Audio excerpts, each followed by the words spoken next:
окупанти до нас в Україну. Форма новенька, воєнні машини, та трохи поплавився їх інвентар. Байрактар. Байрактар. Російські танкісти сховались в кущі, щоб лаптем посьорбати довбані щі, та трохи у чах перегрівся навар. Байрактар. Байрактар. Приперли зі сходу до нас барани для восстановлення великої страни. Найкращий пастух баранячих отар. Байрактар. Байрактар. Їх доводи всяке озброєння різне, потужні ракети, машини залізні, у нас на всі доводи є коментар. Байрактар. Байрактар. Вони захопити хотіли нас зразу, а ми зачаїли на орків образу з російських бандитів, робить примар. Байрактар. Байрактар.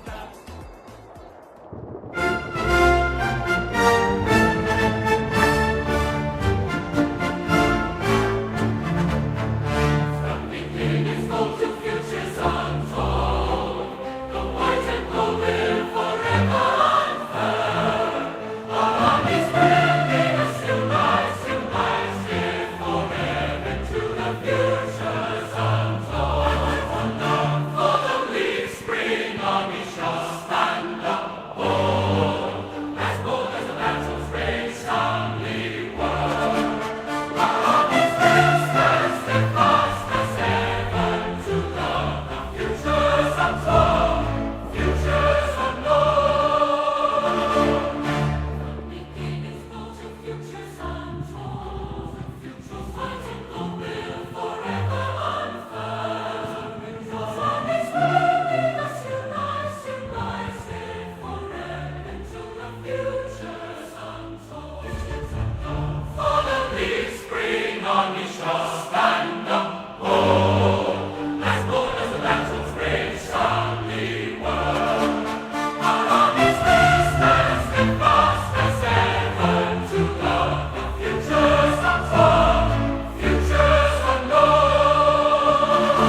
Yes. The Leaf Spring Army sends its regards.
Hello, everyone. I'm the Enforcer, and I'm accompanied by Enforcer Matt. And good evening, folks. It's Enforcer Matt, and welcome back to day 1018 of the news. And we have very big news today that the Assad regime has officially collapsed and Damascus has been surrendered. And also very big breaking news that Assad's plane might have just been shot down outside the city of Homs as we speak. And we're waiting for further confirmation. And it's good to see you all once again. And of course, we're going to be covering the past 24 hours of news around the world. But I'm going to have to break from our normal summary of what we were actually going to be covering tonight to tell y'all that just literally right when we went live, we heard breaking news from outside of the area just west of Homs, as it does appear that the Il-76 that Bashar al-Assad has used in the past as the official private jet of the president of Syria, which would be Bashar al-Assad, was just shot down on the western outskirts of Homs just a moment ago. At this point, we do not have exact confirmation as to whether Bashar al-Assad was on board the aircraft when it was shot down, but the chances are somewhat likely that Bashar al-Assad may have possibly just been killed inside of the incident that just occurred to the west of Homs. We are trying to get as much information on that as possible at the moment, but once again, I do want to make it very clear that while we can confirm that the Il-76 that is Bashar al-Assad's aircraft was shot down, we are not able to confirm if Bashar al-Assad was on board that aircraft, as we already had information and sources the other day confirming that Bashar al-Assad had already fled the country, and according to what we were hearing, was inside of Tehran, Iran at that time, meaning that at least due to the location that Bashar al-Assad was at during that moment, it would be impossible for Bashar al-Assad to have been on the aircraft outside of Homs, unless if that information was some sort of a attempt at misleading the public by the Islamic Republic of Iran, and Bashar al-Assad actually had remained in Damascus until the final moment. Once again, though, we are wanting to make sure to make that very clear at the moment that while Bashar al-Assad's plane was shot down, and that is Assad's plane, we are not entirely sure if Bashar al-Assad was on board the aircraft or not. But once again, we are keeping a track of that as best we can, and as soon as we get any breaking news updates on that at this moment, we will be notifying all of you immediately if Bashar al-Assad has been killed in the crash. But beyond that... Also, it's very interesting here, Enforcer. It looks like Iranian news is now reporting that the destruction of Bashar's plane is indeed factual, according to Iranian news. I'm looking here at the source, and it looks like they are indeed reporting the same thing. So the big question remains, was Assad on the plane? It looks like the plane did indeed go down. It's unclear if it was shot down by an S-300 system or if it just crashed outside of the city of Homs. And right now we just don't know, but it looks like it's being reported now by several different outlets. It seems as though everyone's starting to report at the moment, as it was tracked on flight radar just a second ago as going down outside of Homs, and we'll be getting to that here in just a second. I'm actually going to be giving you all a very brief news summary tonight because we do have more news than Bashar al-Assad's aircraft crashing and Assad possibly being killed literally right when we went on air, because the plane literally crashed as soon as we hit the live button. I'm not even kidding. It happened as soon as we were going live. But beyond that, I do want to make sure to let y'all know that we are going to be covering the Russian Federation and its crippling loss of Syria today, as we have been able to hear that the rebels have actually entered the city of Damascus and appear to have taken control of a large majority of it at the time. It seems as though the Syrian Arab Army had already pretty much given up earlier in the day, and we were able to hear just 20 minutes ago, before the stream went live,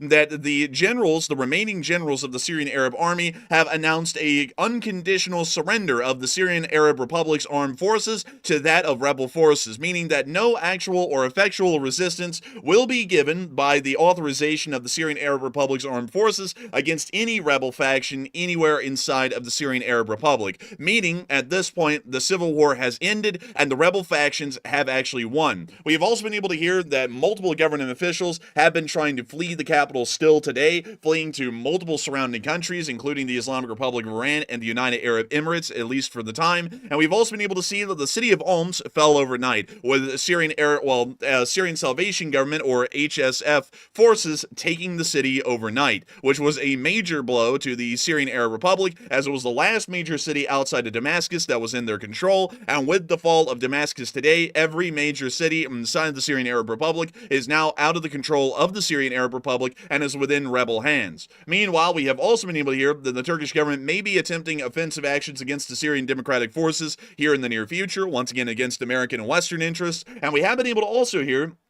some information from inside of Iran as well, as Assad, at least according to what we heard, or the late Assad possibly, as he may have possibly been killed just 10 minutes ago, was asking the United States to help him be installed back in power, and in exchange he would not be conducting any actions in support of Iran, Hezbollah, or any pro-Russian forces in the area. Meanwhile, outside of that, we were able to hear that in a shocking upset, Yoon Suk Yeol has actually survived the impeachment vote, as it appears that his own party actually boycotted the vote, and the vote was not able to go forward, meaning that Yoon Suk Yeol will remain the president of the Republic of Korea. At the exact same time, we were also able to hear that the Minister of Defense, the former Minister of Defense of the Republic of Korea, has been arrested today on some form of charges, although those charges have not been listed publicly at this time. Meanwhile, inside of Ukraine, we have been able to see that the Russian Federation has continued to attempt its offensives inside of Ukraine, but it appears that they are still taking very high losses and gaining absolutely no ground. We will be covering the Ukraine war segment tonight towards the later end of the stream, but I do want to make it very clear to everyone that the breaking news and most of the attention will be on Syria tonight, as there are massive events that are endlessly unfolding in Syria at this moment,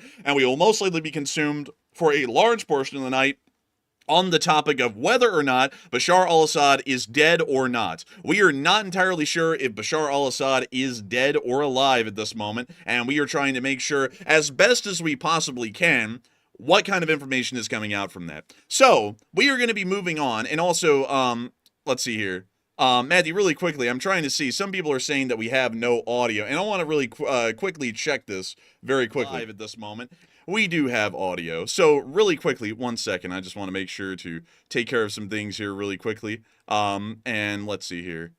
Let me get that as well. Very sorry for that, everyone. I was wanting to make sure that y'all actually were able to hear what we were talking about on air. But nevertheless, we are going to be moving down into the breaking news that happened just moments ago. I will not be getting y'all up to speed with what's happened so far. We'll be doing that here in a second. But we were able to see that on flight radar, an Ilyushin 76 of the Russian Air Force took off from the Damascus International Airport just a little while ago and then flew up towards the area of Homs, the city of Homs, which was just captured by rebel forces in the early hours of the day inside of Syria. It appears that the aircraft then flew directly over the city of Homs, then rapidly spiraled to the ground, losing altitude quickly, and then disappeared on flight radar about 1,600 feet above the ground. Let me make sure to get y'all the actual flight radar flight map right here, which we can see. The aircraft took off from the Damascus International Airport. This aircraft is an Ilyushin 76, and we'll be pulling up the model of aircraft here in a second. We then saw that the aircraft flew out towards the Altamp garrison, interestingly enough, and then flew north and due west towards the city of Homs, flew directly over the city. It appears to have conducted a hard left crank, and then a hard right crank, and then another left crank, and then ended up rapidly losing altitude over the remainder of its flight path, ended up doing pretty much a 180 and then doubling back over where it came from, heading back towards Homs, and then disappeared on the flight radar, apparently going down on the western side of the city of Homs. From the information that we have at the moment, this Ilyushin 76 was in fact the Ilyushin 76 that Bashar al-Assad has used as his private aircraft in the past. And I'll quickly be showing y'all the Ilyushin 76, at least a pretty much a fill-in-the-blank model of the Ilyushin 76 right here. This is not the Ilyushin 76 that Bashar al-Assad would have been flying in that would have crashed, but it is the exact same model and variant of aircraft that did end up going down over the city of Homs. From what we were also able to see, we did get a vertical flight map as well, showing us the rapid loss in altitude that was sustained by this aircraft, and we can see that it was keeping a stable cruising altitude, or really a altitude at all, over the city of Homs. But once it started to pass Homs and started heading towards the area of Latakia or Tartus, it appears that the aircraft was then engaged by some sort of an air defense system. Who exactly fired the air defense system, or who the air defense system is owned by, is currently unknown at the moment. They are saying that it may have possibly been an S-300 surface-to-air missile system, possibly controlled by either the Russians or the rebels. We're not entirely sure who, but apparently the aircraft was engaged at some point around here in its flight path where my mouse cursor is moving by the surface-to-air missile system.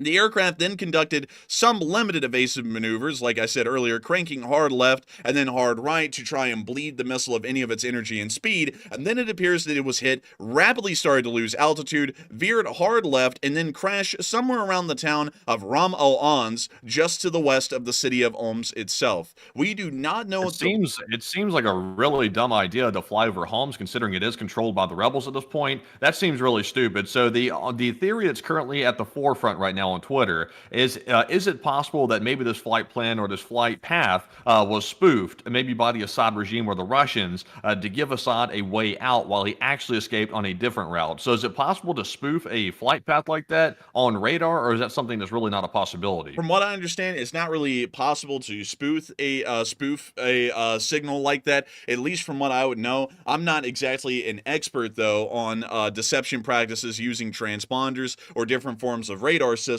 so I wouldn't be able to say that with certainty. From what I've understood, I've never seen that actually done in practice before. Otherwise, the United States of America wouldn't have to turn on its transponders on its aerial tankers and visibly show where they are whenever airstrikes were being conducted inside the Middle East over the past year and a half. So for that reason alone, I'm generally believing that that isn't the case, and that the aircraft most likely was Bashar al-Assad's IL-76. I do want to make sure really quickly, though, to once again remind everyone, we really don't know if Bashar al-Assad was on the plane or not. The plane may have actually been used by other government officials at the time, or may have been deadheading back to the Russian airfield at Latakia, as it does appear that its general flight plan before the crash, and let me go get that for y'all once again right here.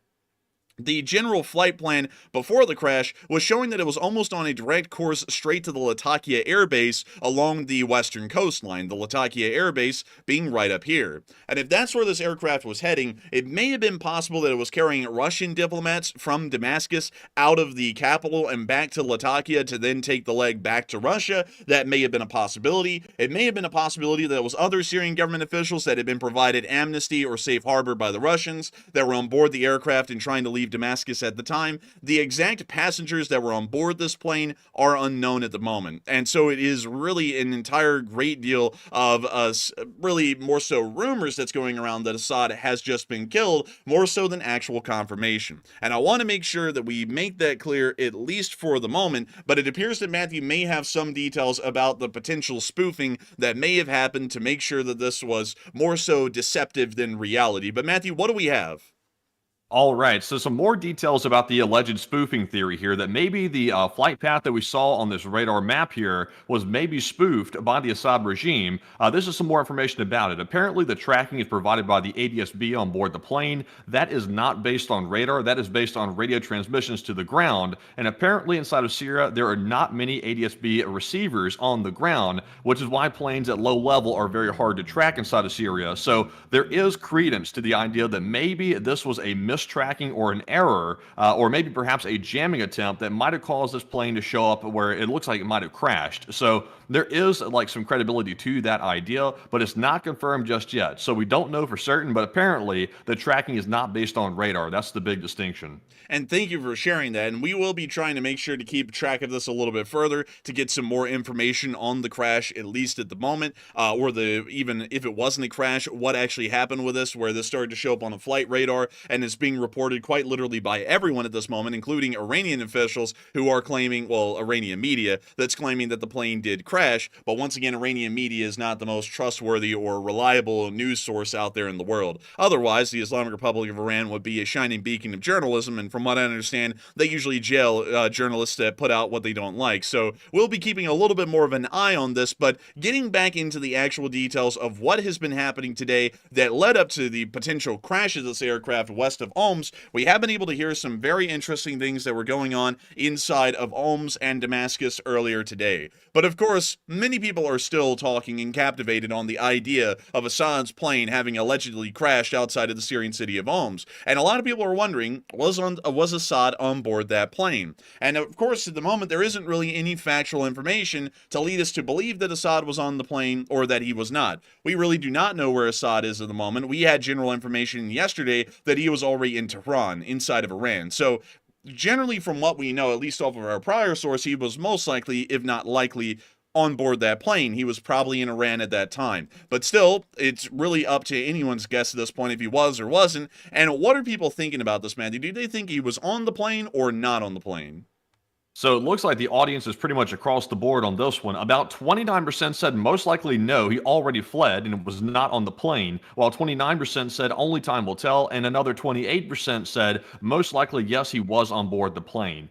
And honestly, right now, it's a little bit hard to believe that the Syrians would fly an IL-76 over Homs, which is a rebel-controlled city with air defense now in the city controlled by the rebels. And it really seems hard to believe they'd fly right over that and not expect to get shot down. So I would assume that Assad maybe was not on the plane, but it sounds like, based on the OSINT reporting, that he might have actually by some fluke been on the plane. So it's really hard to tell right now. I'm kind of leaning toward no, but also I'm kind of a little bit uncertain. But Enforcer, what say you? I would have to say I'm very uncertain on this one at the moment. It's a bit like Schrodinger's Assad. We don't know if he's in that plane or if he was elsewhere. I'm assuming I would have to generally go with the most likely no, the 30%, that he already fled, because we've been getting news for at least a week at this point that he's either been in Russia or Iran. And one thing that really led us to believe that he was in Russia for a while is that Dmitry Peskov would not make a statement or a claim actually saying whether Assad was in Russia at that point or not, which was leading us to believe,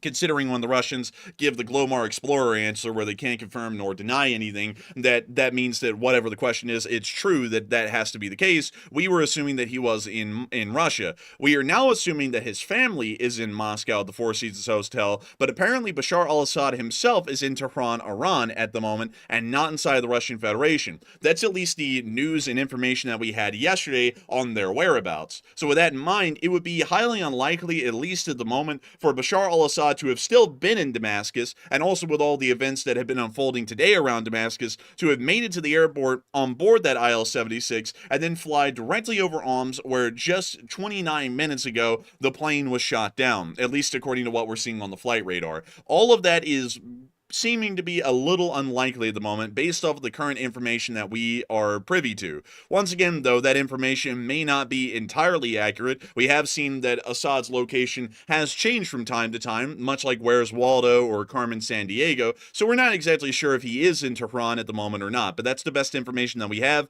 and I'm largely going to continue to work off of that until that's shown otherwise. If we do start to hear about bodies that are being uncovered inside the wreck at the moment, and people are starting to get at least some details or information about who was in the wreck, or anyone who looks like some kind of a screwed up Madame Tussauds figure in the wreckage, then we will know that Assad was inside of the plane. Until then, I'm generally assuming that Assad was not in the plane, and it most likely was Assad's aircraft if it did go down, but at the same time, it was not Assad, it was most likely other government officials trying to make their way towards Latakia Air Base to pack up and leave for the final time. But nevertheless, moving on from that question, which is a question that's probably going to be dominating this entire stream tonight, which is certainly a major one at that, the more major and important thing is that whether Assad has lived or died at this very moment, and we will have to assume that this is Schrodinger's box until the meantime, he may be dead or alive, we don't really know, but we will see. We have been able to hear over the course of the 24 hours that has transpired in between last night's stream and this night's stream that not only has the city of Homs fell, like we were expecting, to the SSG forces, or the HSF if you want to call them that, the city of Damascus has also fallen as well to the Druze rebels who were aligned with the Syrian Democratic Forces. The Syrian Arab Republic has lost, at this point, every single major city, including the capital, at this time inside the Syrian Arab Republic. There are no major population centers any longer that are under Syrian Arab Republic control, except for the city of Latakia and the city of Tartus. Although generally those are considered minor populations in cities compared to that of Aleppo, Hama, Homs, or Damascus. At this moment, the Syrian Arab Republic's government is without a home. It is without a country, as a matter of fact, and it appears that everyone who's ever been involved in the Syrian Arab Republic is currently living in exile already. Of course, we're still trying to get the results on Bashar al-Assad at this time, but it seems as though everyone else has already packed up and left. We were able to see, not even getting to Homs, everyone knew that Homs was going to fall, but what was more shocking is that Damascus has fallen today. And Damascus is the capital of the Syrian Arab Republic. This was the city that they had a bit of a hope was going to hold. And we were able to see that rebels were already entering Damascus as of about 8 hours ago. And here's the clip right here. Actually, I'm sorry, not 8 hours ago, about 2 hours ago. But here's the clip right here showing rebels entering the inner city of Damascus. And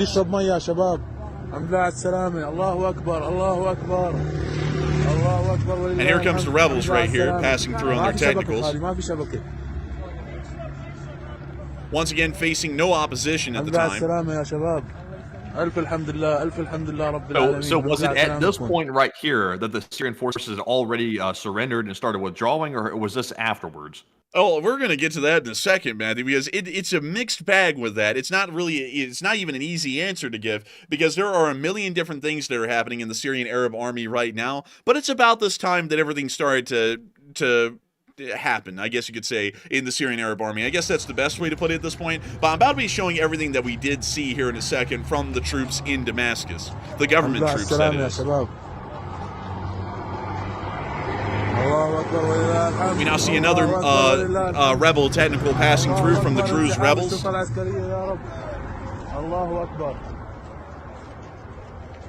الحمد لله على السلامة يا شباب. الحمد لله على السلامة. خالص روح على بيتك يا عمي، روح على بيتك على السريع. خالصين الله يعطيكم العافية، روحوا. And that's the end of the clip, but still showing the rebels entering the city for the first time in the entirety of the Civil War. Meanwhile, we started to see that while they were entering, there was a very interesting thing going on. It didn't really appear that the defenders were fighting, the government troops, that is.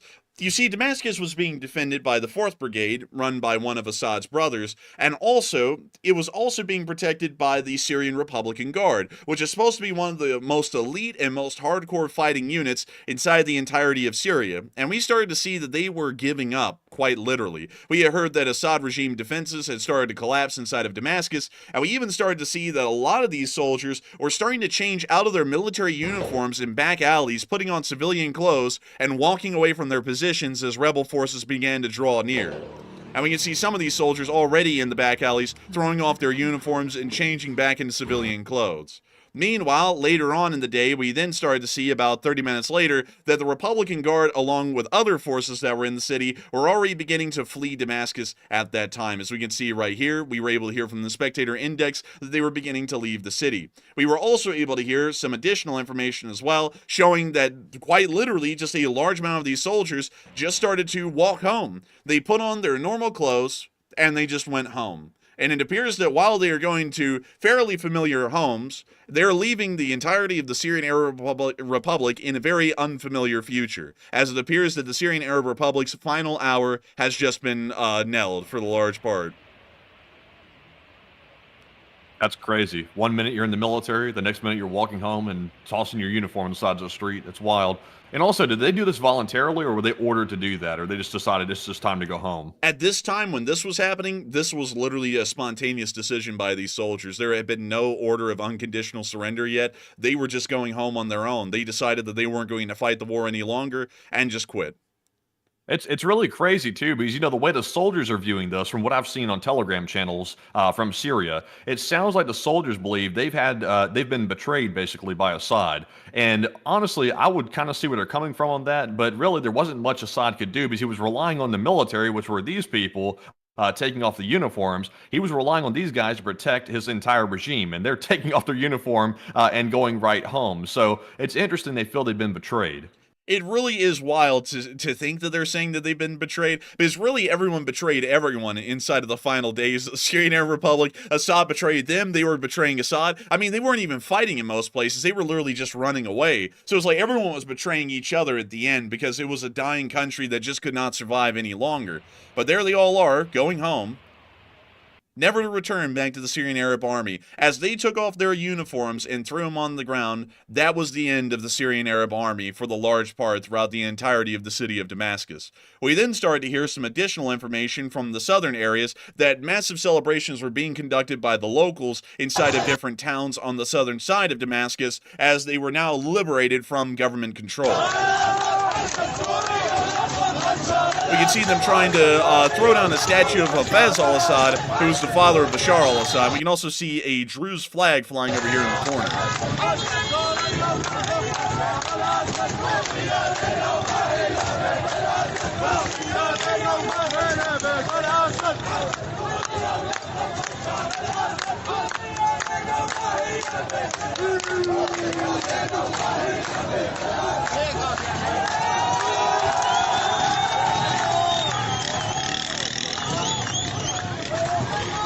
أبطال جرمانة مع تحيات. They're definitely still on that hype train. Like, it's always the hype train when the rebels show up. It is always the hype train, man. They bring 100% energy 100% of the time. Meanwhile, we then even started to hear some more shocking information as towards the middle part of the day, the Syrian Arab Army defenders of the Damascus International Airport, mind you, that is an important corridor and really the only corridor out of the country for a lot of the senior Syrian officials that have been trying to currently flee to countries like Russia, Iran, and the United Arab Emirates.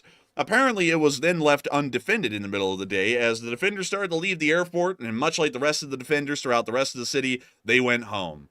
We were also able to hear some additional information of what was happening at the airport as we did start to hear that the capital was going to fall very soon. According to U.S. officials, they stated to CBS News that they expected the Syrian capital of Damascus to fall soon to advancing rebel forces from the north and the south, but specifically the southern forces made up of the Druze rebels, as the Druze rebels were the ones that were closest to the city at the time and most likely will end up capturing the city intact before the HSF forces can even arrive from the city of Homs. Meanwhile, we were then able to hear some additional information that practically all of the top officials of the Syrian Arab Army and the Syrian Arab Republic had already left at the time, according to a report from the Wall Street Journal, which stated that they revealed that several officers from Bashar al-Assad's administration had recently fled to Egypt, Russia, and the United Arab Emirates. And according to a direct quote, members of al-Assad's inner circle have vanished, relocated, and changed their phone numbers, stated a former Syrian diplomat. I like how they changed the phone number so that way when someone calls them up and goes,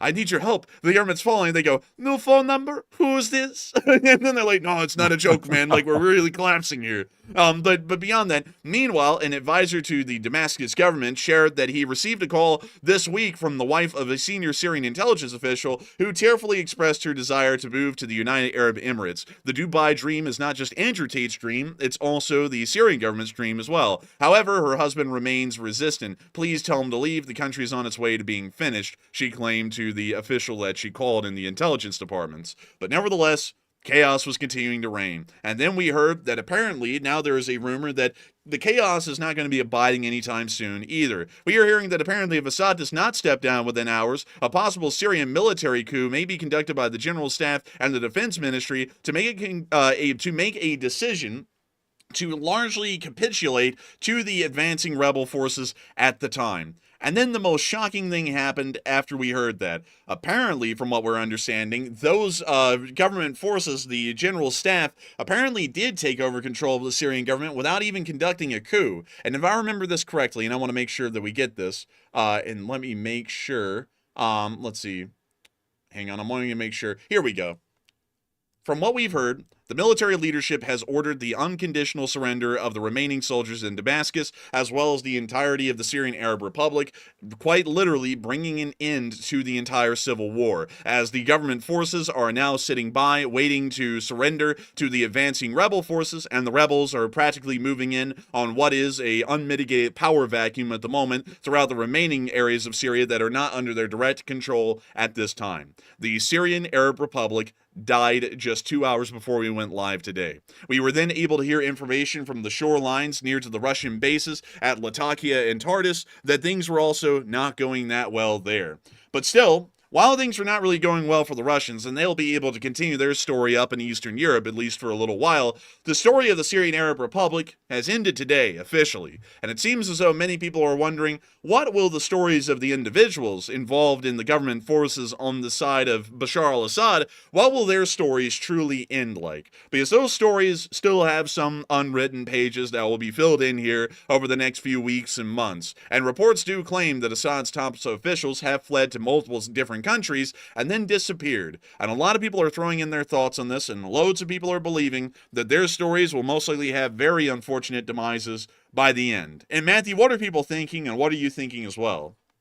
All right, so we have gotten word that apparently Assad's top officials have fled to Russia, the UAE, and also Egypt, and then they reportedly disappeared, changing their phone numbers and going into hiding, and nobody really knows where they went, but they are hiding out somewhere. And what are your thoughts? So 42% said his officials will be hunted, while 27% said his officials will be safe in hiding, and 16% said nobody will probably let them stay long term. And honestly, I am with the 42%. I believe that his officials will ultimately be hunted, probably by the Israeli intelligence services. That's my guess, because of course, some of his officials fled to the UAE and Egypt, which is in the Middle East, where the Israeli security services actually do operate. So I think it's a strong possibility they will go after them in time. Probably not immediately, but probably over several months, they will be found and then hunted, probably by those Israeli security services. So I'm with the 42%, but Enforcer, what say you? I have a feeling that they're going to be hunted not only by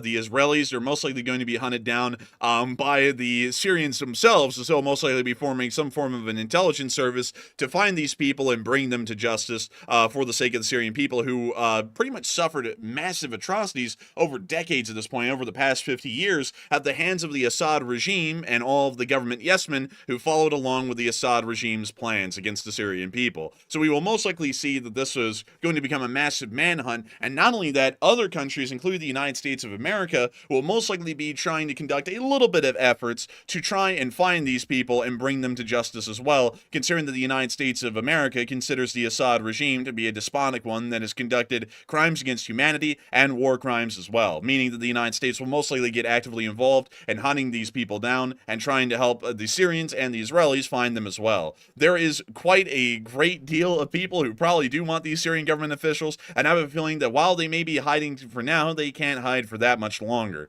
Nevertheless, though, It is still a very wild thing to see and witness at this moment. But nevertheless, moving on from that, we were able to hear, before I even get to the Russian side of the story, that the city of Homs, much to the shock of everyone, did collapse over just the past 24 hours. As we were able to hear just a few hours before we went live, that the rebels had captured the city of Homs, the third largest city in the country, meaning that at that time they controlled 3 out of the 4 major cities in Syria: Homs, Hama, and Aleppo. The only city that was not under the control of rebel forces was Damascus, and at this point, as we're covering this live on air, Damascus is now under the control largely of Druze rebel forces from southern Syria. We then were able to also see some video footage and evidence as well of their full control of Homs, as we did see rebels driving around the middle of the city streets. As music was playing, of course, there has to be a lot of music, but we have to mute that. But we can see them driving in circles around the roundabout, largely just in celebration, honking their horns. We don't see any celebratory gunfire, which is a little new. Usually there is celebratory gunfire in these kinds of instances, in Aleppo and Hama, but we didn't see any here. They're just driving in circles. And that's the end of that clip, but then we were also able to see some additional video and picture evidence that in the last hours of the Battle of Homs, a group of Syrian Arab Army forces out here in the fields just to the east of Homs apparently got ambushed by SSG forces as they were trying to figure out what they were going to do. It appears that they didn't have a ride or any kind of transportation, and so they were quite literally dismounted foot soldiers just traveling through the fields on the eastern side of Homs. But here's the clip. These are the Syrian Arab Army soldiers right here that were highlighted in red. We can see them all just wandering around. We can now see the rebel forces vehicles moving down the road towards that field where those rebel soldiers were. We can see that they've time-lapsed the footage, and they're now going straight to one of the first locations that they were found at. We see them driving right by, and then one of the vehicles turns in. And we can see some rifle fire down there. It's very faint, but we can see a couple of Syrian soldiers running, and it appears that they're also running them down as well. It's like the movie Forrest Gump where they were chasing him down in the pickup truck. We can now see one of them continuing to run. One of them is booking it down the road. They're now turning back around, and they're going back towards the small little storehouse building. We can see more rifle fire hitting the storehouse. We can see the other pickup coming down and trying to clear the road, once again in a Forrest Gump kind of a style. We can see one of the Syrian soldiers that actually decided to run away from the road where the pickup trucks are at and start running through one of the walled-off terraces that is apparently under private ownership, I'd assume. We can now see he's made it to the end of that wall. We don't see him hopping over. And we can now see the pickups once again meeting up together at the old storehouse building right here. We now see them traveling down the road in the fields together as friends forever. Toad and frog together again. I knew you were going to say that, man. As soon as I said friends together forever, I was like, he's going to do the toad and frog thing. I was hoping you would. But we can see them now getting out of the armored car that they have. It more so is like a Toyota Tacoma with some sheet metal on the side of it. But they now are climbing out, and they're trying to deal with the Syrian Arab Army soldiers that are hanging out in this walled-off compound. And we see right here a grenade landing near to some of them, and it appears that was an unfortunate day for a few. We can now see another grenade being lobbed over the wall here by one of the rebel soldiers.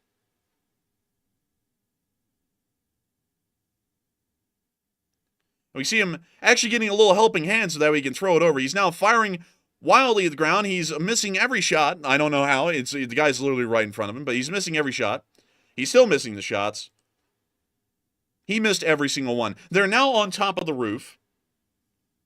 And the Syrian Arab Army soldier is still wandering around, crazily enough. Okay, now, I'm going to say this. It is a great thing to hear the Assad regime fell, but I'm not going to at all make it sound like the rebels are some sort of an elite special forces, because how the hell do you look straight over a wall, appearing to fire the rifle at your shoulder? Apparently they're firing it over their head or something, I guess, because look at this. This is like someone who's never shot before going to a gun range and attempting to shoot a gun with absolutely no experience. Look at this. The first round he fires lands right at his feet, right in front of the door to the building. The next ones are landing everywhere. Some of them are landing even closer. He's like literally aiming the thing straight down at his feet. He's missing every shot, and we know that because the Syrian Arab Army soldier down there on the ground, he just gets up and gets back to trying to fight the guy here in a second. You'll see this right here. So there he is. He's getting back up. And now he's just wandering around, checking on the other guy. This guy is just wandering around the roof. He's now looking, and now he sees him. And it appears that he got him. So, still, it's I once think he didn't miss that time. I think he got lucky. hit or miss. I guess they always miss. But beyond that, it is very interesting to see. Also, Enforcer, real quick, we do have some breaking news that just came out a moment ago. Some very interesting breaking news coming out of Syria. It looks like Syria's army command has now notified officers that President Bashar al-Assad's rule has ended, and they want to try to cooperate with the incoming rebel governance that is about to form. So that's just coming in right now from Reuters, it looks like. And also, we are hearing that the Syrian prime minister says he's also ready to cooperate with the new leadership. So it looks like some of the quote-unquote old guard of Syria's government is now trying to work with the incoming rebels. I'm not sure if that's really going to work out the way they're hoping it's going to work out, but that is interesting to hear right now. They're trying to integrate themselves into the new Syrian government. That's very interesting to hear, but that's also a very ambiguous statement that Assad's control of the country has ended. Does that mean that he was on board the plane, he just died, or did they just finally attempt the coup, like I said earlier, and now they're officially announcing that the coup has been successful, and they're now in charge of the country? We don't know, because that's such an ambiguous statement. We don't know where Assad is or what happened to him to where Assad's power is no longer in effect, and he's just non-existent at this point, at least according to the Syrian government officials. So that's still kind of leaving it on the table. He may have just died in that plane crash. Crazily enough, it may have actually been the Syrian army that shot him down over Homs with the S-300 surface-to-air missile system and killed him. We don't really know. Now that's a possibility as well, because it does sound like they just conducted a successful coup, and now the military leadership as well as the prime minister are in control of the little that remains of the Syrian Arab Republic at this time. But thank you for sharing that breaking news, Matthew, because that certainly is major and going to be changing how a lot of things are happening inside of Syria in the last few hours that they have left. But moving on from that and into the area of the Latakia air base, we were able to hear something very interesting today, that the Russians seem to be packing up. We saw that the air defense elements were already heading towards Latakia to board ships and then head on their way back to Russia, but they even brought in the whopping Antonov 124, the smaller relative to the Antonov 225, to start picking up some of the heavier equipment at the airbase and bring it back to Russia, showing that they are completely abandoning the airfield and any abilities that they will be able to provide in air support or any form of fire support to the Syrian Arab Army forces, and it seems as though the Russians are quite literally leaving in every single measure. We even saw, due to satellite footage today, that the port at Tartus has been completely abandoned. From the satellite picture, we can see that none of the Russian vessels that were once here were here. And we can even see, in another more poetic form of a note, that nature is returning to normal, as the abandoned port has already been occupied by a Spirit Halloween. Very in vogue and very in tradition with abandoned ports and large buildings that could be used for retail space. Great to see the Spirit Halloweens returning in full form. But beyond that, the Russians have officially abandoned Syria as of today and will never be returning again, because there will not be a government, at least from what we're seeing at the moment, that will be sympathetic to the Russian Federation or its ambitions in the Middle East in the future. Out of any of the rebel forces, one thing's clear: none of them are pro-Russian. So regardless of whatever happens in the future, we know that Putin and the Russian Federation will never be able to return to Syria, and their most important possession in the entirety of the Middle East has just been lost today. Meanwhile, though, it seems as though fighting may not be entirely over, as we did get to see a Turkish army convoy heading towards the area of the SDF forces to possibly engage in open fighting with them and to try and claim a large part of their lands for the HSF, which is supported and backed by the Turkish government. And we can see a small video of that right there, and it didn't really show us much because it was filmed in the middle of the night, but still showing that the conflict may have not completely ended, at least at this time. But still, today is one hell of a day, and I cannot say that enough, especially with about 19,000 people here at the moment. We have about 18.7 thousand people here right now. What y'all have witnessed today is something that will be talked about in history well on into the future.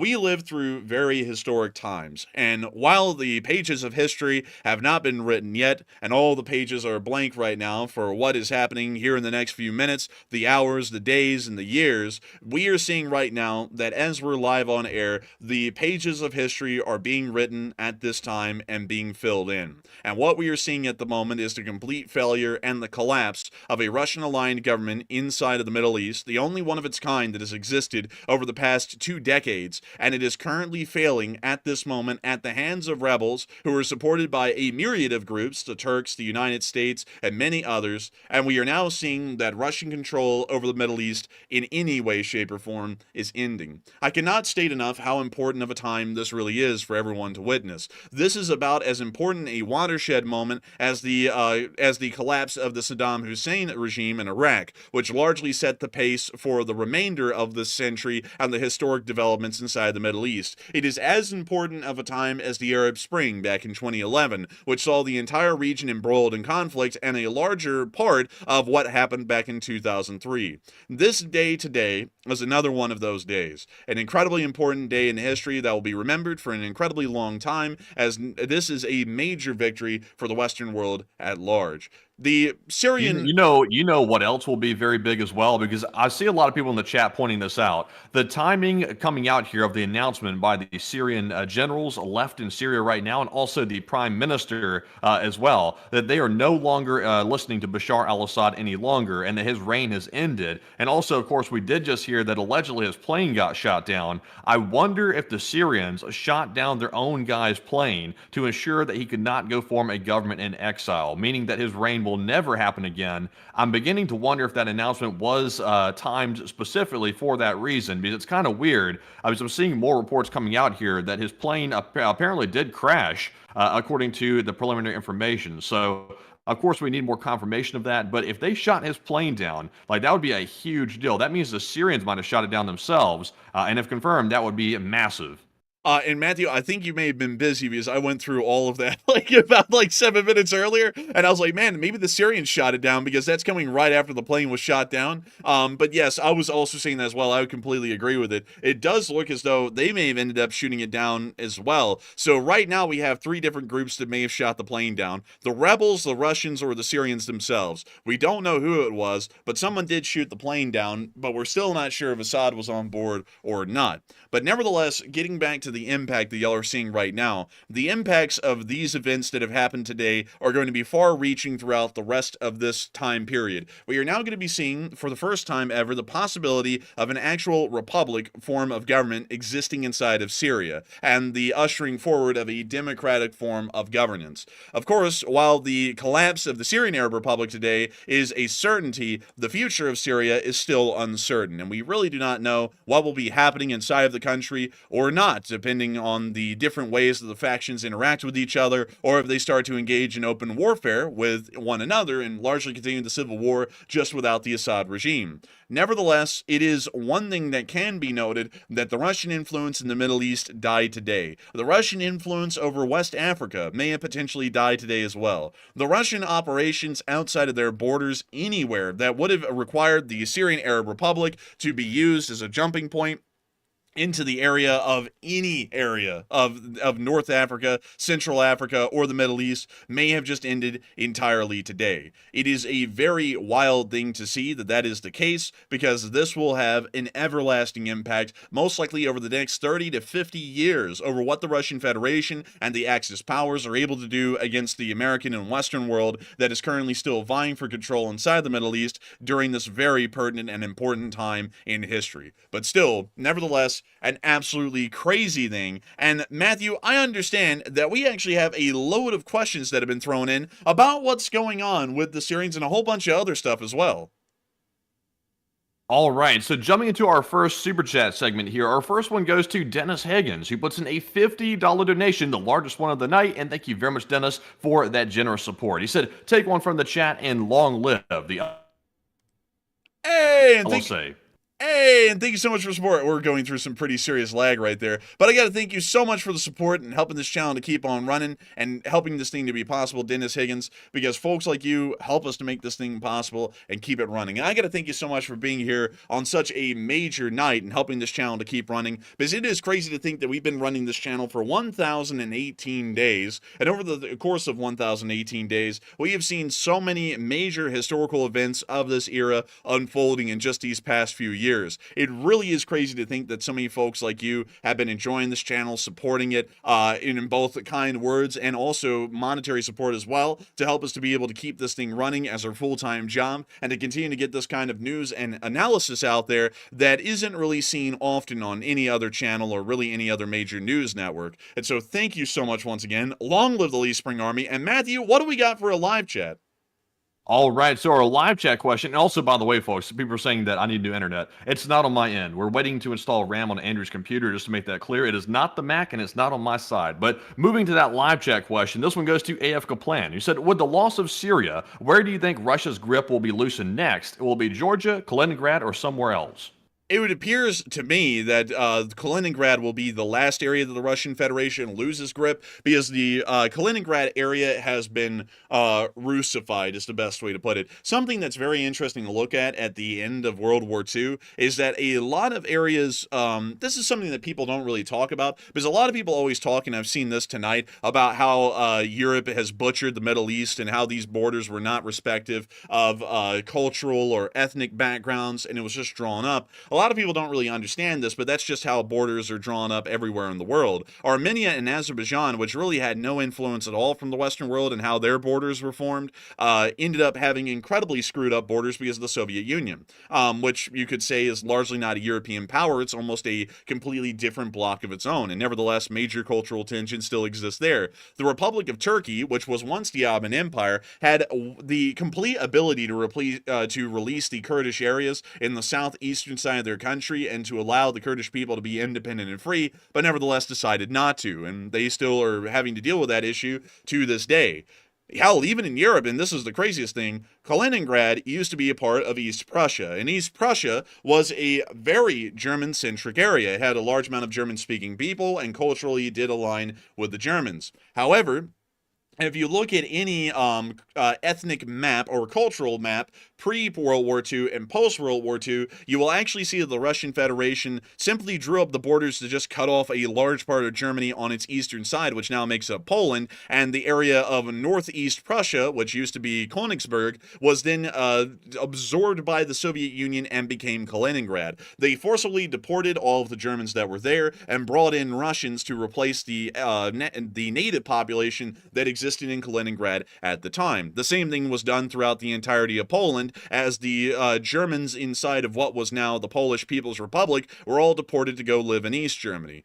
So it's a pretty interesting thing to say with that this is so Russian, it probably will never end up being a crisis point for the Russians, because it may as well just be like any other area, like Smolensk or Bryansk or Kaluga in terms of its population, because it is quite literally Russian 100%. However, in other areas, there is a great deal of things to be said about the kind of grip that the Russians may have and what they may be losing in the future. Georgia is certainly one that could be up for grabs here in the near future, but not really the Republic of Georgia itself, but more so Abkhazia and South Ossetia, as well as Chechnya, which isn't inside of Georgia, but is still in the Caucasus Mountain area, as we've already seen that the Russian Federation is starting to lose grip over Abkhazia due to a large government scandal that was attempted to be conducted a little while ago, in conjunction with the Russian oligarchs, which led to a popular coup rising up inside of the area of Abkhazia and overthrowing the Russian-aligned president and bringing forward a president from the opposition party.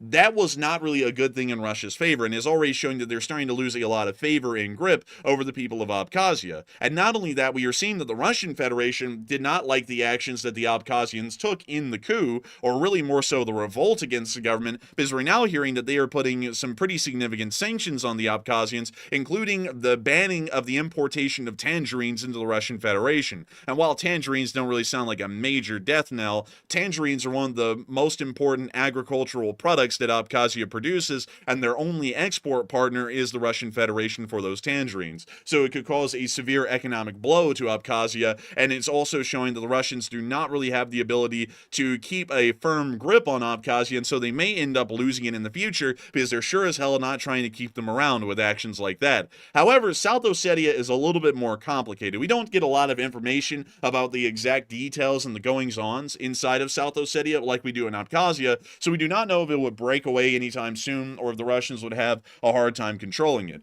But if Abkhazia breaks away, it may be a sign or a signal to the folks in South Ossetia that it's about time to throw away their Russian control and then start moving back into the Republic of Georgia officially. The Caucasus Mountain region is another area that we would expect the Russian Federation will have a great difficulty holding down. Almost none of the provinces, or really oblasts as they're called in Russia, inside the southern region near the Caucasus Mountains, actually has a Russian-centric population. Most of Russia, at least European Russia, is Orthodox Christian. These areas are specifically Islamic. So there's a major ideological difference right there in between the Caucasus Mountain regions and the rest of the Russian Federation in this area. Another thing is that not only are they religiously ideologically different, but they're also ideologically different on a form of governments. And not only that, the Russian Federation usually tends to rule this area with an iron fist and violently oppress the people throughout history, leading to a great deal of animosity throughout this region that still pops up to this day. For example, the ISIS-K uprising in Dagestan, or even the other forces like, for example, the Ingushetian Liberation Army and the Chechen rebels, who still operate in small form in different areas of this region. This could easily end up becoming a large breakaway region with multiple different states popping up in its wake.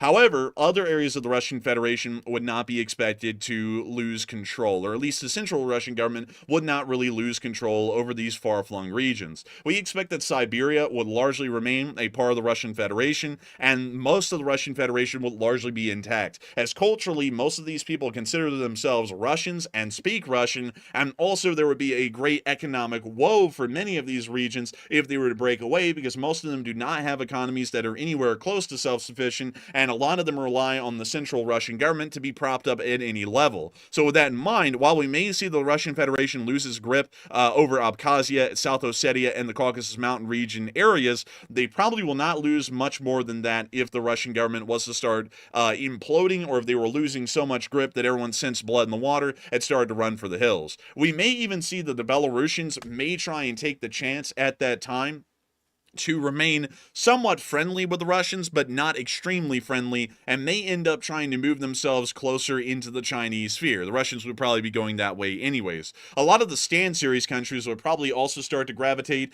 towards the Chinese as well, and largely what we would see, if the Russians start to lose grip, they'll probably lose their holdings in Georgia, maybe some oblasts inside of the Caucasus Mountain areas, but beyond that, if they lose grip, the only thing that's really going to happen is that the homogenous bulk is going to end up becoming a Chinese one. It's not going to be split in between the Russians and the Chinese, kind of like it is right now. Everything is going to start moving towards the Chinese direction, and this entire area will largely be a part of a Eurasian alliance headed by the Chinese.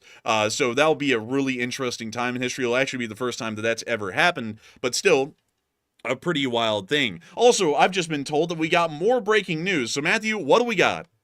All right, so we have some very big breaking news coming out right now. Apparently, Israel's launched a limited ground operation, apparently into the buffer zone, into part of Syria. So we're hearing that right now from the Mossad commentary. It looks like it's the IDF and the Northern Command have launched this attack into the buffer zone, and it's in order to strengthen the defense of the border. Also, we are hearing that apparently Israel's launched attacks on the chemical weapons production laboratories near Damascus, Syria, to prevent the rebels from getting their hands on that facility to potentially create more chemical weapons. So that is currently happening right now. The Israel is getting very active, and it looks like we could see some more actions coming from Israel very shortly now that the Assad regime has officially fallen. And let's see here. And I'm trying to see here if I can get some additional information. Also, Matthew, you've been posting a load on Twitter. I got to commend you for that because it's a really busy night, and I'm trying to make sure that we're catching up with everything.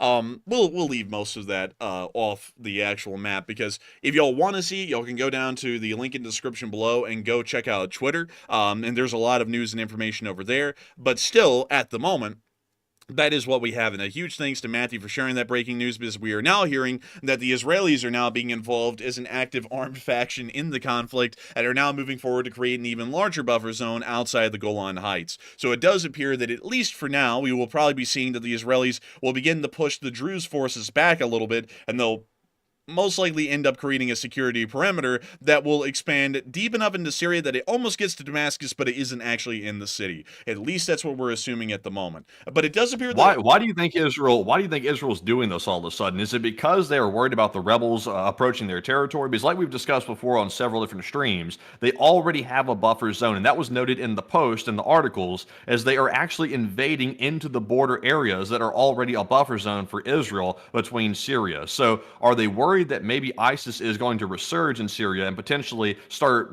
fighting with the government, or are they worried the rebels actually pose that big of a threat that they need to invade to create a larger buffer zone?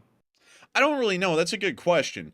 Because they do already have the Golan Heights, and whether people want to say it or not, because we had this whole argument last night, the Golan Heights has been under military occupation by the Israelis since 1967, although officially this is 100% a part of the Syrian Arab Republic and has been since 1967. Technically, they already have an entire buffer zone in the form of the Golan Heights, which is about 10 miles deep. I don't know what the point of trying to secure a deeper border zone is. Maybe it's because the Golan Heights has been administered by the Israelis for so long. While it's unofficially an actual part of Israel and is under military occupation, they largely consider it to be a part of Israel at this point, and so they're now wanting to create some sort of a buffer zone to protect the populations living within the Golan Heights, which would seem to be a fairly decent possibility, at least in my opinion. So that may be why they're wanting to create a border zone, because there is also the possibility for further fighting to happen. We do not know how the HSF is going to react to the Druze rebels who are currently in Damascus at the moment, because the Druze rebels appear to be aligning themselves with the SDF and not the SSG. So there may end up being possible clashes, and then the civil war ends in between the government and anti-government forces, and then the civil war just continues amongst all of the anti-government forces until one of those can end up being a winner. That might be what the Israelis are concerned about at the moment, and so for that reason, they're now trying to create an even larger buffer zone to stop them from getting any kind of possible fallout or taking any kind of damage on the citizenry if that was to occur. Maybe. That sounds like it could be likely. Also, I see Trister1 said in the live chat, he said it sounds like they're going after Hezbollah troops that were in Syria going back to Lebanon. And I would say, I would actually disagree with that just a little bit, because I think if Israel was just trying to go after Hezbollah troops, they would simply do airstrikes like they've done in the past. It sounds like this is more of a land grab to get more buffer zone space in between themselves and also the Syrian rebels. So I think this is more along the lines of actually trying to take land to hold it instead of simply getting back at Hezbollah, because Hezbollah operates actually across Syria. It's not just in that one part. So I think it might be a little bit wider than that. I think it might actually be, but we'll have to kind of figure that out as we go, because it's really hard to gauge what the Israelis are doing at this point. We had already heard that they brought up this idea a while ago, and they said that this would happen if Homs fell, and Homs did fall today, but it still seems a little late, because it's not like Homs fell and the southern area is still under some level of control. The southern areas have already largely fallen to the rebels as well, so now they're advancing into rebel control territory and taking that from them, and so I don't really know what the objective is here at the moment, because it seems that the situation has evolved so rapidly that this plan may be dated by several days at this point compared to the situation on the ground. But we'll still wait. And also some more breaking news here. Apparently, we're not getting the photos on Twitter, obviously, because Israeli OPSEC is really good, but there have been eyewitnesses saying they've seen several Israeli tanks entering Al Hamadiyah in that region there of the buffer zone between Israel and Syria. So they're saying right now it's a little unclear exactly what the scale of this military offensive actually is. It sounds like it could be larger than what's being reported right now, so it could be a pretty large one. But also at the same time, we just got word that the Yemen Houthi terrorists inside of Yemen are now launching a ballistic missile at Israeli civilians, and apparently that is happening literally right this second as well. So we're seeing attacks being launched from Yemen. Also, we're seeing a ground operation starting in that part of Syria near the buffer zone, and it sounds like things are going down between the airstrikes in the chemical factories and things like that. So it's getting really heated here even after Assad has left the area. It really is. I don't really know what to make of it at the moment. And also, Samantha, can you give me the spelling of that town so that we can put a marker down and also adjust our front lines to show an Israeli occupation zone? So it's Al Hamadiyah. It's Al-Hamadiyah. All and right. it says it's in Quneitra. All right, so let's see if this is the one. And That cannot be the one. That one right there that I pulled up. So So try this one. It's Quneitra.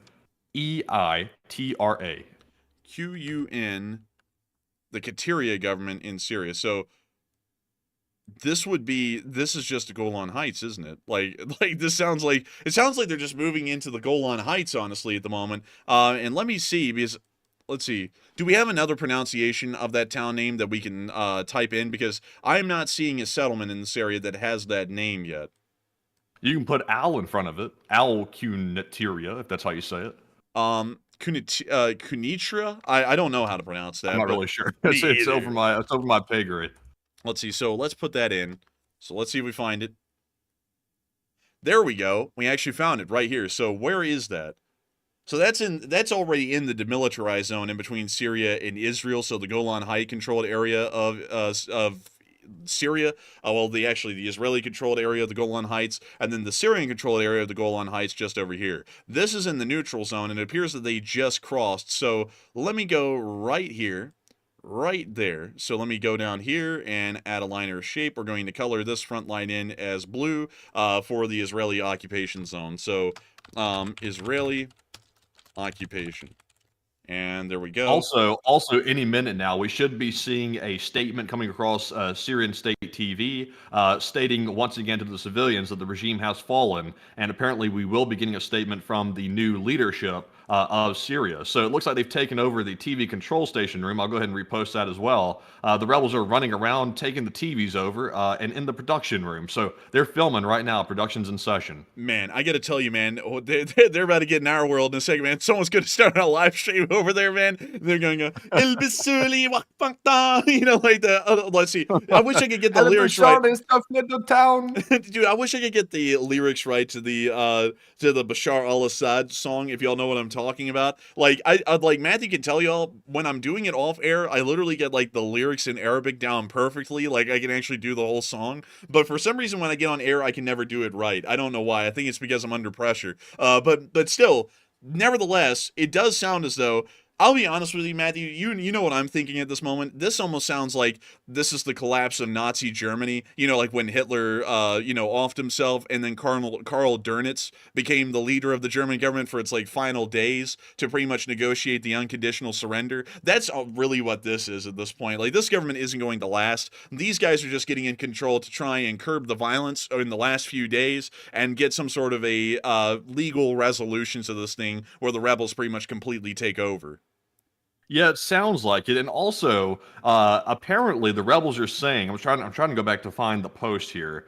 Let's see. So it looks like the HTS leader, Jelani, has announced to his people and to the forces that it's strictly prohibited to enter any public institutions in Syria right now. These will remain under the authority of the former prime minister until they are officially handed over, and it's forbidden to fire a single bullet. So that actually does indicate that the HTS is looking to have negotiations with the former prime minister on how to get the power transferred over to the new Syrian government. So they are saying to all their forces, because some people do get out of hand sometimes, do not fire a single bullet at any former government official until the word is given to do so. So it looks like they are trying to make sure this is peaceful to the largest extent possible.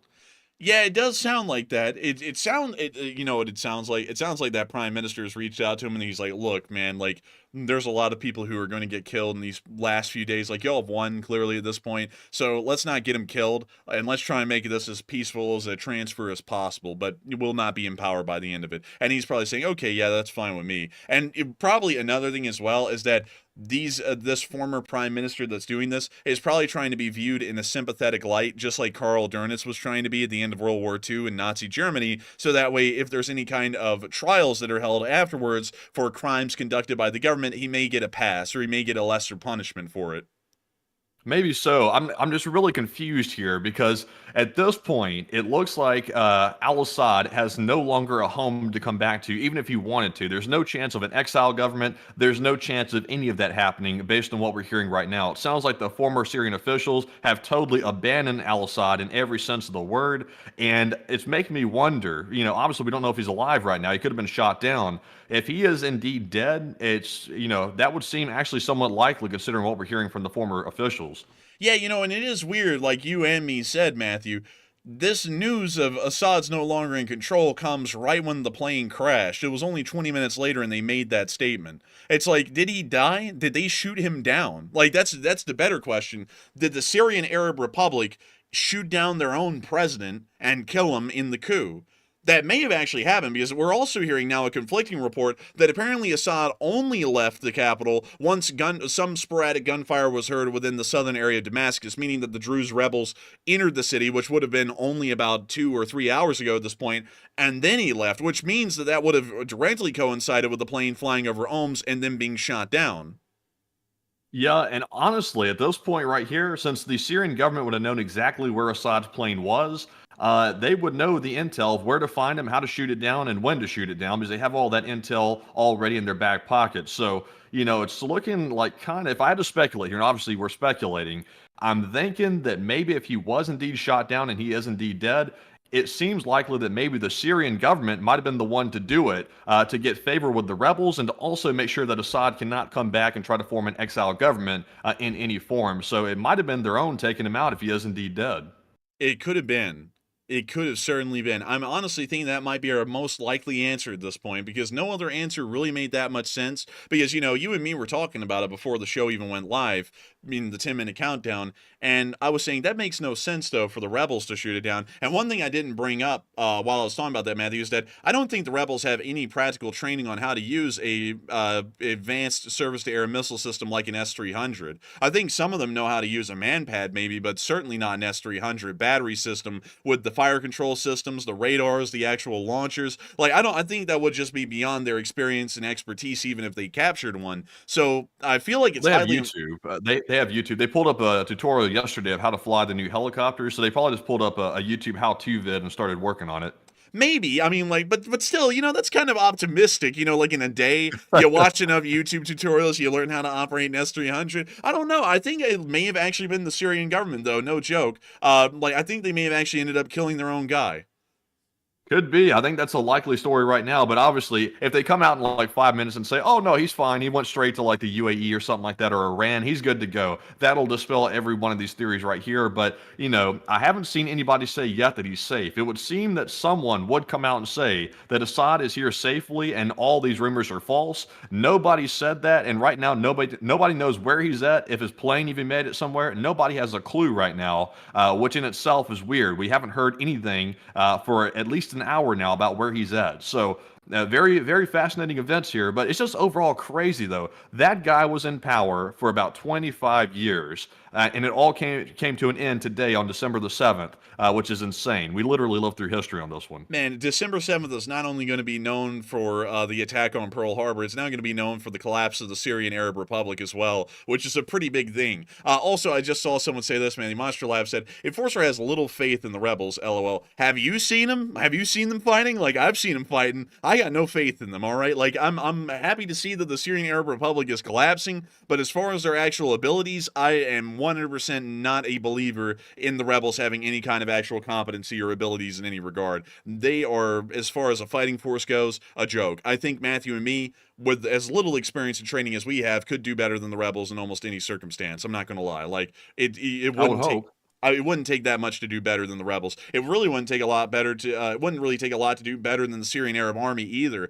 Both of them suck. I mean, like, it's just like, here's how it's working so far on the ground from what we've seen, and this is why we don't see a lot of video of the battles that happen on the ground. Both sides suck in terms of training. The only reason the rebels are winning is because they believe in their cause, and so they're, I guess you could say, radical enough to continue to fight, although they don't even know how. And the Syrian Arab Army is so beat down, they're just giving up. That's really how the battles are happening on the ground. It's not at all like in Ukraine, where the Russians actually put up a fight and then some of them might surrender to a Ukrainian assault, or the other way around. It's more so just one side believes in their cause, is really pumped up, and they just keep fighting, and then the other side really doesn't have any will to fight anymore, and so they're pretty much giving up or just running away. Because none of the video and picture evidence that we've seen from the ground is really showing that any of the Syrian Arab Army troops are fighting anymore. They're really just running once they come into contact with the rebels, and the rebels are just running them over, if anything, and they're hardly even using any kind of tactics at all. on the actual battlefield level. So that's generally what we're seeing. That's why I have no faith in the rebels being able to learn how to use a SAM system, because we also have to remember using a SAM system is a very intricate sort of a thing and usually requires months of training. Sure as hell the rebels could not master that in just a couple of days since they took Aleppo, if that's where they got that SAM system. There's no way that they ever could have, because they don't even know how to shoot a rifle, much less how to operate a complicated and advanced surface-to-air missile system. Like hell, even acquiring something on radar for that system to shoot down, just turning on the radar in the first place is probably beyond their expertise, considering how little training that they have at the moment. And so I hope that kind of explains why I'm not really having a lot of faith in them, because I have as little faith in the Syrian Arab Army. Because you know what's even crazier? They have loads of aircraft sitting around in Syria right now at these airfields that are being abandoned, and for years we've never seen the Syrian Air Force flying. And I guess it's because the Syrian Arab Army and as a whole on the Assad side just doesn't have the expertise, the knowledge, or the training to actually repair those aircraft and keep them airworthy. So at some point they just stopped flying them because they couldn't maintain them anymore. That seems to be the case, because there's no other way to explain why that happened. But beyond that, I hope that does address that the best I can. And also, Matthew, I understand that we have one last question from the chat, I believe, and then it's time for us to move on into the next segmente. Yes, we do. We have one more super chat to go, but real quick to address one thing I saw in the live chat. I saw the gardener say, do y'all understand the significance of ISIS in Syria? And yes, we do. Like, we have to take this thing one event at a time. Right now, all we know is the Assad regime has fallen and the rebels are taking control of it. And apparently they are trying to cooperate with the outgoing Syrian government that Assad had control of. So that's what we know right now. But of course, you do bring up a good point. ISIS does have sleeper cells inside of Syria. And if they decide to rise up, that could present a problem for the new rebel government if they do form one or they work with the prior government. So whatever the case is, like, I think they were trying to be like smart with that. But honestly, though, you do have a point. They could rise up, and that would be a huge deal if they did that. Probably a big issue for the rebels. But moving on here to our last super chat of the segment. This one goes to Darden Rex Heppy, who puts in a $56 donation. And thank you very much, Darden, for that very generous support. I believe that is their first ever super chat on the live stream, so thank you very much. He said, what do you guys think now that the SDF in Syria and HTS seems to be sponsored by Turkish forces? SNA is 100%. I heard that Israel would stop an ethnic cleansing of Kurds in Syria, and they want a partner in Syria, and the Sunnis will most likely not be it, question mark. And I got to thank you so much for the support, Darden, Rick Seppi, if I'm getting that correct. And also thank you for being one of our Swiss viewers, because that's in Swiss francs right there. So very nice to know that there are some Swiss people who are watching this channel. We know of a few, but you're one of the very few of the Swiss viewers that we have on this channel. And thank you so much for watching all the way from over there at the break of dawn, because it's the break of dawn over there in Switzerland right now. But to answer your question, and it's a very good one, mind you. I say that to many people, but they're usually incredibly good questions. The SDF in Syria is honestly the best bet. A lot of people don't get that, and I'll explain like the complicated environment that exists in Syria. The Turks hate Kurds. Like, that's just a fact. Like, the Turks hate the Kurds as much as they hate Armenians. The reason why is because the Kurds are a group of people that not only live in northern Iraq and northern Syria, but they also live within southeastern Turkey, or what's called southeastern Anatolia, around the area of the city of Van through Mardin and also Batman as well. And I'm not kidding, it's literally the town of Batman, at least that's how it's pronounced in English. But they live within this area of southeastern Turkey.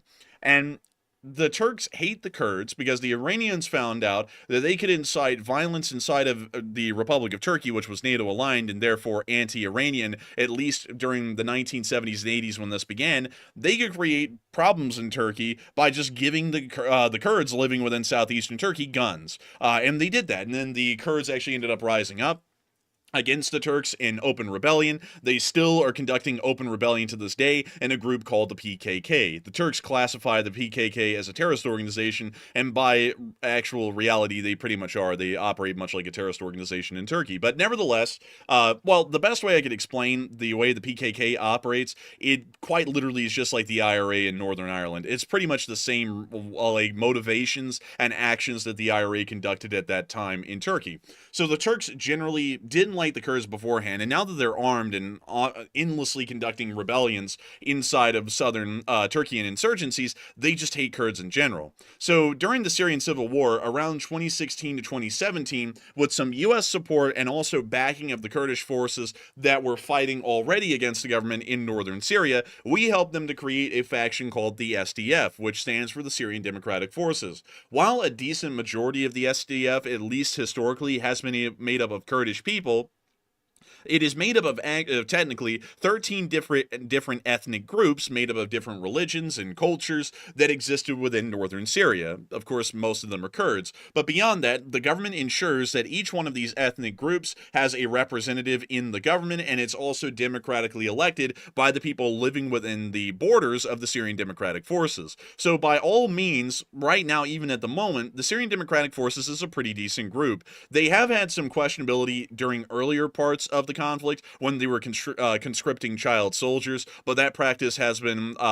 largely phased out up in the present day. About 2.5 years ago, that's really the last time we saw anything like that happening, and then it's been largely phased out from that point forward.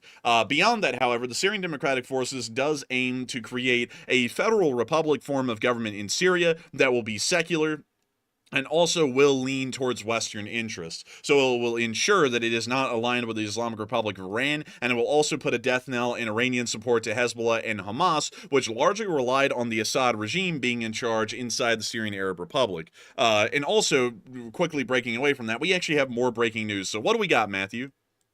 All right, so we have just learned that the Syrian rebels have now threatened the Russians directly. The rebels have given the Russians 48 hours to vacate the warm water port of Tartus. Apparently, the Russians are not leaving quick enough for the rebels, and they're threatening them to leave quicker.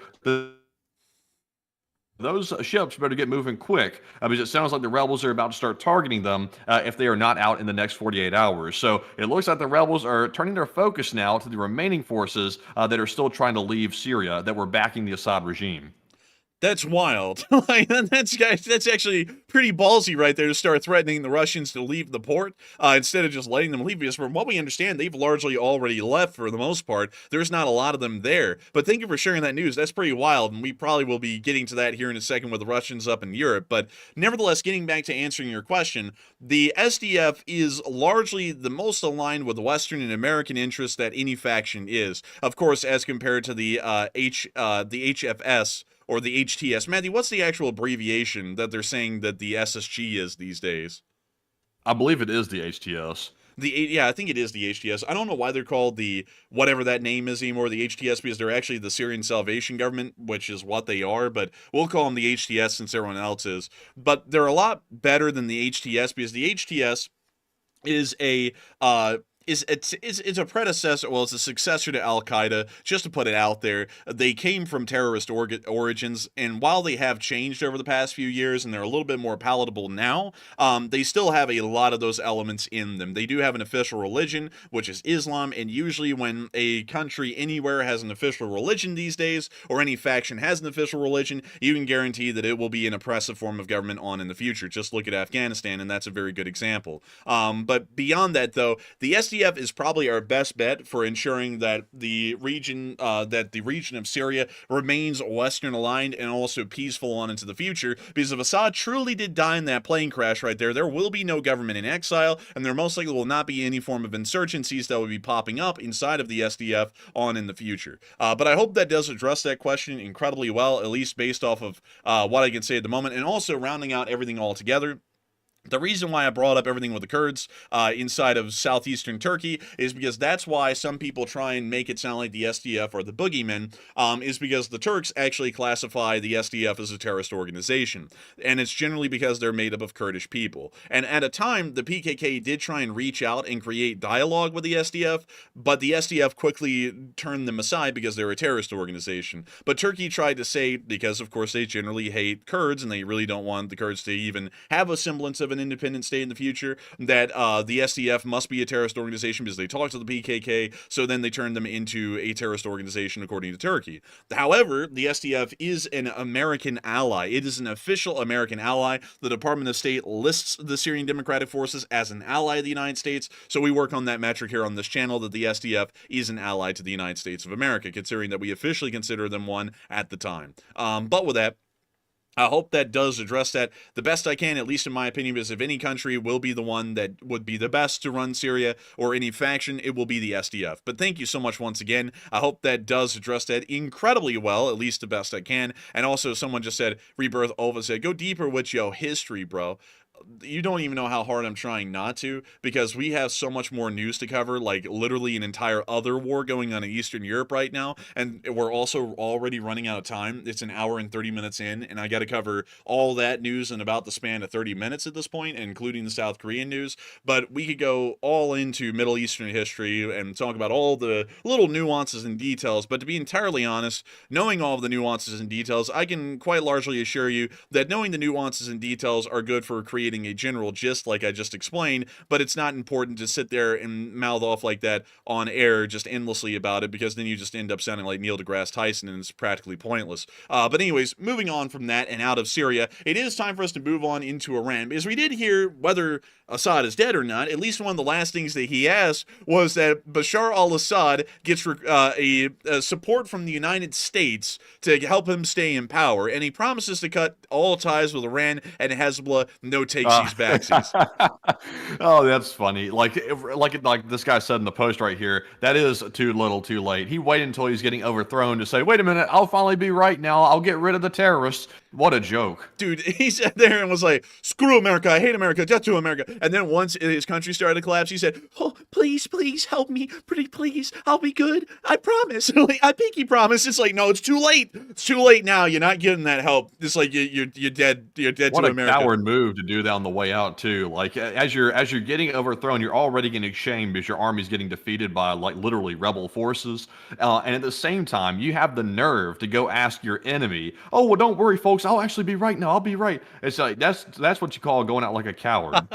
Man, dude came up like hot dog man coming out of the ER. I'll change, I swear. Please help me. It's like, no, man. It's like you're done for. But moving on out of Iran and on into South Korea, just to quickly skirt over this, Yoon Suk Yeol actually survived the impeachment. No one saw this coming. I didn't see it coming. Apparently, his political party actually boycotted the vote and just stopped it from happening for the large part. So he has survived the impeachment vote, and he's going to remain the president of the Republic of Korea on to the future. He did finally make his televised statement to the nation of the Republic of Korea, and it literally was the letter that we wrote up as a joke last night on stream. He was like, "Dear people of the citizens of the Republic of Korea, my bad, signed Yoon Suk Yeol." And apparently it kind of worked. He's not gone, so we're guessing it may have worked at least for now, but might not last too long. We did hear, however, that the former defense minister, who did resign a few days ago, was arrested today, and we'll be hopefully getting the official charges here in the near future. Meanwhile, moving out of South Korea and on into Moscow, not into Moscow, but into Russia, we were able to see that the ASSAD'S did sabotage a railway signal box today in between Moscow and Kursk. Check this out. Rail fans weep over this one. And it's toasting right there.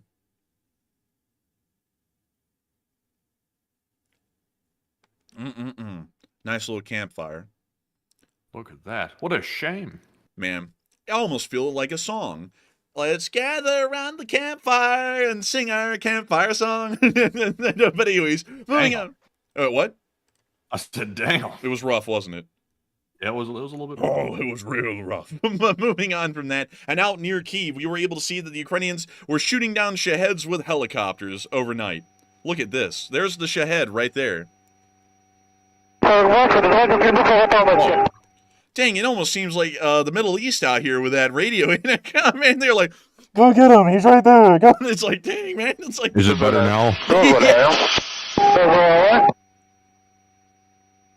And you see the Mi-8 getting right up on it. Battery low. Battery low. Battery low.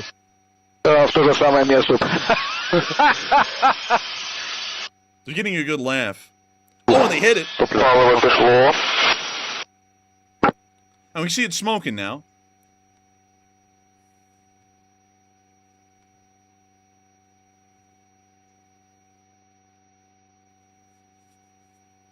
Man, this guy in the mic level he's at reminds me of that clip of Elvis where he had the microphone. He went, oh, you know, like that, like on the microphone, like.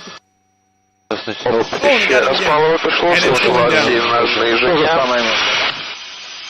battery low. Це може бути з детонацией.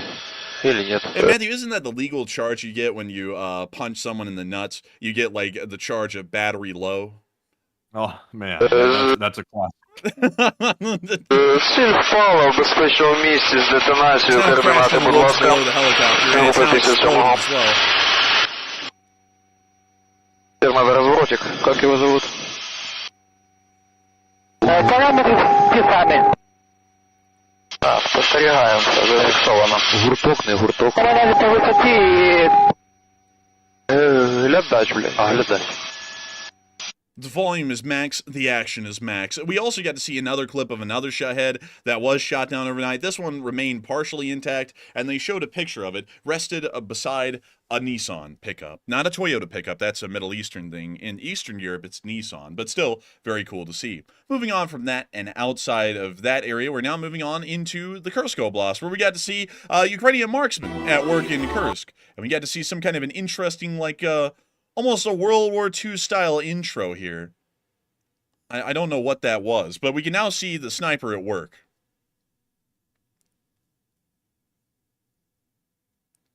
You know, Matthew, when those guys on the last video get out of the helicopters, like their microphones are like covered in spit. They really are. They're just literally eating the microphone. Dude, you just hear crunching noises when they're not talking, but like say they're like grinding their teeth on it. But we see them now. Also, this guy's face is very blurry. I can barely see it. Yeah, man, it's really blurry. I think they blurred it out. I couldn't tell if it was like a snowflake on the camera or if they blurred it out, but it looked blurred out. Also, we got to see that apparently the Russians did take some notes from Syria as they created this ungodly abomination out of a bohanka and also a rocket pod for an aircraft. Here's the clip. We're going to be muting the music because it's about as garbage as the MLRS, but they're about to be firing this thing, and look at this go. We are back in Syria. Well, the Syrian civil war may have died, but the Russian army is going to carry on the traditions. That is an absolute garbage launcher right there. Like, it looks like it's made out of, like, paper mache, like in a garage somewhere.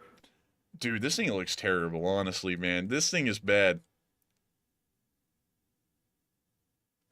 Also, that little truck can barely handle the backblast from it. It's, like, bouncing around like it's going to fall over. Well, man, it's a buhanka, man. Like, the suspension can hardly hold two people, much less a freaking rocket pod launching rockets. Like, dude, that thing, man, the suspension on that thing's going, I'm tired, boss. Like, it's like begging to be put down at this point. But moving on out of the Kursk Oblast and down into our location unknowns, we did see a couple of interesting ones down here, too. And we were able to see a javelin destroying a tank. And we see the guy up there aiming the javelin. Oh, a little pop out there. Snap, crackle, pop. And there goes the javelin. Off into the distance. Are they going to land it? We didn't get to see that.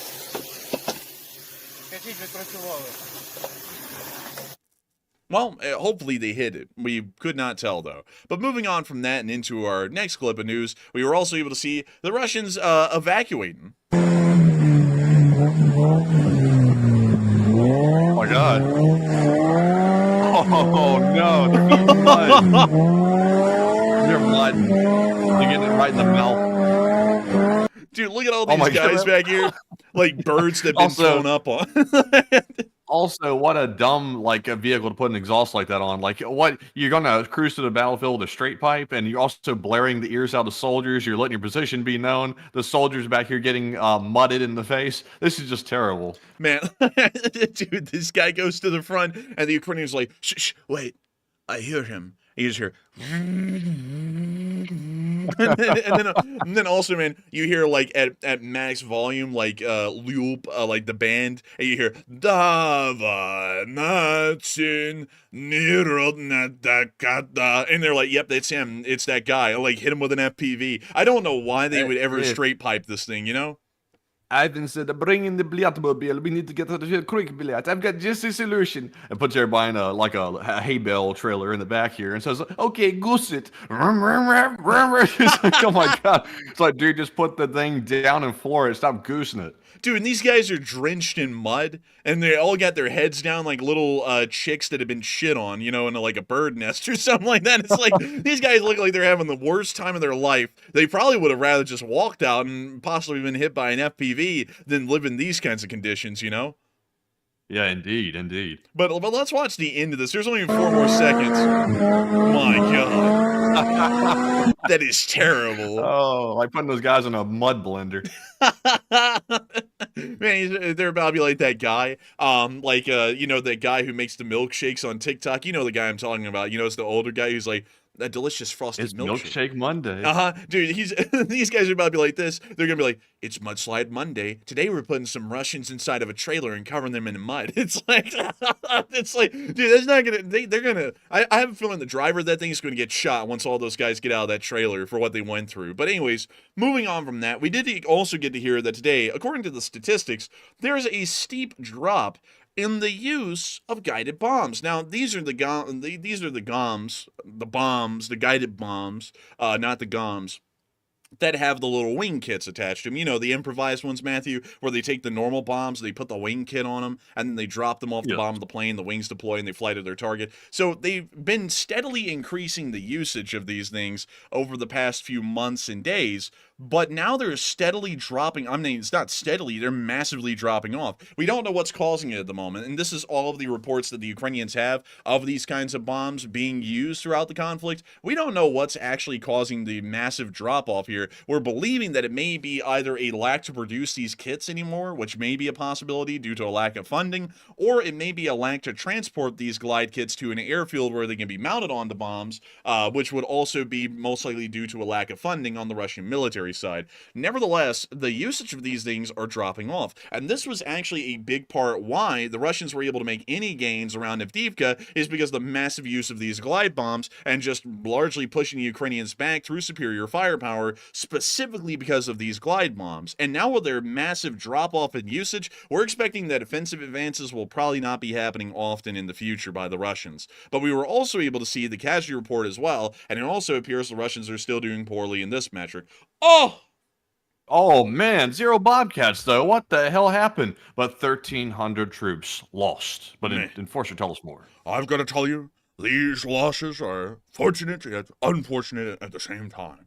And according to Miss Disha, keeper of the records, the wiretapper of Watergate, Miss Disha said, 0 tanks is unusual. And I would have to agree. It appears incredibly unusual. We do not know why that's happening. But nevertheless, the troop loss for the 7-day average has dropped about 56 people to 1,644. And we've also been able to hear that there has been 134 consecutive days where 1,000 losses has been achieved. And it does seem as though it's a pretty impressive day. But before we get into the actual numbers of the casualty report, I did hear from Matthew that we have more breaking news. What do we have, Matthew?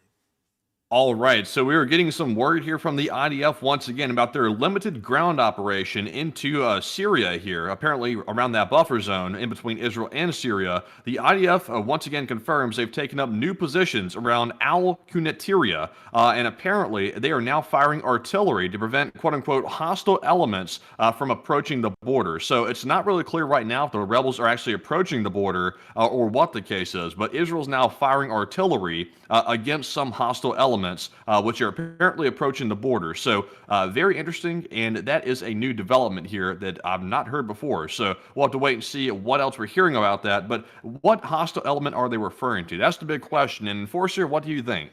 Well, that could be a great many deal of hostile forces. That could be the rebels. That could be the Syrian government itself. We're not entirely sure. But nevertheless, it does sound as though they're taking very serious action against whatever group they're trying to bomb the hell out of. And I have to remind you, Matthew, that I myself took action of bombing. I bombed Cambodia. I'm just kidding. That's a tricky dick right there. But beyond that, I would have to say, I don't know what they would be firing at, honestly. It could be the Syrian Arab Army, but that's highly unlikely. I think they're actually shelling the rebels at this point and trying to keep them away from the border. That's what I'm thinking, at least right now. Well, why would the rebels be approaching the Israeli border like that and trying to advance near the border? It seems like something they'd probably avoid doing. But I'm having some doubts that maybe that is not the rebels. But we're not getting many details from the Israeli side of who this is approaching their border. Because once, like I said, they keep really good OPSEC. But I have some doubts. Like it doesn't seem like it would be the rebels, in my opinion. I don't know. Like they're the only people around there though, because they did take Jassim, which is just south of all Kunitra, if I'm saying that correctly. So I think those are the only people they could be shelling. Because at least on our map, we're showing that the rebels pretty much control everything down here at this point, which seems to be largely accurate from what we're hearing on the ground. So I would assume that they're the only people they can bomb right now or shell with artillery. Maybe so. I mean, that's the best guess I guess you could take because I'm not really sure what other group would be showing up all of a sudden because I'm not aware of any ISIS sleeper cells down toward this part of the border, but you never know. But that's just kind of weird. It seemed like the rebels would know to back off, knowing that Israel just launched this ground invasion. So I'm not really sure. I'm not really sure. I'll be honest with you. Like, I know that we always try and make it sense in an analysis of something. Mandy, I think we're going to have to agree on this one. This one makes no sense. I don't even know what to make of that one. Yeah, I don't get it, me personally. I guess only time will tell, as they say. Dude, we're about to turn into that meme where that meatball says, I get it, but I ain't laughing, or something like that. We're going to turn into that in a second, because I don't even know what that is. I really do not know. But anyways, moving back into the casualty report, we were able to hear that 1,300 Russian soldiers and North Koreans were wounded and killed over the past 24 hours, along with 17 armored personnel carriers, 49 APCs, 12 artillery pieces, 19 drones, and 2 anti-aircraft warfare systems. The losses weren't they're incredibly high, of course, in a war's perspective, but on a day-to-day perspective, they're not incredibly high today, but the Russians still are not making any advances in really any areas of the front line. But still, I understand that we are having a little bit of a question about the Koreas at the moment. And Matthew, what are people saying about South Korea? All right, so we did cover that news very briefly here on the channel a moment ago on the stream. And once again, the poll question says, South Korea's president has survived an impeachment attempt. That just happened a while back. And also, apparently, they also arrested the defense minister who helped enact the martial law decree. So what are your thoughts? 53% said South Korea will have major issues from this point forward, while 16% said it's impossible to know, and 15% said South Korea will now be peaceful.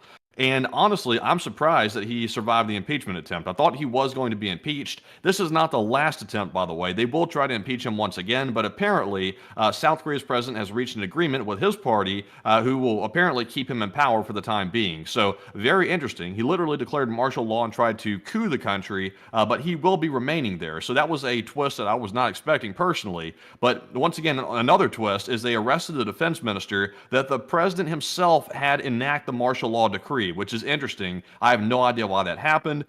Because the president is still in power, and that is his defense minister that was following his orders. So I don't know what the hell to make of the South Korea situation right now. It's really weird, but I think one thing is for certain. They are in for some major issues into the future, because this is surely not over yet. But Enforcer, what say you? I'm not going to lie. I don't know what to make of it at this point. This wasn't anything that I expected. This goes completely against my analysis, so I was completely wrong as to what would happen yesterday. So I'll be honest with you. I don't know what to make of it. I'm assuming that they'll probably have some serious issues, so I guess I'd have to be with the 53%, but beyond that, I don't really know what to make of that at the moment. All I can say is that with my experience as President of the United States, the only thing that Yoon Suk Yeol could do within his power is wiretap him, and hopefully that'll create some sort of an amicable solution to the crisis. But moving on from that and out of South Korea, it is now time for us to get back to the news inside of Ukraine. And moving on into the Vovchansk area, we were able to see that the Ukrainians were continuing to destroy Russian drones in this area today, playing carnival music now in the background. But we can see them taking out an Orlan 10. And they got it. And an NSV on a tripod. Now that's rare. I've never seen one of those. It just crept right up on it too, and bam. Man, these things creep up just like the hot dog man. Call them creepers. Aw, man, creeper. It's like that Minecraft song. Man. You know what's creeping? My subscribers, they're creeping away. They're creeping down and out. Aw, man. They're hitting the floor and crawling to the emergency exits. Aw, man. Peak viewership of 250. Aw, man. That's a small classroom. Aw, man. Oh, and that's the end of the clip, but nice to see that they were taking down some drones and taking out some Russians. But moving on from that into our next clip near Vovchansk, we were able to see the Russian Volunteer Corps under some intense shelling. Chat music ensues.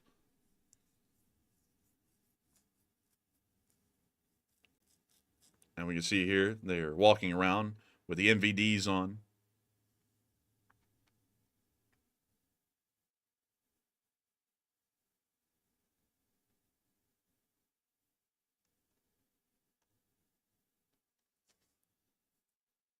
And we can see them continuing to walk around while they're under the shelling.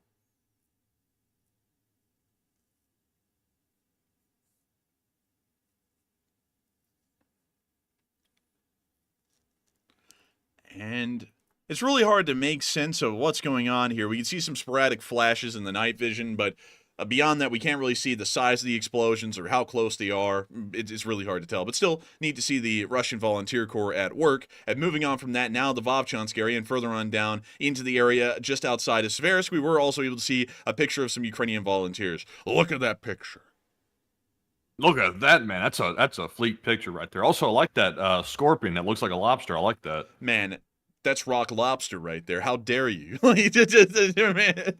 Honestly, though, it kind of does look like a lobster with like that red color. And also, I like, oh man, it's the Grim Reaper. Oh man, man, the Grim Reaper is looking hungry these days. He's eyeballing that red lobster scorpion with that like sickle right there. He's gonna slice that thing up. You know what I mean? Oh man, you remember that one time that the hot dog man put out the Grim Reaper meme about our channel? Oh man, and then it turned out to happen to him. Oh man. Oh man. I gotta tell you, justice is sweet. Oh man. And you know what they always say? When you can't beat them, wiretap them. But moving on from that and out of that clip, we're now going to be moving a little bit further on down the line and into the area of Biloarivka, where we got to see that they were hidden some Russian forces. And it was very interesting to see. Look at this. Check this out. Witness it. They used a bunker buster.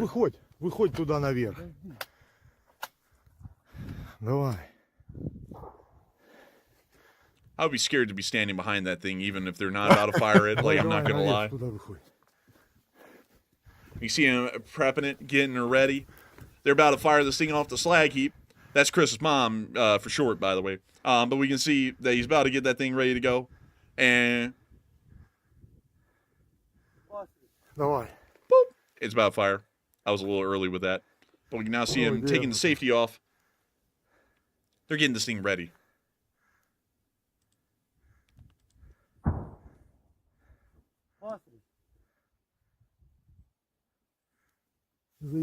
Any second now. Gonna be a jump scare when he finally does it. You know it's going to be loud. Someone Prank said, him, John. Давай нахер. someone said, these voices are insufferable. Well, I'll tell you one thing that's really insufferable. The way you're beating Tricky Dick down. How dare you? Like, but still, they fired it. They're getting back into the dugout. Твою мать, забирай нахуй ёбаем. We just shot the tank. They had a fun time with it. Сука, давай, блядь, это. Can you believe we shot it and went boom? Твою мать, я нихуя не чую, блядь, ёбнутый, сука. How can they laugh? This is a war. They're obliterating Russians. Oh my God. Давай, Oh, съёмка. dude, he coughed like you do. I've got the tuberculosis. Man, he's like, Включай нахуй вторую. Выше задирай, пострел ты, сука. Ебать, уебала нахуй. Фу, сука. Песок в роте нахуй. Сука. Ебаная, блядь, мукачи. Ля кичады сзади. Everybody in here is coughing up a storm. Так кто ж по нам but they're still laughing. They're having a fun time while they're doing it. Это пизда, ебать, шороху навели, глянь, уся промка Man, нахуй. can you like show us the damage though real quick? We would like to see the damage. Ебаная труба, блядь. Да не ржи, сука, включай, давай, погнали, блядь. Запрыгивай опять нормально. Damn. Да хорош, Yakking. выйти. Dude, that's the kind of cough that you hear when you're trying to record something with an orchestra. You know, like when you're in an orchestra hall and everyone like gets really quiet, and then they start playing the music, and then you hear, it's like in the middle of it, it just completely takes. Ring a ding ding, ring a ding ding, ring a ding ding ding. Man, or let me think of the other one. Let me think. the Jurassic Park thing, and then they get up and walk out. Давай. Заебал, дай я ляпну нахуй. Сука, включай уже нахуй кнопки, блядь. Ой, ёб твою They're still мать. messing with the weapon here, the bunker buster. Всё, давай, вперед. And it appears that it's ready for another round. Давай повторный ты, блядь. Сука. Выходь туда нахер. А шо на короче икась, не? Bald Thanos said he's coughing up a lung. Well, I can tell you something that really would make you cough up a lung. 9mm. Oh, that can really make you cough up a lung really bad. Давай, рябина, долго вошкаешься нахуй. Чу? We now see him getting the other bunker buster ready Заебал, as he давай я continues to laugh. выкину He вторую finds it to нахуй. be funny, like a circus. Я ебал нахуй. He doesn't know of all the justice warriors online who are going to make fun of Давай him for нахуй. laughing. Выше подымай. He's about to fire Давай it, дроны летят. and there it goes. It makes a deep thudding noise. Валим нахуй. Ух ты, ебаный в рот, пиздует. Твою мать, сука. Твои гляну все, сука. We now see him running down the trench line, coughing and laughing as well. It's a mix of sickness and happiness at the same time, much like my presidency. But moving on from that, we're now going to be moving further on down the line and into the area of Volodar, where we got to see some drone operators having a fun time in the Edelweiss. It looks like this guy just won like a scratch-off ticket or something. I've seen this before in my own life, and this is what everyone looked like when a scratch-off ticket had like $100 on it. It was an amazing day, but still really neat. Man. Dude, everyone's like, you just failed the test. He's like, who, me? Like you did, man. Like, Oh man. And also, let's see here. I was trying to see something. That looks like I'm just saying this as a side note, by the way. It's totally irrelevant, but I was trying to see what type of headset he had on there. It looks like a fat shark. well, I'll tell you this, Matthew. It doesn't look like a shark, and it doesn't look fat to me. It's a total antithesis, but I think it is a fat shark. I'd have to say that that's a skinny Benny right there, if you had to really name that thing aptly, at least in my opinion. But moving on from that and out of that clip, it's now time for us to move on and over into the area of Balohi, where we got to see a Russian Tor M2 being destroyed as well. Wow, and we got that 1980s techno synth up in here. We're getting the Mission Impossible style readout. And we see them dropping the bomblets. And the Tor is actually operational at this point. The radar is on. Man, that radar is going to town up there. Look at it. Dude, oh, and it stopped. So they knocked the vehicle out with that hit.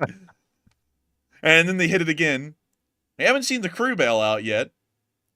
I'm sure that's coming here in a second. Oh, please. Come on, get the... Oh, they didn't get the lottery shot. If they land the bomblet right on the top of the actual Tor turret, they're going to hit the SAM missiles inside of it and catch them on fire, making them explode. And it doesn't look like they ever hit the actual turret. It looks like they hit the engine bay, but that's still going to burn it down and destroy the Tor completely. But that's the end of the clip, and really nice to see. But moving on from that and out of that clip, it's now time for us to move on out into the Black Sea, where we were able to see that the Ukrainians have been hitting some natural gas rigs and platforms out there at sea. And Matthew, is that real? Did we just hit 326,000 subs? Yes, sir. We just had 326,000 subscribers, and somehow we made a massive leap during the stream to that number. I was not expecting to hit that today, so that is insane. And if you're new to the channel, I think we have a lot of new folks viewing tonight. 700 Welcome to the LSA. A ton of new people, actually. So it's good to have you all. And also, if you haven't already, smack that sub button, because we do the stream every single night. And also, we do the short war videos during the day as well. And they're both pretty juicy most of the time, so be sure to subscribe. I've got to tell you, man. Oh, my goodness. Thank you for the massive support. Dang. Rita Fuchs threw in the $326 Rita. for 326,000 subs. Now, that's really cool. Thank you for that, Rita. But that is, it's crazy, man. We are growing so fast these days. I think we might actually hit 350 before the month's out. I think so. It's crazy. I was expecting maybe to hit like 330 or something like that, but I think it might be 350. That's crazy. I think it might be. And if that is the case, man, I'm going to be blown away. I truly blown away. Like Gone with the Wind kind of a deal. I don't even know what that's about, but it still sounds like it matches a little bit. So I think that'll work, I guess. But with that, when you see them continuing to hit those natural gas platforms, just look at that. Amazing stuff right there.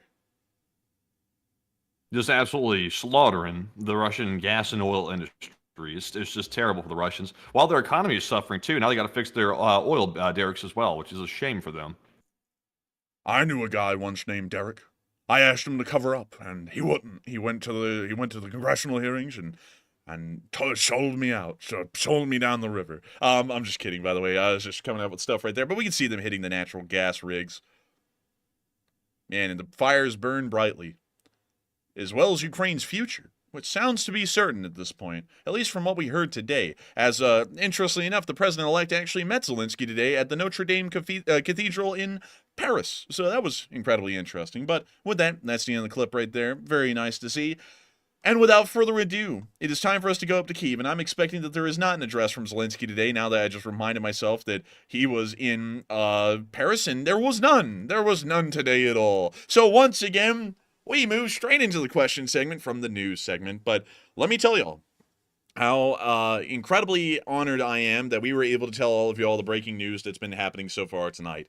It's been crazy to think that we have watched another major day in history with the collapse of the Syrian Arab Republic. Who would have ever thought that that would have come around? It's been a war, a literal war, going on for 12 years now, and it finally came to an end in just about 12 days from the offensive that was started by the SSG. It is a really crazy thing to know that we were able to cover this every single step of the way with all of y'all here on air, and I've got to give a huge shout out and a thanks to about the 19,000 people who were here on air tonight at the peak watching the stream with us and getting all of the news about what was happening in Syria as well as what was happening in other places of the world, including Korea, Iran, Russia, and Ukraine.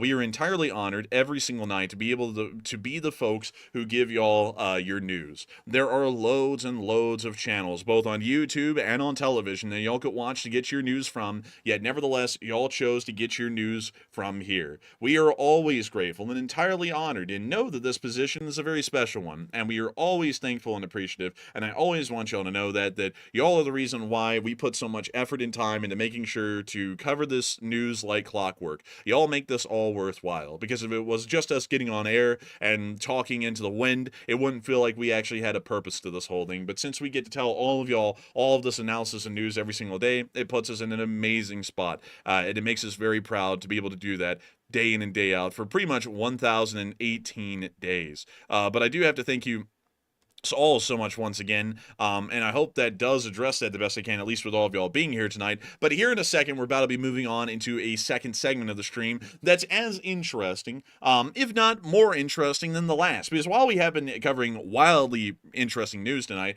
there is something to be said that we also have to talk to some wildly interesting people, which is every single one of y'all. And I've got to say that it is a wildly fun time. We usually get to talk about anything and everything, usually the topics of the day in a little bit more detail and kind of analyzing them a little bit more, but we also get to talk about whatever y'all want to talk about. So we can look at y'all's hometowns, we can take a look at certain stuff, foods, trains, planes, ships, stories, historic events, quite literally anything and everything that y'all want to talk about is on the table. I do want to make it fairly clear that tonight's a special night, so we will most likely have some breaking news updates happening during this question segment, the last one of the night, but do not expect this segment to be laden with news. It's mostly just being able to talk to y'all and kind of riff and talk about all kinds of interesting stuff as a bit of like an after news sort of a session with everyone. And so with that, I hope that does address that, at least what we're about to be heading into for all the new folks here. And also, a big thanks to everyone for subscribing today as well. It is a really wild thing to see that we've just gained another 60 subscribers in between the few minutes ago when we made the announcement that we had passed 326,000, and now we're up to almost 326,100 subscribers. But I got to thank all of y'all so much once again for subscribing, because we love to know that people enjoy this channel enough that they want to continue to hear from it time and time again. And so, Matthew, take it away. All right, and it's now time for the final question segment of the night. Some say the most highly anticipated part of the stream, maybe, perhaps. But anyways, we have one more poll question to get to. And this poll question says, if negotiations fall apart with Russia and Ukraine, will the West respond by arming Ukraine to the max? So 60% said yes, the West will increase arms if that was to happen, while 12% said negotiation will probably never happen, and 12% said no, the West will decrease arms instead of increasing arms. And honestly, I would have to say I'm with the 60%, and this is a surprising result on the poll here, because before, people believed that maybe Ukraine aid might come to a complete halt if negotiations fell apart. And it looks like that most people believe that that would actually increase under the incoming administration. So I would have to say I definitely agree 100%. I believe that Ukraine will be armed to the teeth if Russia does not come to the negotiating table fairly, and Ukraine will be put in a very good position to fight Russia going forward into the coming years. So I'm very optimistic about that, and of course, I agree with the majority. But Enforcer, what say you? I would have to say that, in my opinion, I do believe that the West will continue to increase arms dealings and exports to the Ukrainians to continue the conflicts, because it does appear that there will be no hope of a peace negotiation actually happening by the beginning of next year. That's becoming very clear to everyone, and we have been hearing, just to make this a little bit more clear, that President Zelensky has been speaking to the president-elect, and he said today that it's guaranteed that Ukraine will continue to get the support it needs to carry on the war for however much longer it needs to go on before the negotiations are actually amicable on both sides and actually achieve something of value, not just for Ukraine, but for the Western world at large. So we do understand that there will be an increase in arms shipments to the Ukrainians on in the future, and much like we predicted, much to the dismay of some, the war will continue, because it was just going to. There was really no other way that it would go. And so, crazily enough, I just got to say this, not to toot our whistle, Matthew, but isn't it crazy? What's this? Oh my goodness, Matthew. Man, the username is Hamas International. we got Hamas International showing up in the live chat. That's unbelievable. It's a limited liability corporation or something like that. Man, get it out of here. Hamas International Inc. Man, Hamas Limited or something like that. It's like, oh, that's a new one. But beyond that, I got to say this, Matthew, before we move on. Isn't it great? Isn't it just wonderful? Just got to tell you all this, because we've been on our own little island here the entire time. We didn't drink any political Kool-Aid being given by either side. We didn't say the war was going to end because of someone getting elected. We said that the war was going to continue because of a whole bunch of rational and reasonable answers and explanations, and then that actually happened. Like, it's going to happen. Like, we already see it in the works before this guy's even going to become president, and we got it dead on the freaking nail, and we were being chastised for it for an entire year, and we were right.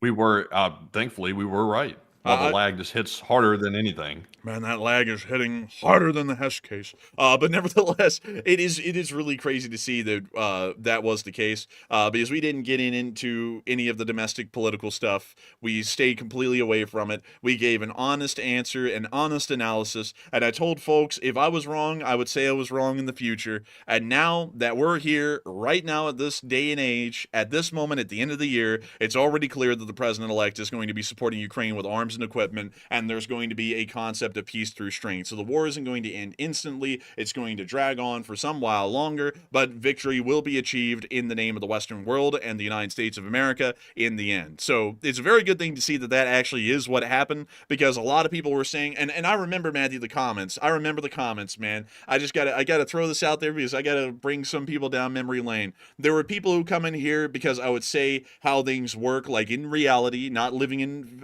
fictitious land of domestic politics and overinflated rhetoric, and people would come in and go, oh, you're so naive, y'all are so stupid, y'all might as well not even talk about politics, y'all are too young to understand, y'all don't even know. And now all those people are saying what we've been saying for an entire year, and we've just been saying it the whole time because that's what made sense. I'm telling you, the media doesn't treat me well. I'm telling you. Some people I'm telling you. And also go ahead. Oh, I think we're lagging again. Yeah, we're lagging. Can you hear me now? I can hear you now. Can you hear me? Yes, I can hear you. What I was going to say was this. I was going to say that some people are saying that politicians will say one thing and then they'll do another. That is true. And so far, the word on the street was, up to this point, that Ukraine might be in trouble when it comes to getting more aid into the future. That was the word on the street. That was what was being said in the public. And that was what was getting people so worried that aid was going to come to a complete end. Obviously, we will never know with 100% certainty until it comes up to the moment the decision has to be made. But based on what Zelensky is telling us, and Zelensky actually had direct conversations 2 different occasions with the incoming president, it sounds like Ukraine is going to be armed to the teeth if Russia does not end this thing quickly. And it sounds to be Pretty reliable. But Zelensky does not act like he's worried one bit. In fact, he has a big smile on his face now that he's going out and doing press events after speaking with the president in private. So very interesting. And also, it's very reassuring to hear that, by the way, because I was slightly worried that maybe some of the rhetoric might have been true. But it looks like, for now, that Ukraine will be safe. And I got to say that it is great to hear that. Also, hopefully, Matthew, we should be getting that little thing. You know what I'm talking about, the little anti-static thing tomorrow. So we should be able to get this lag issue fixed on Monday when we're off air, and hopefully have it fixed for good. I'm hoping and praying, because there's still a little bit of lag going on. But it's vindication, folks, to see that we didn't go with the crowd.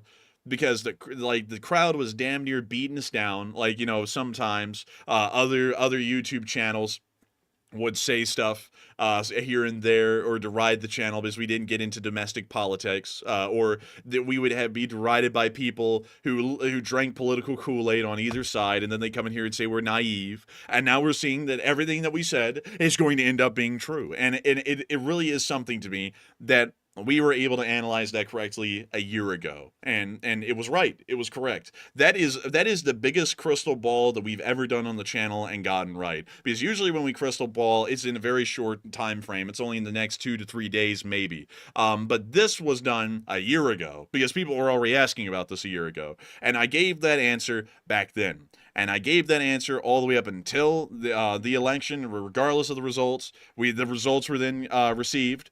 And now we're seeing it's going the exact way that we said it was going to go, no matter who was elected. And so we got it dead on the nail, and we were right. So if y'all want me to be a national advisor, y'all tell them. Y'all tell them to make me a national advisor, because I will be able to advise the nation properly, regardless of who's in that position. Regardless, I would be happy to help out anyone with being able to come up with the best options and the best available answers for the nation, at least in terms of foreign policy. And I gotta say, it's just a crazy thing. I gotta tell you that. But still, with that, I hope that does address that the best I can, at least the best I can. But I'm also going to say this, because I saw someone say it's not true yet.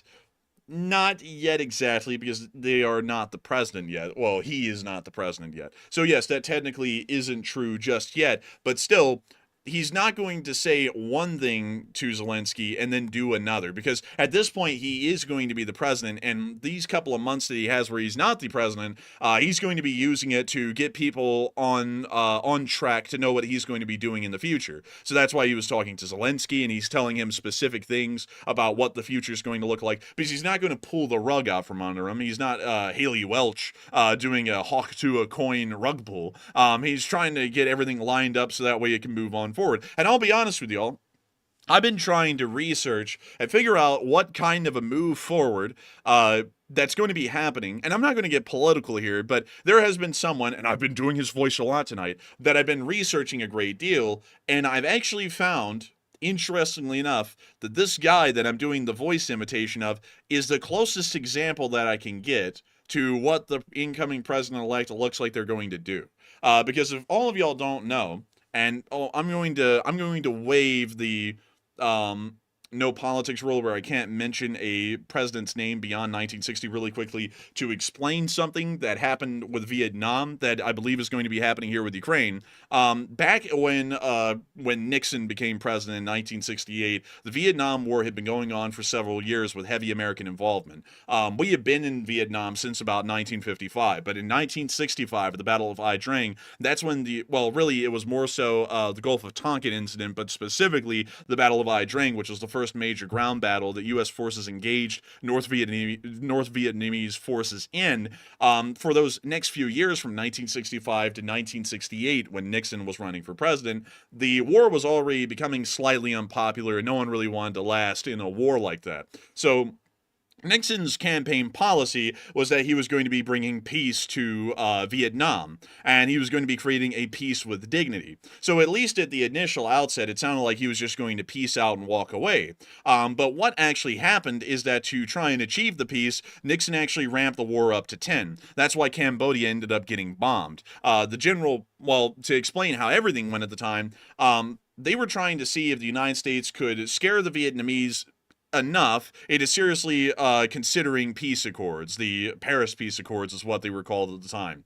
And the North Vietnamese, were not taking them seriously. So the first thing that Nixon did was that he bombed the Ho Chi Minh Trail, which largely was inside of Cambodia. And that was the first move to try and get the North Vietnamese to take it seriously. And it looked like it was working a little bit, but it didn't work enough, and they still weren't taking the Paris Peace Accord seriously. So then he went on to bombing Hanoi directly through Operation Linebacker. And then bombing Hanoi, and the amount that they bombed it in a single day, was serious enough that they actually did take the Paris Peace Accord seriously at that point, and that's what allowed for the United States, North Vietnam, and South Vietnam to collectively sign a peace treaty that would secure the borders to where they were at the time and allow the United States forces to withdraw from Vietnam. Then a whole bunch of stuff that happened afterwards saw that Vietnam fell, and the United States involvement was largely seen as pretty much pointless. But beyond that, it seems as though, from what I would see, that's probably going to be what happens here in a little while, because the statements were very similar to what Nixon stated in the 1968 presidential election, is that they were going to have world peace, and specifically peace in Vietnam. And the statements that were being made moving into this election cycle was that there was going to be world peace, but specifically a peace in Ukraine. And so with this in mind, I believe that we're going to see pretty much if we want to call it the Nixon strategy rolled out a second time, to where the war isn't just carried on like it was under Johnson, which would, right now, that would be the war in Ukraine carried out under Biden, where they're trying to achieve a victory, but they're not persecuting it hard enough to actually get peace accords seriously considered. I think it's going to be ramped up to 10 probably over the next year, and then we'll see that peace accords are taken seriously and that there are some concessions made, but generally the Western world achieves what we're looking for inside of Ukraine, along with Ukraine largely achieving most of the stuff that they wanted to achieve, including survival of the state of Ukraine and the survival of the Ukrainian government, which are both imperatives for the Ukraine and the West collectively. So I would have to say, I think that's probably what we're going to be seeing. In my honest and personal opinion,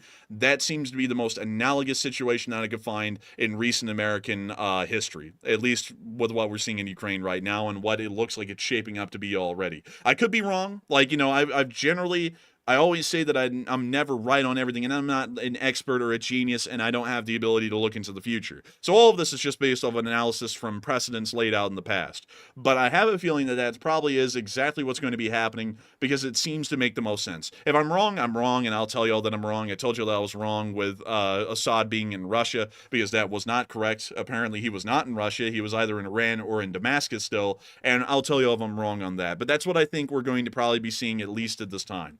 But with that, I hope that does address it the best I can. And Matthew, I understand that we have all kinds, an amazing kind of interesting questions to cover. So what do we got, Matthew? Yes, we have questions. But first, just hypothetically speaking, would anybody be interested in seeing some footage of Syrian rebels entering Assad's massive presidential palace complex in Damascus? What? Is it there? They are there right now. Take a look at the Twitter page. They're posting video. They're showing up at the gates. They're pulling up. Oh my Lord. Yeah, we actually have a video 7 minutes ago. This was published on Twitter. Take a look at this. And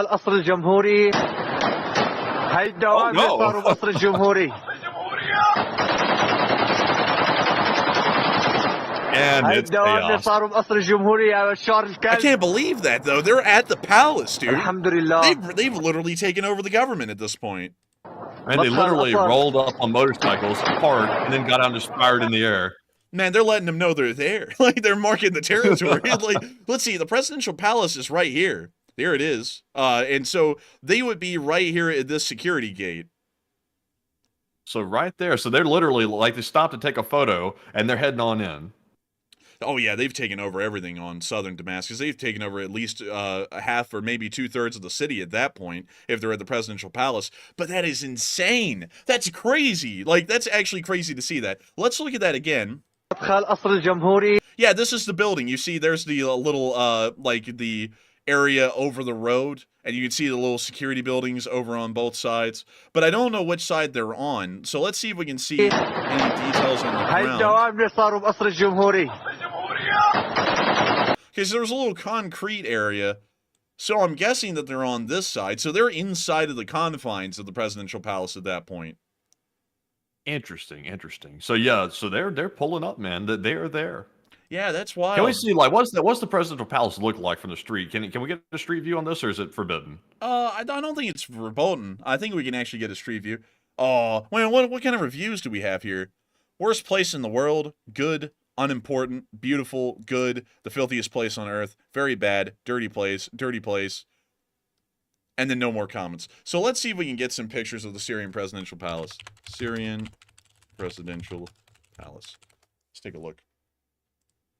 All right, so it cost $1 billion to build. Here's a picture of it. Holy crap. Here's a picture of it from the next door hillside. It kind of looks like garbage from that angle. Yeah, it does. It looks like a bunker. Let's see if we can find any pictures of the interior of this thing. So I guess this is like the best that we could ever get. Oh, it looks pretty decent inside. Nice marble. But I'm not going to lie. Like, the outside of that thing, unless maybe it's because it's bomb-proof or something, it looks so ugly on the outside, but the outside's hideous. Yeah, that thing... Dude, you know what it kind of looks like? It looks like a doomsday shelter. Yeah, it could be. It might be because it's armored or something like that is the reason why it's ugly, but shoot, that's bad. There are, like, no pictures of the inside of this thing. This is actually in Oman. That's not even the Syrian presidential palace. Maybe this is the Syrian presidential palace, or at least a part of it? But there are, like, no pictures of the interior. I'm supposing that the rebels will give us a full interior view of the presidential palace. These guys in particular. And so with that, thank you for sharing that, Matthew, by the way. That's crazy to see that coming out at this moment, that they actually control the presidential palace. The government has collapsed. Like, it's really setting in at this point, because we're saying it. We've been saying it, you know, today. But it really has collapsed. They're taking over the government buildings themselves. Yeah, it's tough right there. And also, by the way, just some other news as well. We have gotten more confirmation that the Israelis have struck with airstrikes chemical weapon sites inside of Syria. It looks like Israel is hell-bent on not letting the rebels get their hands on chemical weapons, nor the ability to produce them any further as well. So they are hitting that. It looks like there were initial airstrikes, and there might have been secondary airstrikes as well on more sites containing those chemical weapons. So I'm not really sure how that works after they hit the weapons. I'm not sure if that disperses the chemical agent into the air or not. I would assume it would. So I wonder how it's going to affect, like, you know, that's spreading across the country or not. Like, is that a serious concern, Enforcer, or how's that work? I don't really know how the chemical weapons side of things works, because every time I hear their airstrike, it's like, so is there like a contaminated no-go zone around that area now, or what? Like, I don't really know. I think how chemical weapons work, the way they arm themselves is that they mix the chemicals at impact, so that way it's not like an actual dangerous weapon, you know, while it's being handled by someone. So I don't really know how it's work. I would be honest with you, man. I would have to declare ignorance on that one. I don't know how it works. Me, naturally, I would assume that it's probably a contaminated area at this point, and people need to avoid it. But chemical weapons don't really spread far. It's like a gaseous cloud that just kind of exists in a single area, and eventually it will fade away. But if there was a lot of chemical weapons that were destroyed and ended up actually flaring up in a single area, it may actually contaminate the ground so bad that it's pretty much toxic for a good while in the future, maybe even over a century, because that's how it is in France in some places, because of the chemical weapons in World War I, and it just ends up being unusable land.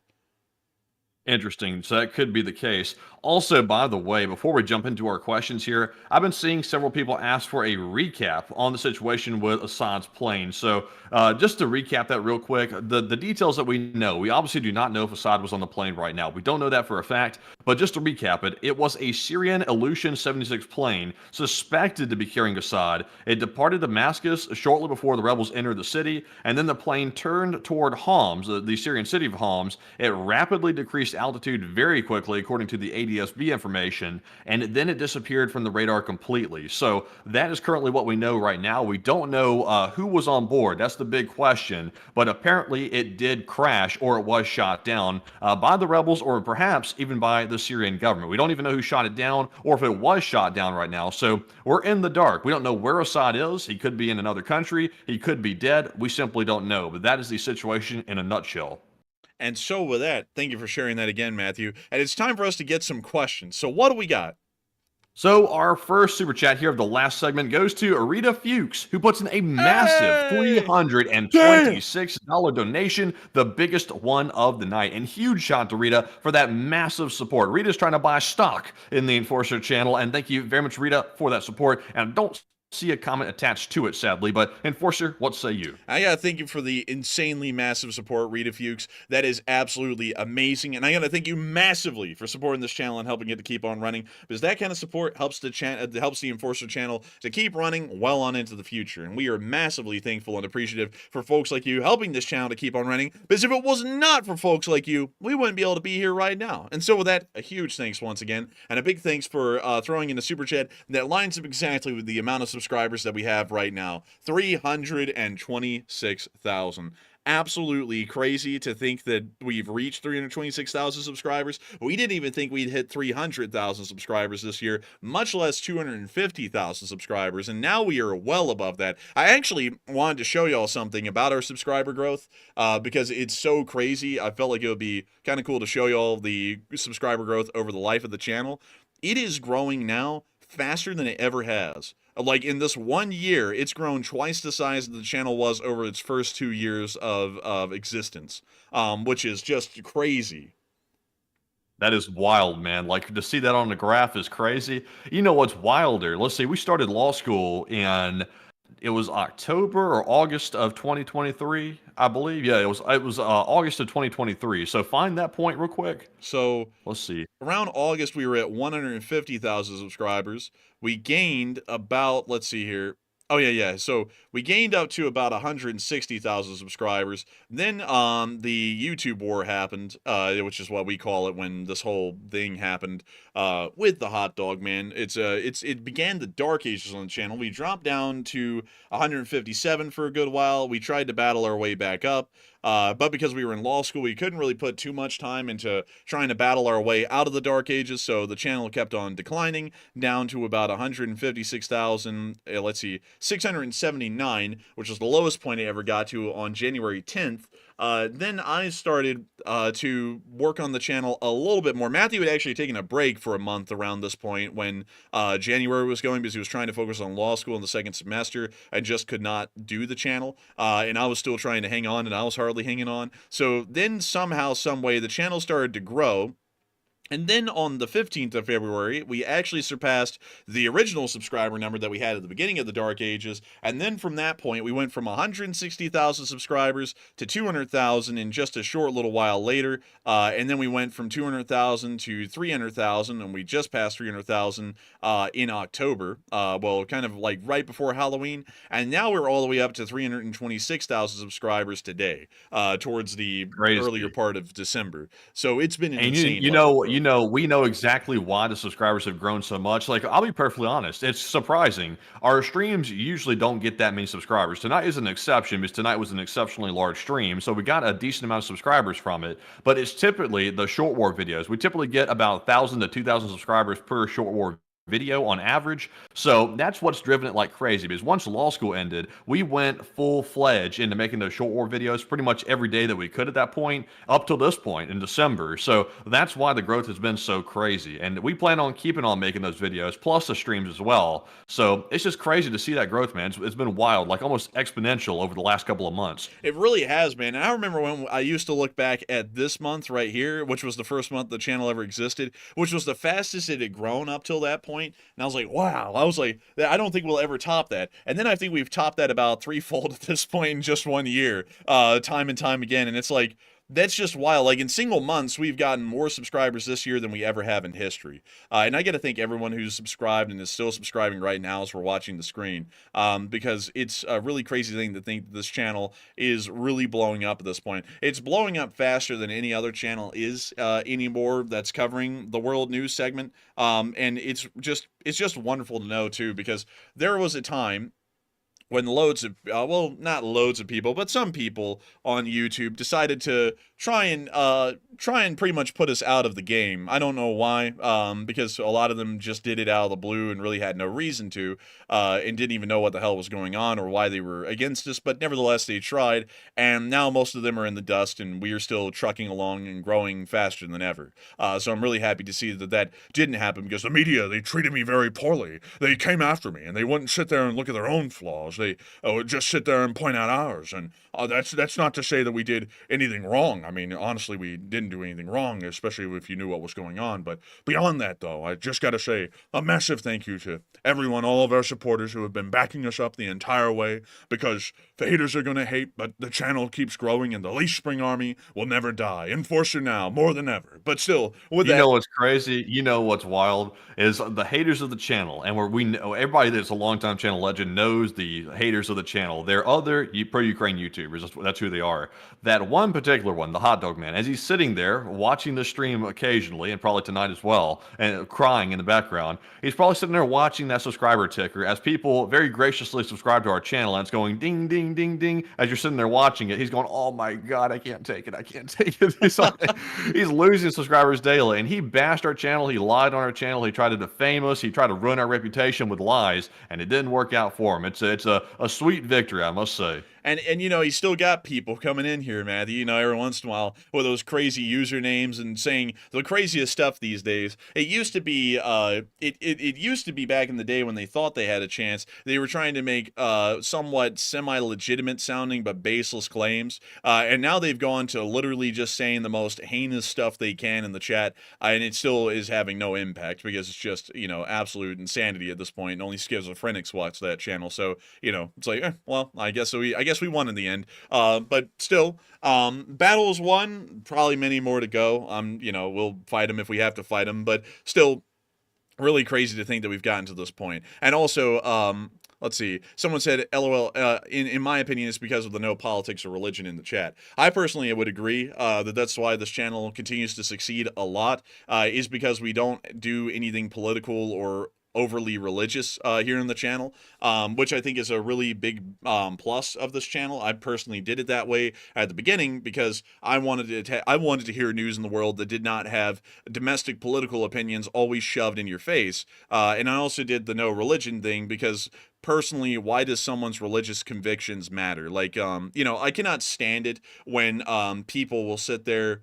Like, this is a personal pet peeve of mine, and I guess, you know, I could do this myself. Like I'll say this, like, someone will stand up, or not stand up, they'll make a video on YouTube, and they're covering news, and news is news. It doesn't really matter who you are, it matters the news you're covering. But they'll sit there and go, I, as a white Christian male, and I'm like, what does it matter that you're white, Christian, or male? You're just a guy covering the news. Just cover the news. Like, it doesn't matter who you are or where you come from. It just matters what kind of news you're covering. That's all that matters at the end of the day. And so I'm annoyed at other channels that do that. I cannot stand, like, the identity kind of a thing that revolves in the world these days, where you can't just be a person in the world. You've got to be a specific set of characteristics. And I never try and prescribe ourselves to a specific set of characteristics on this channel. I'm me. I'm who I am. I couldn't help that I was born a white or a man or anything like that. I'm just the enforcer, and I do what I do. That's how I largely look at it.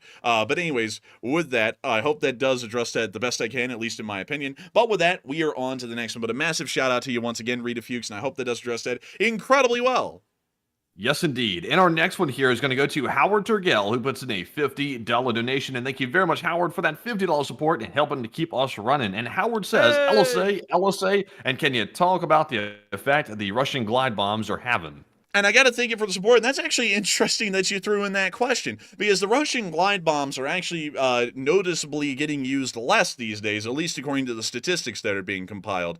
The Russian glide bombs were actually one of the few times that they had a fighting chance in the war of gaining any ground, and they really only used it in one area, which was the Avdiivka front. And we can actually see in the Avdiivka front that they made a huge advance, because originally Russia surrounded the suburbs of Avdiivka at Kamyanka, Yasna, well, actually Novoselivka, Druha, and then down here towards Opitne a little bit, and Pisky earlier on.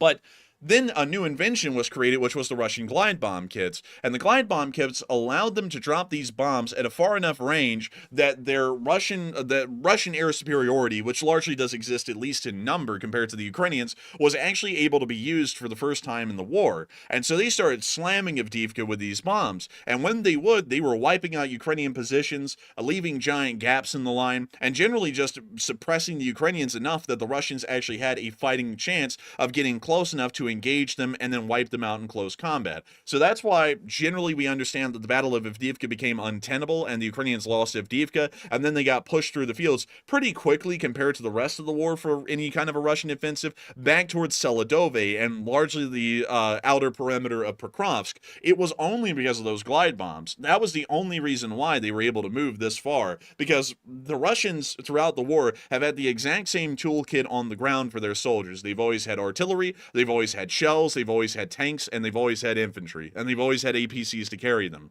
But the thing that changed at Avdiivka is that they finally were able to use the Air Force with the glide bombs, and they have a very significant impact. That's why Ukraine was requesting even more Patriot systems, so that way not only could they provide a shield to the civilian populations in the major cities with some of their Patriots, but other Patriots could be moved to the front lines itself and stop the Russians from using these glide bombs. Because if they weren't able to do that, they were going to start losing the war, especially if these were being used across the entire front. We never saw that they were used across the entire front, though. We only saw that they were used at Avdiivka, and now we're seeing that there is a sharp decrease in the use of these glide bombs, which is showing that they're either having production, funding, or logistical issues with getting those to the front line and using them. So with that in mind, it seems as though the only thing that gave the Russians a actual chance to level the playing field with the Ukrainians is largely disappearing at this point, and for that reason, while the glide bomb was a massive part of them winning the Battle of Avdiivka in a Pyrrhic victory and able to push, and having the ability to push far beyond towards Pokrovsk,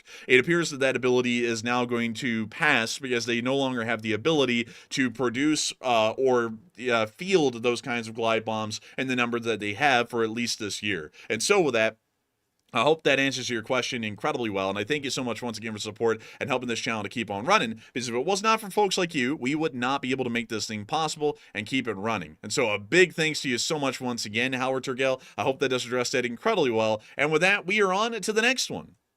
All right, and our next one here goes to Yeti Stew, who puts in a $50 donation, and thank you very much, Yeti Stew, for that $50 support, and we appreciate it very much, and thank you very much for helping to keep the channel running. And Yeti Stew sadly did not leave a comment, but that is their third ever Super Channel live stream, and we appreciate it very much. And Enforcer, what say you? And I gotta thank you so much for the support, Yeti Stew, and I gotta thank you for your third Super Chat to the channel ever. You didn't throw in a comment, but the support means a lot, and I gotta thank you so much once again for supporting this channel and helping it to keep on running, because if it wasn't for folks like you, we wouldn't have been able to make this thing a reality and make this thing a possibility. And so a massive thanks to you once again. I hope that does address that incredibly well. And with that, we're about to be moving on to the next one, but I saw someone bring up something, Matthew, I wanted to address, because this is something that I feel like it would be a good thing to touch on. Someone said, and this is of course deriding me for saying I don't like it when people really like tie themselves up in an identity of who they are. Like I like a Gatorade, so I'm a Gatorade man, or I'm the Costco guy, or something like that. You know, I don't really like that kind of stuff. But someone said,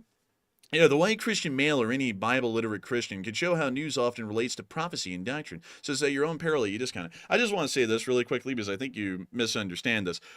Just to give a little bit of an open disclaimer, I don't talk about what my political affiliation is, but I'll tell you that I am a Christian. News coverage doesn't have to surround your identity. Like, just because I'm a Christian does not mean that my news coverage has to be strictly based in Christian theology. Because, to be entirely honest, you know, if you're going to say it, like, because I know what that is, because I've been surrounded by Christian people growing up my entire life. I live in the South. Everyone's always trying to connect the dots to where it's the end times every single time. And I'll be honest with you, this kind of just looks like any other time in history right now. Like, this could have been the Cuban Missile Crisis. This could have been World War II. I mean, you could have made arguments during those times, living in them, not knowing what the future looked like, that those were the end times. And I'm personally not one to be trying to, you know, really tie in identity, like really identity politics, if you want to call it that, into news coverage, because the news is the news. The news tells its stories the way it tells its stories. If it happens to align to some prophecy, then that's for you to find out. That's not for me to tell you. Why do I have to tell you? If you're a Christian, just look at the news. I'm giving you the news right here, and you can find out yourself. And, you know, if it lines up, it lines up. If it doesn't, it doesn't. But as far as news coverage goes, News is news. If Assad is overthrown, I don't have to try and line that up to some domestic political opinion or some sort of a religious opinion to make it make sense. It just happens. It's a part of the world. When I go down to the corner store and I buy a slushie and I'm walking outside and I drop the slushie on the ground, you can analyze it as some sort of depth or meaning or some sort of a sign if you want to. Maybe it's because I'm of a certain political affiliation, or maybe it's a prophecy. It doesn't matter though. The slushie fell on the ground, and looking at it for what it is, the slushie fell on the ground and I tripped, and that's what happened. Like, that's largely how I cover news. I don't like this whole idea, like with that sort of a thing, where I have to, because I am a certain thing, like for example, I wear polos generally, if y'all don't know. I get them on discount. Well, actually, I've never really bought polos. I've worn the same polos for years. But when I got polos, my mom got them at discount for $15 a pop. I wear polos. Does not mean I'm a polo guy. Does not mean I have to subscribe to the polo guy mindset. Doesn't mean I have to be a frat guy asshole or anything like that. I just happen to wear polos because I think they don't look that bad. And I just don't like how everything has to be generally tied to some sort of an identity, political sort of a thing. Like, you can never just be a person anymore.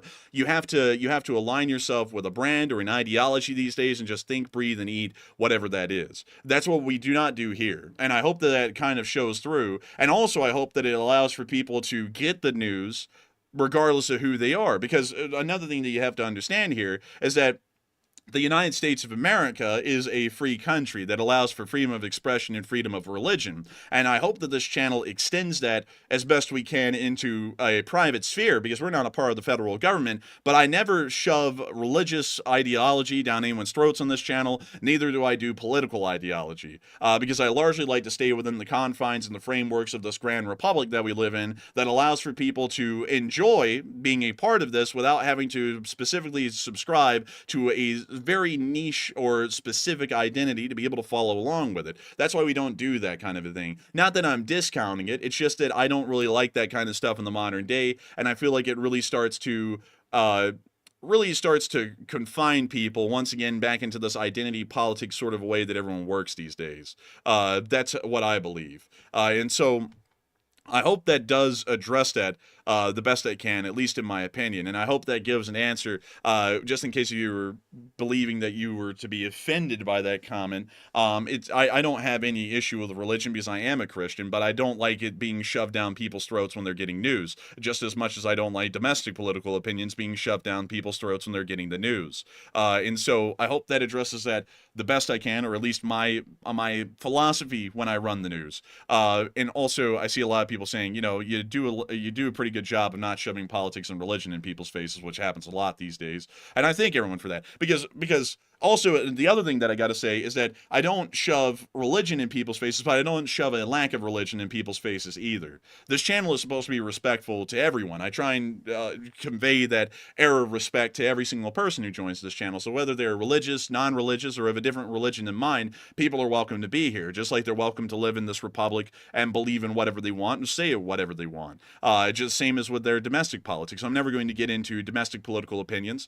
One day, when I run for politics, I will get into politics and political opinions. But for now, I'm not in politics. I'm running a news channel. And so I want people to be welcome here and be welcome to get the news and know that there isn't going to be any kind of an inherent bias or any kind of a specific kind of an ideology underlying it beyond a pro-Western and pro-American ideology, which I think that many people subscribe to and believe in, especially here in the Western world. And so with that, I hope that does address that incredibly well. But with that, we are on to the next one.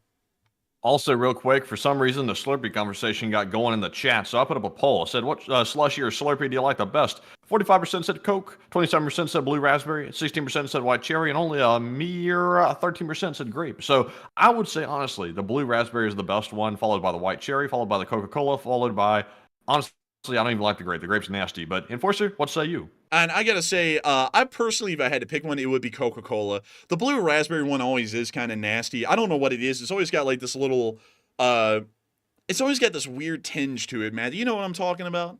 It's like carbonated. Yeah, and grape is all right. I mean, it's okay. Like, really, Coca-Cola and white cherry would probably be the best, in my opinion.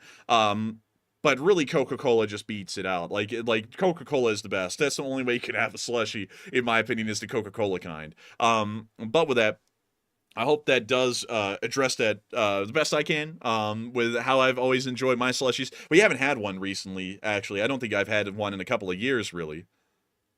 Yeah, it's been a long time. When I was out in Texas, though, I did see my first ever Slurpee for the first time ever. They had like 12 different flavors of a Slurpee out there. It was pretty Really? cool looking. Yeah, the 7-Eleven is, I love that.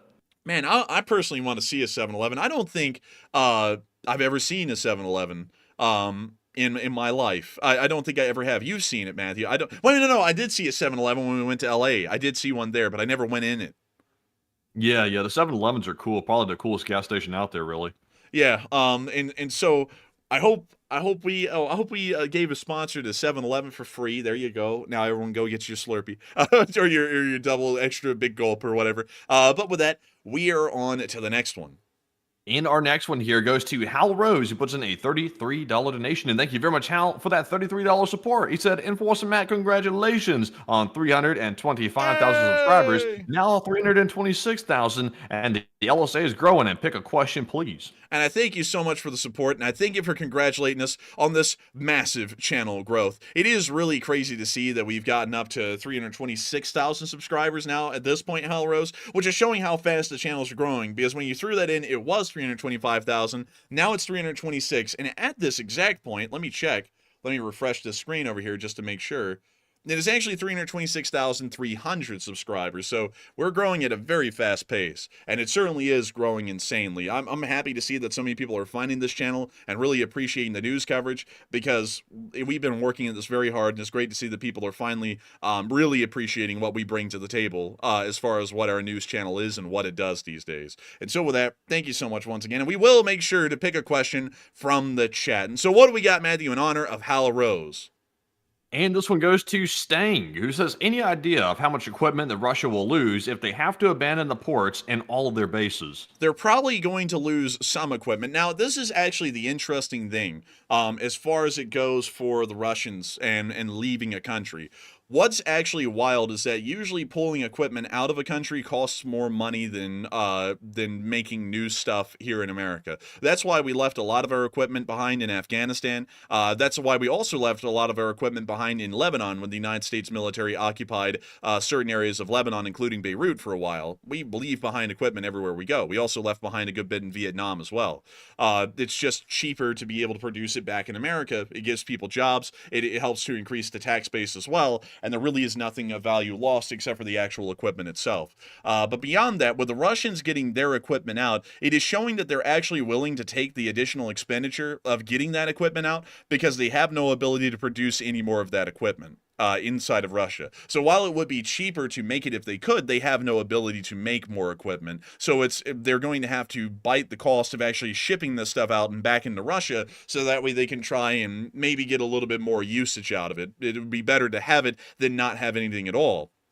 And that's what we're kind of seeing with the Russians at this point. I don't really think they're going to be leaving a lot behind, because they really just cannot afford on a military equipment level to leave the stuff behind, because they will not be able to replace any of it. So if they leave an S-300 behind, they've lost an S-300 that will not be replaced for years. If they leave behind aircraft, they will not be replaced for years. If they leave behind ships, once again, not replaced for years. So all of it has to go. I believe that they're probably even going to strip the air bases bare of most of the ground equipment that they could get out. I think the only thing they might leave behind is some fuel, maybe in some air-based fuel tanks somewhere, and maybe a couple of odds and ends, but it's not going to be much, because there's really no way that they can even produce most of the stuff anymore, given the state of Russia these days. And so with that, I hope that does address that the best I can. And thank you so much once again for the support and helping this channel to keep on running. And with that, we are on to the next one. All right, and our next one here is going to go to Hokey Redneck, who puts in a $50 donation. And thank you very much, Hokey, for the $50 support. And also, it's good to see you once again. He says, can you show us the channel growth graph? And basically what he's saying here, would you like to run Hot Dog Man through the ringer a little bit more? And yes, we would. Please pull it up. And here we go. It's here again. Hey! Look at that. This is only the past 28 days. So on the 9th of November, we were at 304,000 subscribers, and we've grown 22,000 subscribers in 28 days, or about a third of the size of the Hot Dog Man's channel in a month.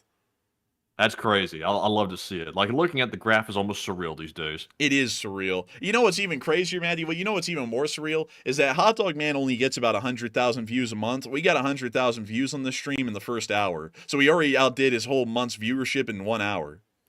It's wild. It's crazy. It's just unfathomable for the Hot Dog Man. If only he could upgrade to maybe 5 viewers. Yeah, if only. But here's the past year. So about a year ago at this point, we were at 157,100 subscribers. We're now at 326, and then over the entire lifetime of the channel, this is the growth graph. So everyone can see the channel is growing at leaps and bounds. It's just crazy to see that. I never imagined that this this massive growth spurt down here at the beginning of the channel covering the war would look small these days compared to everything else. But as for most of the channel's history, that thing was huge, and it looked like we were kind of just battling it out to just gain subscribers over the long run. And what's even crazier, Matthew, is that we hit 100,000 subscribers in year one, like in about the first half year, and then the next time we hit the next 100,000, it was about like a year and a half later or so, in 2024. Yeah, like when we finally started growing exponentially, it started going crazy. Like, it was not small at all. Like, it really dwarfs. Like, really, I see 3 different jumps here. Starting obviously there on day 1 of the channel, it jumped. Then it sort of stayed a little level, grew a little bit, and then it jumped right around that mid 2023 mark, and then it jumped like crazy around the February 2024 mark. So 3 massive jumps, with the third one being the craziest. It is just absolutely insane. It's truly an amazing thing. And I got to thank you so much, Hal Rose, for bringing this up so that way we could look at it again, so that we could fawn over the massive subscriber growth on the channel. The Lee Spring Army truly is growing stronger and stronger by the day. And it's not just by hundreds anymore like it used to be, or even just a couple of dozen at a time. Now it's quite truly in the thousands almost every single day. And so with that, thank you so much once again. I hope that addresses that incredibly well. And with that, we are on to the next one. In our next one here goes to Lord Lathos LSA, who puts in a $25 donation, and thank you very much, Lord Lathos LSA, for that support. And they said, will Putin be forced to resign, and would that allow a complete Ukraine victory, and long live the LSA? I'm not really sure on the condition of the Russian government. One thing that's interesting, though, that we do have to point out is that Assad's government looked fairly secure until the SSG offensive began, and then they lost Aleppo in about a day or two. That's when we knew that the Syrian government was pretty weak. We don't really know how, well, actually, we actually have a pretty good idea of how weak the Russian government is in the Wagner coup, because they literally just started driving straight to Moscow. They didn't even do what the SSG did, battling through each city. They literally just captured everything without a fight, going straight to Moscow, and the only reason they stopped was for unknown reasons. We really don't know why still. So with that in mind, I would have to say I think the Russian government is fragile enough. Putin may just be ousted at some point, or may flee the country, maybe during a coup. But I don't know when that coup would happen, and I don't know if the conditions are prevalent in the country yet for something like that. I would assume probably not, because Russia has always seemed to somehow keep a little bit more of an iron grip than the Syrians have so far in Syria. And so with that, I hope that does address that the best I can. And I thank you once again for support and helping this channel to keep on running. And with that, we are on to the next one. And our next one here goes to Jenna, last name Tolls, who puts in a $20 donation that says, adios, Assad, and Boomer. And Boomer. Okay, Boomer. But beyond that, again, thank you so much for the support, and a goodbye to Bashar al-Assad. It will not be missed at all. One bit at all. But still, thank you so much once again. I hope that does address that the best I can. And we are on to the next one. All right, and we don't even know if he's even alive right now. When we say good riddance, it could have 2 different meanings to it, so I'm very curious to know. But moving on here to our next super chat. Before you move on, oh man, that guy you banned just a second ago, he's like, dude, like, Squibbly Butt on Reddit said that he's alive, bro. Why aren't you covering that? It's like, there's no proof. Like, it's like, we still don't know if he's alive or dead. But anyways. You're talking about that guy? Yeah, that guy. That dude's sounding a loony, man. He was in the live chat talking about all kinds of crazy stuff. I was like, what the hell's going on? He said, it started off like with some crazy comment that really alerted me, like something's really up here. I said something about Buc-ee's is more like a tourist attraction than a gas station compared to like 7-Eleven. And he put in a comment like, man, Enforcer Matt walks into a Buc-ee's bewildered and shit. I was like, what? I'm like, what the hell? What does that have to do with anything? And then it went downhill from there and went more berserk. So not sure what that guy's deal was. Maybe some drinking or something like that, but I don't know. But anyways, moving on here. He's not that guy anymore. But moving on here to our next one. This one goes to Jacob Hawley, who puts in a $20 donation. And thank you very much, Jacob, for that support. He said, I leave this question to you. With the fall of Assad, what do you think the likely outcome here is? Is it Islamic authoritarian state, or Islamic republic like Iran or Pakistan, federalism, or some sort of breakdown and continued violence? I would say probably some form of a federal governance on the by and large, maybe the splitting of the state of Syria into two separate entities, or the continuation of violence. Those would be the three likely options at the moment. Saying that one of them is a definitive certainty is largely impossible in this scenario, because while I could tell y'all exactly what was going to happen with U.S. support in Ukraine, and it was a perfect hole-in-one kind of an answer, that's because that's a really easy thing. If you look through all of the political crap in America and you look straight down to how the government works mechanically, that was a very easy answer to give. But in the instance of large moving parts and many different factions involved in an ongoing civil war, it's really hard to say how it would truly go, because the ceasefire in between the HTS and the SDF could fall apart very easily and very quickly, and then the civil war continues. Or we could see that both of them agree to create a federal form of government, and the HTS ends up creating some more Islamic-leaning regions inside of Syria, but still the democratic rule of law is largely respected inside of the country. Or we could see something else entirely, the creation of a Islamic republic, much like that of Pakistan or any other country along that line. Especially if there's a heavy amount of Turkish involvement and America kind of just stands idly by, that could be a likely scenario. But I would say it would be those three, but I can't really narrow it down on which one it really would be in the end, because there's so many things that could still happen at this point that would change the fate of Syria. And so with that, I hope that does address that the best I can. Thank you so much once again for support, and we are on to the next one. All right, so we have some more breaking news. I love it when we have breaking news. We just got videos here, apparently, of the rebels speaking on Syrian state television, declaring they toppled the Bashar al-Assad regime. It's the whole gang. They're on TV, and they're standing behind the news desk, speaking from a piece of copy paper. So they are out here declaring victory. Also, we got a picture and a video showing the Syrians tearing down a large poster of Soleimani and Nasrallah outside the Iranian embassy in Damascus, indicating that Iran's little axis here might be having some difficulty in the future. And also, we did see a video of apparently the Syrian president Hafez al-Assad being toppled in Tartus. So, Enforcer, we have all those videos on the Twitter page if you want to take a look. And we will take a look. Here's a couple of videos down memory lane, folks. Here, first off, it appears that people are already overthrowing the Syrian government in Tartus before the rebels arrive. That's a sturdy statue, but the hand's finally gone. He's now giving people the finger. Actually, he's doing a finger gun right there, Matthew. Look at that.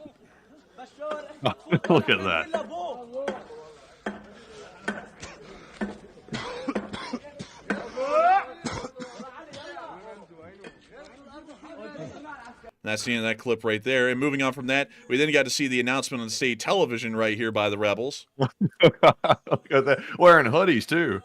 Man, they're comfy. Also, this guy is very buddy-buddy with these two.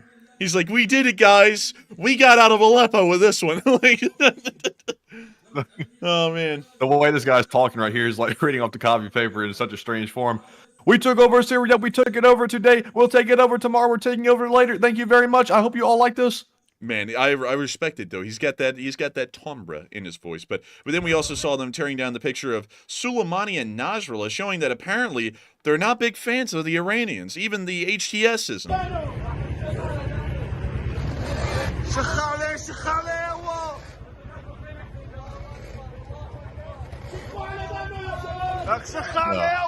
Nightmare, rip it down.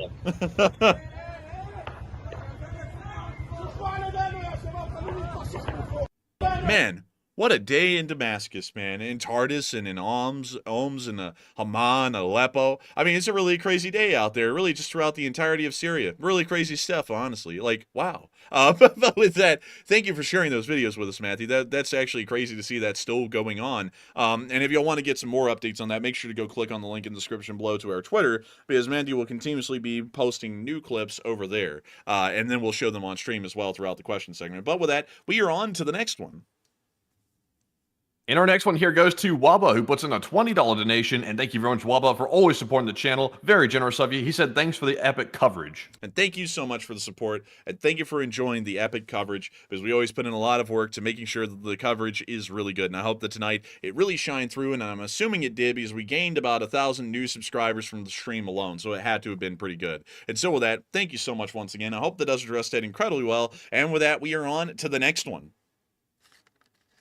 And the next one goes to Top Flight, who puts in a 20. And thank you very much, Top Flight, for that support. And they said, finally catching a live show here in Slupsk. And here's an Aegis fun fact for you. Recently successfully fired a Patriot missile with an Aegis system, and long live the LSA. Hey, and congratulations for that. All the way up there in Slutsk, which is in northern Poland, right up here. And then the Aegis Ashore system is right here. And that's where you were at. And a big thank you for the support and helping this channel to keep on running. It's really cool to hear that they were able to do that, and really cool to know that we actually have someone here on the channel who works on the Aegis Ashore system. And so thank you so much once again for support. I hope that does address that incredibly well. And also, big shout out to Aegis Ashore, keeping it real out here. And so with that, we are on to the next one.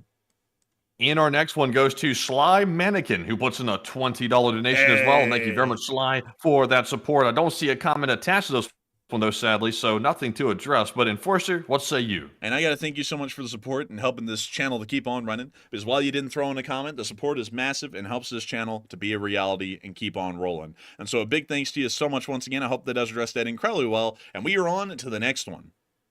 And our next one goes to Plazoth, who puts in a 13 and says, Coffee Fund from Tom and LSA. Hey, and thank you so much for the support, the Coffee Fund support from Tom. And I got to thank you so much once again for supporting this channel and helping it to keep on running, because if it wasn't for folks like you, we wouldn't be able to make this thing a reality. And so a big thanks to you once again. And also, I see a lot of people saying Assad and making different plays on his name, like Ass-Sad and Sad Ass and Asswad and all kinds of things. And I thought, Matthew, I would try and whip out the old classic singing. You know what I mean, Matthew? That's that Assad song, man. I think if I can pull my brain together well enough at this point and get out of the feeling of pressure and stress from running the stream, which is always kind of a little there in the background, I might be able to whip out a bar or two.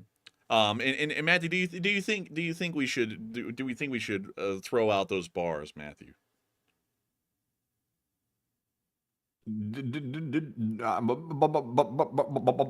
Man, what'd you say? Say that again? Damn it! Should I whip out those bars on the Assad song, Matthew, for everyone? Yeah, whatever you're trying to do, I say just go for it. I can't hear you, but go for it. All right, we're gonna do it, folks. Let's see here. I got to think of how the song starts. It goes, in Basiri al-Bashar, Wahmadi Sulami al-Basiri al-Bashar, Wahmata al-Bashar. And there we go. There y'all go. And it seems like that song is being sung, maybe not at all today. I think it was maybe sung for one more time yesterday when the postal guys were running from Hama. But beyond that, I think it's largely done with at this point. But anyways, with that, we are on to the next one. Uh-oh. That's not good. That's no bueno. Hang on, y'all. Let me go to Discord really quickly, and let me fix Discord. Hello? Al-Bashiri al-Barzah. Wahmadi Sulami al-Basiri al-Bashar. Wahmata al-Bashar. Bang, bang, bang, bang, bang, bang, bang. But anyways, go ahead, Matthew. Man, I was just coming back in hoping somebody could hear me at this point, man. I'm like, damn, that RAM is screwing me all up, man. I'm not even out here. What do you know? Man, it's like a Dodge Ram. Damn. But anyways, with that, I hope y'all enjoyed those sick tunes, and we're on to the next one. All right, and moving on here to our next super chat. This one is going to go to Spuds Cumbersome, who puts in a $20 donation, and thank you very much, Spuds, for that support. And also, let me check something here. That's their first ever super chat. I thought that was. Thank you very much, Spuds, for supporting the channel, first time ever. And he said, any thoughts on if today's events are going to stir up unrest in Iran, given the massive failure of the Islamic Republic, and thanks for the years of coverage. And thank you so much for the support, Spuds Cumbersome, your first super chat ever. And that is a great question. And I would say it probably isn't. Iran is very interesting kind of a place. And it seems that the government does have a pretty decent amount of control over the country, at least at the moment. And while the government's always kind of in a fragile and precarious situation like it has been for decades, it always seems that they're able to keep a little bit of a handle on the situation. So I don't think this is going to directly correlate to almost another Arab Spring in a sense. At least to me at the moment. So I think it'll probably be fine for the Iranians, at least. Not really fine in our case, because we would like the Iranian government to collapse. And so with that, I hope that does address that the best I can. And Matthew, that's the first time ever that I've ever sang on the channel, and people have been like, wow, now that's fire. Like, and I don't know if it's unironic or what, because usually people are like, never do it again. And now people are like, wow, do it again. And I'm like, no. I'm like, no, that's weird. But anyways, we're on to the next one. All right, and our next one here goes to Colin McAmenemy, who puts in a 10. And thank you very much, Colin, for that support. He said, getting pro-Assad Wikipedia editors to concede that he is now the former president on his bio page might just be the greatest battle of this entire offensive. And you know something interesting, Colin? They've already changed the Wikipedia article, but there's been a war going on that Wikipedia page, edit after edit's being made, changing it, putting it back, changing it, and putting it back. Apparently, there's a lot of trolls on there right now, so it has been changed, and I'm assuming they'll probably lock the page here pretty soon. And there we go. It says right here, in office from the 17th of July of 2000 to the 8th of December of 2024. Man, he in office, man, he literally was the office. He was a dictator. Yeah. I was like, I don't know if he's a president, you know? Like, also, he's the 19th president of Syria? Bro, I doubt. But let's see here. Let's see. What does it say right here? In November of 2024, a coalition of Syrian rebels mounted several offensives against the country with the intent of ousting Assad. No, they ousted him. Like, they need to change that now. Like, they ousted him. He's gone at this point. He's no longer there. He's also, gone. Like, hop to the top real quick and see if they've locked the page. I'm curious. Let's see here. Yep, it looks like they've locked it. Go over there to that little lock icon up there and hover over it that you see at the top right. What's that say? Can you click it? This article is extended protected. Extended confirm. Okay, yeah. So apparently they stepped in about the war here, so they're not letting people just go berserk with it. Nice. That's good to hear. But this is a big dub right here, putting this on there. And also, let's go check the Syria page. Oh, goodness, look at the Syrian civil war map. Oh, great heavens, they've changed this massively. The government doesn't even exist anymore on their map. Look at that. That's just crazy. It's totally gone. Oh, wait a minute, they do exist in red right here, over here at Latakia and Tartus. What you said, come on. Well, yeah, but then I looked at it and then I was wrong, so I gotta claim I'm an idiot because I am. But wow, look at that. Dude, wait a minute, you know what? I just realized this. The only people who are going to be in control of Damascus are the Free Syrian Army forces, according to this, and the Druze rebels, which I believe are aligned with the SDF. So the actual Islamic faction, the SSG, is not going to be in control of Damascus at all. That's crazy. Also, what's the little lines of gray mean? Is that the ISIS cells? I don't know what those are. Yeah, it's the ISIS cells, yeah. Oh, yeah. I guess the gray bars or lines means that they're really not sure where they are or what they're controlling right there, but maybe they are hanging out. Activity. Yeah, maybe possible activity, but it looks like they're having some possible activity over a pretty damn large area. So, you know, I'm just wondering, I'm waiting to see, are they going to pop up in the next couple of days? Because we see that Israel's taking advantage. They're creating the buffer zone. This instability has caused them to act. So is this going to cause that one group right there, starting with an I, called ISIS, is it going to cause them to act as well? I don't know, man, but you know that that Bashar song could be changed soon to the clash of the sword, the swing of the blade, the glint of the knife. You know, some stuff like that. It's like we're gonna have to put them down. Like I believe we're gonna have another multinational intervention in Syria if that happened. Yeah, I think so, because if ISIS took control of Syria, with them being that close to Israel, I think Israel would probably end up taking care of that for us. Well, last time they really didn't. We had to get in there. Well, like the Russians, us, everyone had to get in there and deal with it. Yeah, it's really interesting. When they get embedded somewhere, like it's really hard to get them out. Like it's not easy to get rid of that group, and they're a very bad group. And honestly, what factions are operating in Syria? Do we know what factions specifically? Because there are worse ISIS factions, and ISIS as a whole is not just one organization. There are several different factions of ISIS, and some are worse than others. Well, if this was any ISIS group, this is the original ISIS. Like, this would be it, because the original ISIS is the Islamic State of Iraq and Syria, or ISIL, which is Syria replaced with Levant, which is an older name for Syria. But beyond that, that is kind of that's the group that would be here, because they're the only ones who existed in the past. Because well, to kind of give you all a little bit of a history, the original ISIS popped up somewhere directly along the Syrian-Iraqi border, and then rapidly expanded, and then was crushed by the multinational coalition. And then there was a whole bunch of splinter groups that popped off. One of them is called ISIS-K, and they're the ones who exist in the Caucasus Mountain area, and specifically in Dagestan, in this area of southern Russia, which is actually a far more extreme and dangerous group than the original ISIS was, which was already extreme and dangerous as it was. But this would be the original group if they were to pop up. But the reason why they're so hard to really kill off is because you can't kill an idea. So as long as one of them survives and is able to spread their idea of what it was and get sympathizers to it, the movement will never really die. Yeah, that's the tough part about it. And you know what's wild is so many presidents in the past have claimed that ISIS was eradicated.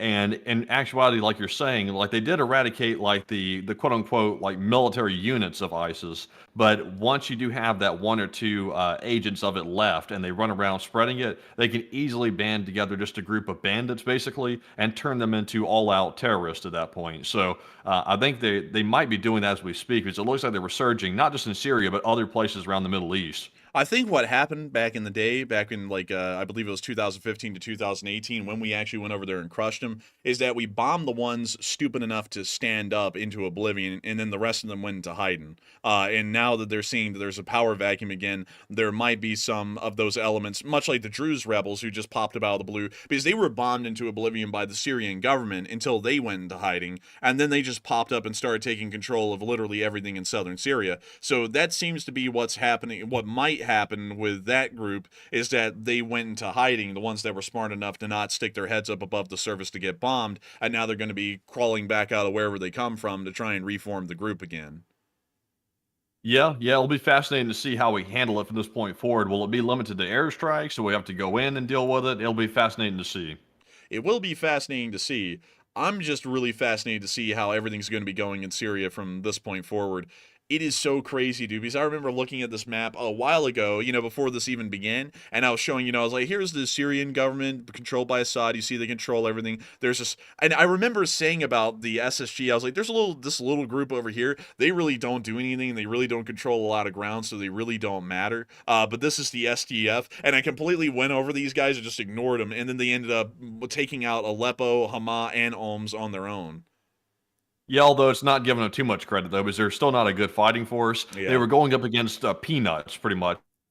That's why they were able to get to where they were. But if Assad's army had been somewhat more competent, they might not have been so successful. But it looks like maybe somebody in the background might have helped them a little bit, and they got a little momentum, and they kept going, and then the forces started retreating, getting scared, surrendering, and then it just went from there, and they fell. And let's see here. And there's the Syrian Salvation Government, also called the HTS. And let's see here. Syrian Interim Government, the SNA, and Turkish occupation. And then here's the Syrian Arab Republic. But let's see here. If I type in Syria on Wikipedia now, what's the flag that they show? Oh, now they're showing the rebel flag. They're showing the flag of the rebel as the flag of the Syrian government now. Interesting. So the one in the middle was the one of Assad? No. The one of Assad was this one right here. Oh, 2 stars, that is. Yeah, and now this one doesn't have the red stripe on top. It's green, and now they have 3 red stars. And also this is the other flag, but that has that specific inscription on it from the Quran that is usually carried around by those who claim they're conducting a war of jihad. I want to make that a little bit clear, because you'll also see that on the flag of the Emirate of Afghanistan. And let me go show y'all that flag. And let's see here. Let me go find it. Here we go. The Emirate of Afghanistan. Actually, we just want to type in Afghanistan, because that'll get us the flag. The Islamic Emirate of Afghanistan. Here we go. And you'll see that on this flag, it's literally just a white flag with a black inscription on it. A lot of people would go, this doesn't even look like it means anything. But what this is actually a older style and format, and also an older dialect of Arabic. So this is their version. Like if you were to get religious text out of the Bible, this is kind of like the old English version of the Bible. Well, not really the. Well, yeah, it kind of is like the old English version of the Bible for them, and that's what the text and font would look like when put onto a flag. So it's not like any kind of like really unique symbol. It's literally just scripture from the Quran put on a flag, and that's it. So you can actually see that the inscriptions are largely identical. I believe they are actually identical. This one is just in a slightly different font on the flag as the flag of the Taliban, which is the Islamic Emirate of Afghanistan nowadays. But once again, these flags are used almost exclusively by groups that claim that they are conducting a jihad. So that's why we know that the HTS isn't exactly a great group, because the groups that fly these kinds of banners and have this inscription on their flags usually are fairly radical. And so it's a pretty easy way to point out, yep, that's a radical group right there. Because if they weren't radical, they would have a different flag. For example, like the Kingdom of Jordan. And let me go find the Kingdom of Jordan right here, so that way I can show you all this. They would have a flag like the Kingdom of Jordan, which doesn't have this inscription on it. And while the Kingdom of Jordan, I believe, is still a largely, and let me make sure, their official religion is Sunni Islamic. And they are an Islamic country, but they're not radical Islamics, and so they do not have that specific verse on a banner of any kind, because it's more so a kind of a radical thing to do. So I hope that it gives you all a little bit of a background as to why I'm saying the HTS isn't exactly a good group. It's generally because everything that they do and all of their symbology leans towards them being a radical Islamic faction. But with that, we are on to the next one. All right, and our next one here goes to Estetian, who puts in a $10 donation, and thank you very much, Estetian, for that $10 support. They said, yes, Gushlik Valakin and Adulchen Welt. And thank you so much for the support, and Geschlecht Leitman, and thank you once again for the support and helping this channel to keep on running, because if it wasn't for folks like you, we wouldn't be able to be here right now. And so with that, thank you so much once again, and we are on to the next one. Also, Colin McMenemy went back to saying, apparently Assad's Wikipedia page is now back to saying that he's the incumbent, LOL. So apparently people are fooling around with his Wikipedia page. They're apparently having a bit of a Wikipedia war over that. So imagine they're probably going to lock the page down even more to prevent that from happening, because it looks like some people are trying to put false information on there because they're coping with Assad being put out. So very interesting, Colin. But anyways, moving on to our next super chat here. This one goes to Peter Florence, who puts in a 10 and says, I bet it's a spoof. And I would maybe it might be a spoof. It does seem as though everyone has confirmed at this point that the plane did crash from what we're hearing, but maybe it's still, there's a chance that it could have been a spoof. But still, thank you once again for support. And with that, we are on to the next one. And our next one here goes to Jenna, last name Tolls once again, who puts in a 10 and says, who else is craving carne asada all of a sudden? Sizzle. Honestly, carne asada is pretty good. I actually could use some of that right now. We had a really good supper tonight, though. We had some meatloaf, some rice, and some broccoli. It was very, very good. But still, thank you for the support. I hope that does address that well. And we are on to the next one. All right, and our next one here is going to go to none other than it's going to go to Repulse, that is, who put in a 10, and it said, we all know these four factions will not get along. Russia's credibility is done to its allies, and will now distance themselves, and the real question is, how will this affect Iran?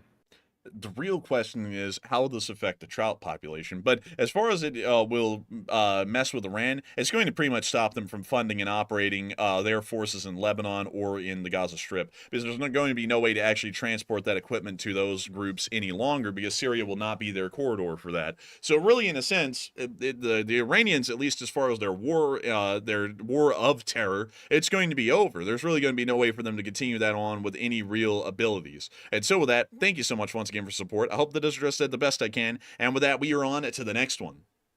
All right, and our next one here is going to go to none other than Steve's Gardening Adventures, who puts in a 10, and thank you very much, Steve. He said, take a question from the live chat, and I do want to say Merry Christmas to all in the LSA, and I pray that God blesses you and your families and also long live the LSA. Hey! Yay! And thank you so much for supporting. A Merry Christmas to everyone. Christmas is coming right around the corner. We haven't really been paying attention to the holidays that much. Thanksgiving, we just kind of took the day off as a formality, honestly. But beyond that, we will be, of course, enjoying Christmas hopefully here very soon, and hopefully getting a Christmas address out to all of y'all, which we have to work on here soon. I don't know how we're going to do that this year, because Enforcer Studio 2.0 is really different, but we will find a way. But I still... Thank you all so much once again. And once again, a big Merry Christmas to everyone. And thank you once again for the support and bringing that up so that way I could mention that to everyone. Of course, long live the Lee Spring Army, and the Lee Spring Army will never die. And with that, thank you once again. And we are on to the next one. And our next one here goes to Jenna, last name Tolls once again, who puts in a $10 donation, and they put in some lyrics here. I think Jenna didn't think I was going to catch these lyrics because they think I don't know a little bit about music. And that is generally true, actually. That is generally kind of true, but sadly. But then Jenna put in some lyrics here to a rap song, a pretty popular one. So Enforcer, would you like to take it away? Let me check it out. Let me take a look at this and check it out.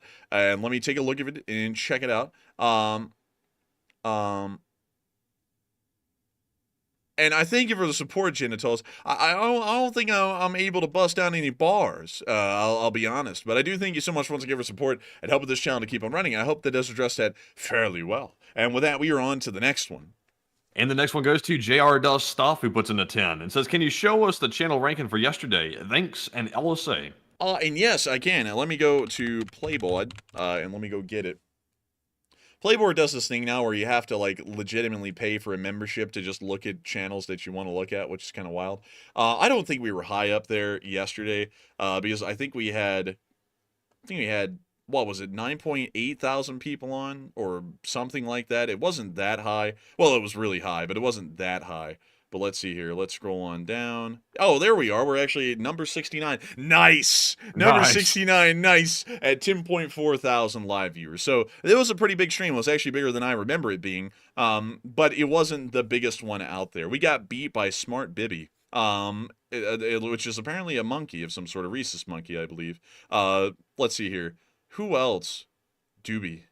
I don't know what that is, but that little rat thing with the legs, that's weird. Disney Jr. Oh, look, we beat Macon Kelly again. There's no shocker there at all. Oh, look, we beat somebody else. Oh, look at that. That's crazy. And let's see. Who else did we beat? Not really anyone of note. So that's pretty interesting to see. It's also wild to see that there's like one other channel that does this along with us, and we somehow beat them. I don't know how. Pretty interesting stuff because they have a pretty big reputation out there. But still, I hope that does address that fairly well. And thank you once again for support and helping this channel to keep on running. But who did beat us? Let's see here. Ripple did. You remember that one time that one guy's channel got hijacked by Ripple, and they were like they were running streams on it? I don't think it was actually hijacked by Ripple. I think it was hijacked by some hackers that just used their logo and stuff like that. But also, look at the hashtags below it. Like on this channel right here, it says Utah and Jazz. I have a feeling that this channel right here probably was not typically covering cryptocurrency before like that day. I have a feeling they weren't. But let's see. Let's see here. The H3 podcast. Dude, the H3 podcast isn't really doing that much better than us, honestly, man. Like, it got 24,000 viewers, and we've only been on the platform. We haven't been on the platform as long as the H3 podcast, and we have 10.5, so we're about half their size these days on average, which is a little weird because the H3 podcast is, like, nationally renowned. Fox News beat us. I don't know how. That's actually shocking. Usually we beat Fox News just outright every day. Ripple, Sonic, and Sega. I have a feeling that this channel has also been hijacked. Let's see here. Doge beat us. Let's see here. France 24. Oh, France 24. Well, that was the Notre Dame thing, you know, so that was a big deal for them. Let's see here. Timcast beat us. Ripple again. Ripple on a Russian one. Wait. Oh. Polza. And then also Zdorovne, I believe. But once again, Ripple's out there in the world. Call of Duty League was up there. UFC was up there. You know, it's a little weird, Mandy, when you think about it. We bring in a quarter of the viewership that the UFC brings in on YouTube. Yeah, that's wild, isn't it? And also, I don't even know what was going on though. Like on that day, for them to have 44,000 people watching, I guess a big fight. Me either. Like, well, today specifically, dude, we brought in half the viewership that the UFC brings in on YouTube.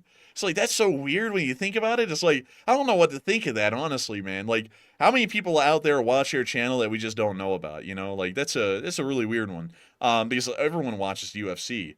And then let's see here. And then it's just Ripple ripoffs, and Sound Boom. I don't know what that is. But anyways, yeah, we didn't get beat by really anyone of note, or at least anyone that matters. And so with that, we are on to the next one. And our next one here goes to Duncan VR, who puts in that $12 donation, and thank you very much, Duncan, for the support. He said, Baba, inshallah, Mouse was flying the Assad plane. Enforcer, what was he shouting on the way down? Abba, moo, woof, quack, hot dogs. Inshallah, I just lost control of the elevators. I just lost control of the end routes. I just lost control of the vertical stabilizer. Inshallah, this is our final day. Inshallah. This is going to be something like that, Duncan VR. But I still thank you so much for the support, and I hope that does address that the best that I can, because if it wasn't for folks like you, we would not be able to make this thing possible. And so with that, thank you so much once again. I hope that does address that well, and we are on to the next one. And this one goes to Suzanne B, who puts in a 5 and says, in honor of Pearl Harbor and my father-in-law's 2 older sisters who were nurses and saw the plane so close they could see the Japanese pilots' faces. And I gotta thank you so much for the support, and it is December 7th. It was a really big day for other reasons today with the collapse of the Syrian government, but it is even wilder to think that today was the day that thrust America forward into the Second World War, and it was no other day than December 7th. And I gotta thank you so much once again for support and reminding us of that, because this was a very important and influential day in American history. And so with that, thank you so much once again. I hope that does address that incredibly well, and with that, we are on to the next one. All right, now next, huge shout out to John Scott, as well as Astesian, as well as Dave BGKY. Also, big shout out to Edgar's Vilmanis for each putting in a $5 donation and without a comment, so sadly nothing to address, but we appreciate that support very much. And we also have a $5 support from Los Federales, who says day 4 with influenza can finally hold down Jello and making progress. And also, I'm glad to hear you're doing better, by the way. He said, please do the Mike Tyson voice to make my night. I got to thank you so much for the support and helping this channel to keep on running. Do you know what it's like to sit around and have people trying to plot your demise in the live chat? I look at those people and I go, man, that's just a rat piece of shit, man. Oh, come on, Mike. No, F you, man. That's just a rat piece of shit, man. And there's this guy that I want to call out. This guy who sitting here, White Glenn. And I got to tell you something. The only white glint that was seen was on your mother. But still, I got to thank you so much for the support and helping this channel to keep on running. And I also got to say that that's great to hear that you're keeping down some Jello. Because it's a very important thing to be able to keep down the Jello. And and I got to tell you that whenever you sit there and you think you're down at your lowest, and you always remember that you can just get back up, because you can beat someone's ass. You can just knock the teeth out. But still, beyond that, I hope that does address that incredibly well, because you just got to remember, everyone in the world is a rat piece of shit but yourself. And so with that, thank you so much once again for the support. And make sure to watch Fight Night as I sling like 3 punches at Logan Paul, and then I just completely stop fighting. That's what we're going to do. That's the plan. 20 million in the bank right here, right now. But still with that, thank you so much. Remember to watch Peter McNeely on Comcast Cablevision. Yeah. So thank you for the support. I hope that does address that well, and I hope you continue to be on the up and up, because it sounds like you're improving, and hopefully it keeps going that way. And so thank you so much once again. I hope that does address that incredibly well. And with that, we are on to the next one. And our next one goes to Emre Kappa, who puts in a 5 and says, Ottoman Syria, let's go. What? Ottoman Syria? That would be crazy. Like, honestly, I think my head would explode if that happened. But it might happen. I mean, like, that would be the craziest thing if it did. It might actually happen. But still, thank you so much once again for the support. I hope that does address that the best I can. I'm scared of that, though. That's a reality I don't even want to imagine. But still, thank you once again. And we are on to the next one. And the next one goes to a username who puts in a 5 and says, have you considered that Russia may have preferred he die like Prigozhin? It may be better for them to not have that baggage with them.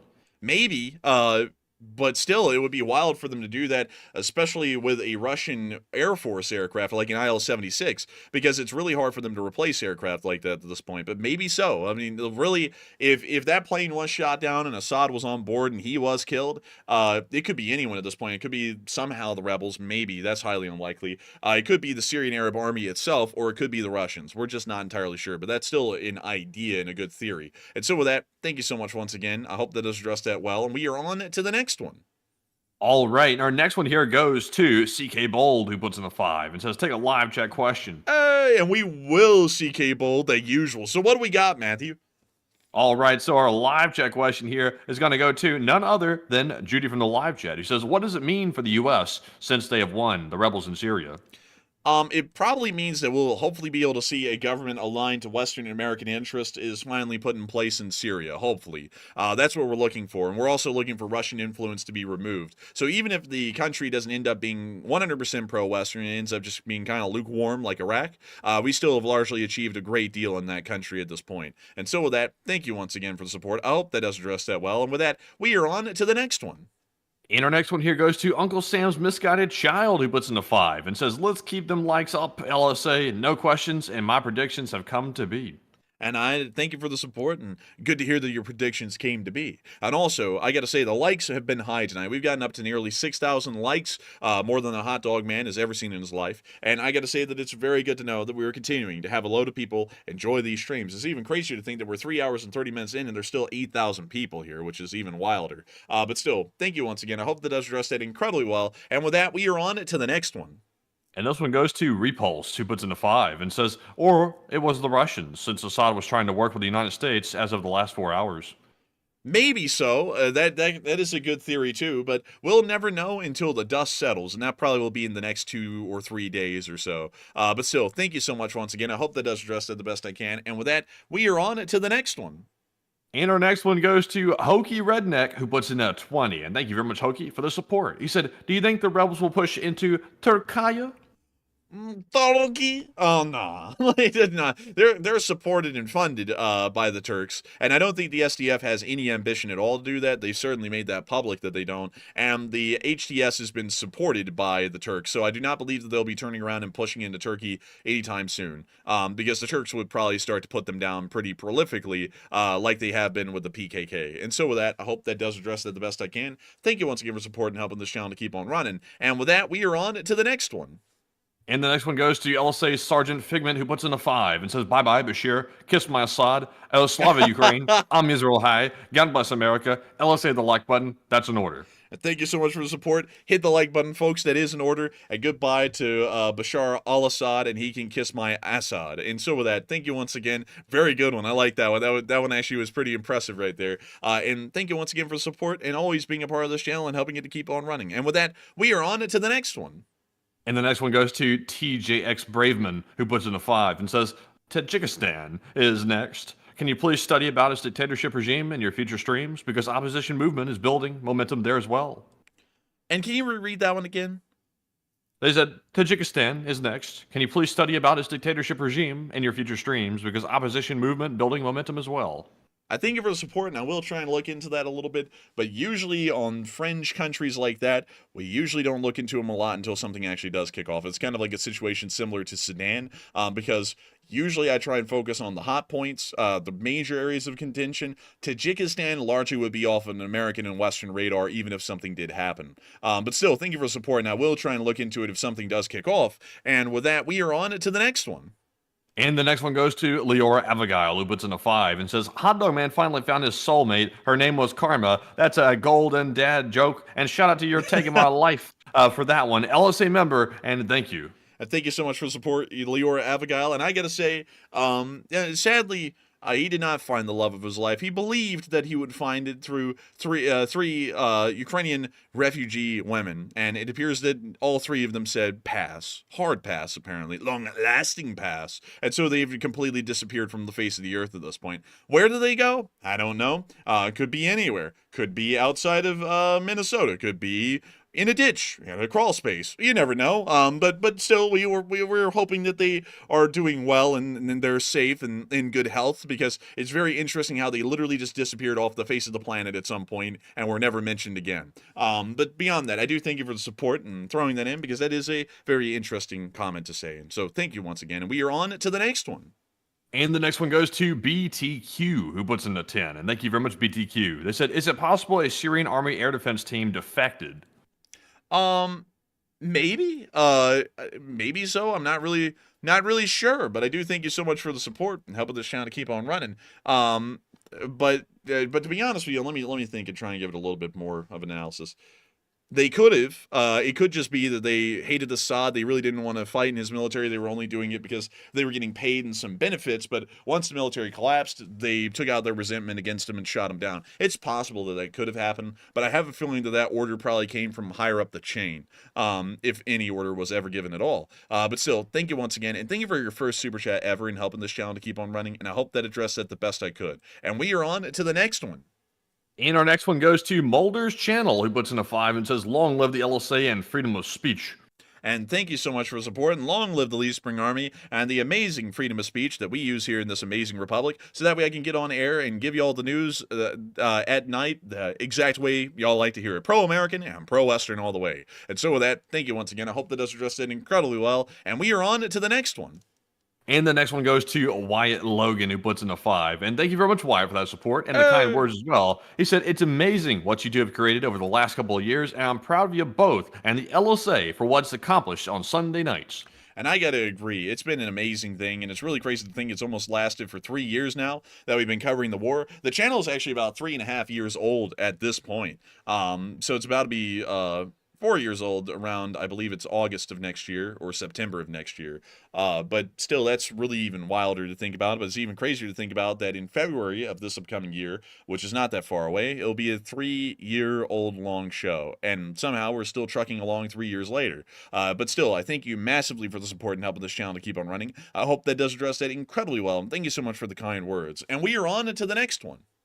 And this one goes to Nightmare Before Christmas, who puts in a 5 and says, nice to catch you live from the EU, and sorry I can't catch all your lives. And can you talk about the drone weirdness? And is it a test of our drones or what? Long live the LSA. Thank you so much for the support all the way from Germany. And I gotta say, it's good for you to catch it live. And of course, the Europeans have a very tough time catching this thing live because it's literally like 3 or 4 in the morning for y'all, when it starts at least. But still, to answer your question about the drones, I don't know what they are. Every time I get on Twitter now, there's some goofy thing where they're like, oh my god, there's more of them. And honestly, they just kind of look like drones that have a light on them to me. Like, I'll be honest. Like, let me go see if They're not planes. Huh?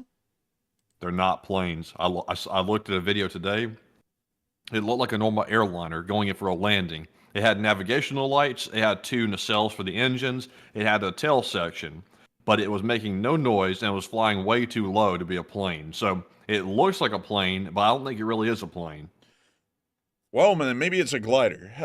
You know, like, also, dude, there is so much footage coming out at the moment. I'm reposting a little bit of it so that way y'all can go and check it out on Twitter.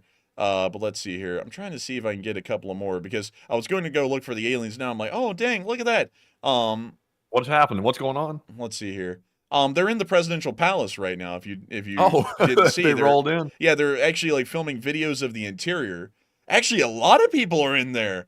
Oh my lord, dude! Hang on. Let me repost them. I want to find. Can you find me something on the UFOs in the meantime while we show this clip? Because I really do want to find the clips and kind of point out some of the things that I see. But anyways, look at the crowds. Man. That's in the palace? Apparently, like, this is what it says right up here. Syrian rebels have entered Assad's palace in Damascus. What Russia has been building in this country for almost 10 years has been destroyed. And this is apparently inside the palace.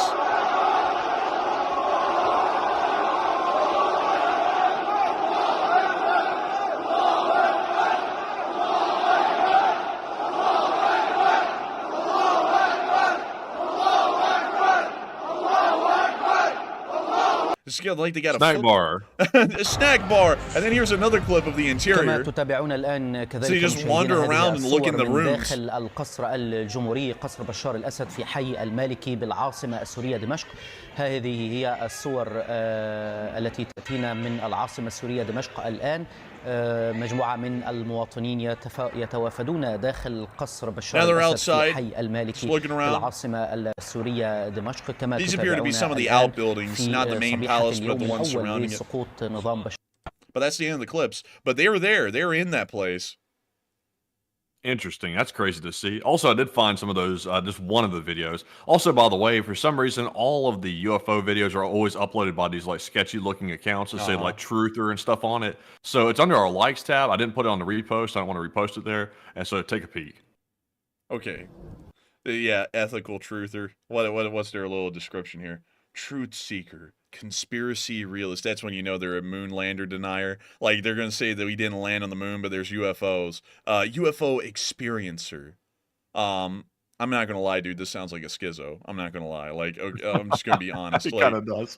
But someone didn't take their meds. Like, I'm just saying. Oh, my God. Here but, we go. Oh, my God. Oh, my God. Oh, my God. This is real. Oh, my God. Oh, my God. They didn't pay their HOA dues. Pull them down here quick. What is that? I'm not gonna lie, that one does sound like a plane. Like, that actually does sound like a jet. Are you kidding me? Are these dumbasses going around filming commercial airliners landing at airports and then saying, oh my God, what is that? Because you can hear the jet engine. Listen to this.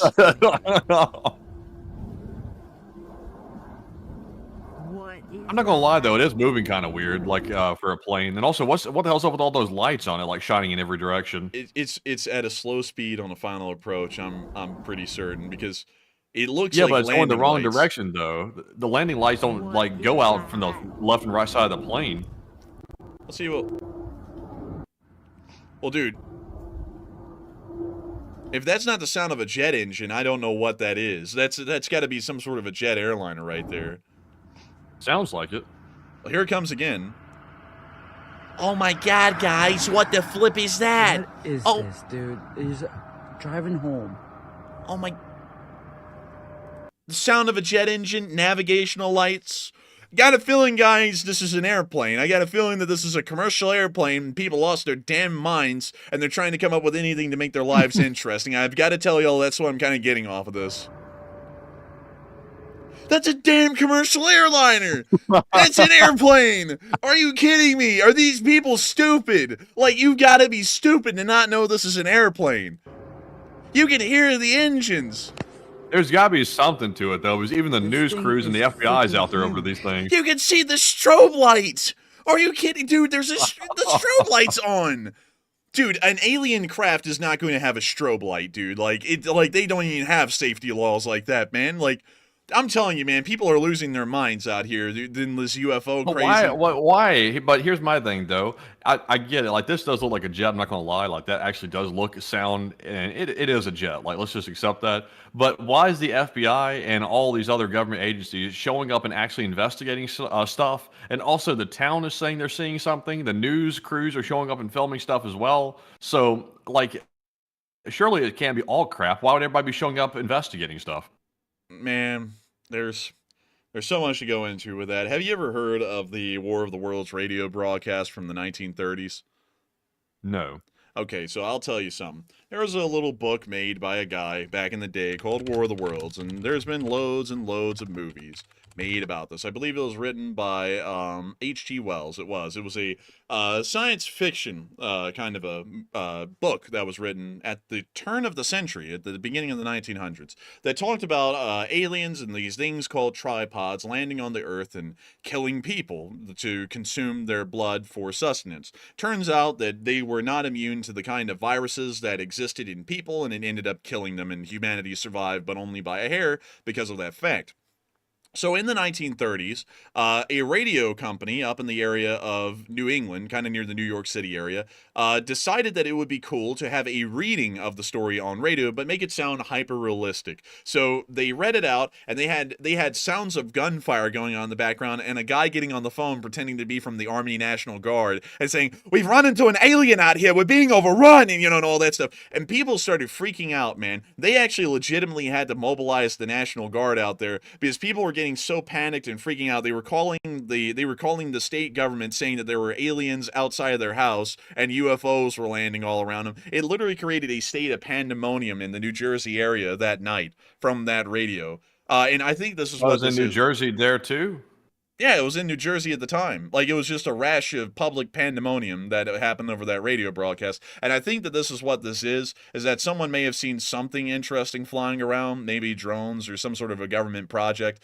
And it, of course, is flying at night, and it looks a little odd. So then one person actually saw something that was a little weird, and now it's snowballing. Because now you got goofy stuff like this, like literal commercial airliners landing, and people are going, "Oh my God, what is that, guys? Oh my God!" Like, you can literally see the light on the side of the engine right there that is showing the engine nacelle. You can see the navigational lights. You can see the strobe light on the bottom of the fuselage. And it's flying at a low altitude because it's coming in to land at an airport. I would bet you money that this video was filmed near an airport. Here's my thing, though. There has to be some truth to something. Because the FBI has been hanging out there for a week now. The police are investigating it. Everybody's investigating something. Is it possible this could be a disinformation campaign, like posting videos of obvious jets and stuff like that and saying, "Oh, look, it's a UFO," to make people think, "Oh, there's nothing to it. Like, it's nothing at all." Because honestly, like, it's really weird. Like, all of a sudden, all these jet videos start popping up all over Twitter. Everyone's talking about, "Oh, look how stupid that is. It's a jet."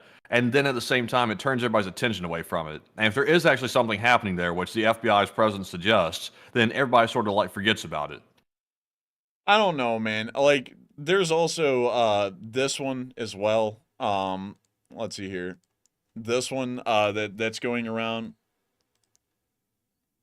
But that shows literally nothing. It's just like a black screen and something in the middle of it. But something I gotta say, man, isn't it kind of weird how we live in the 21st century, where we have 4K Ultra HD cameras built into iPhones, and for some reason the footage of this is blurry? Like, isn't that kind of a little weird?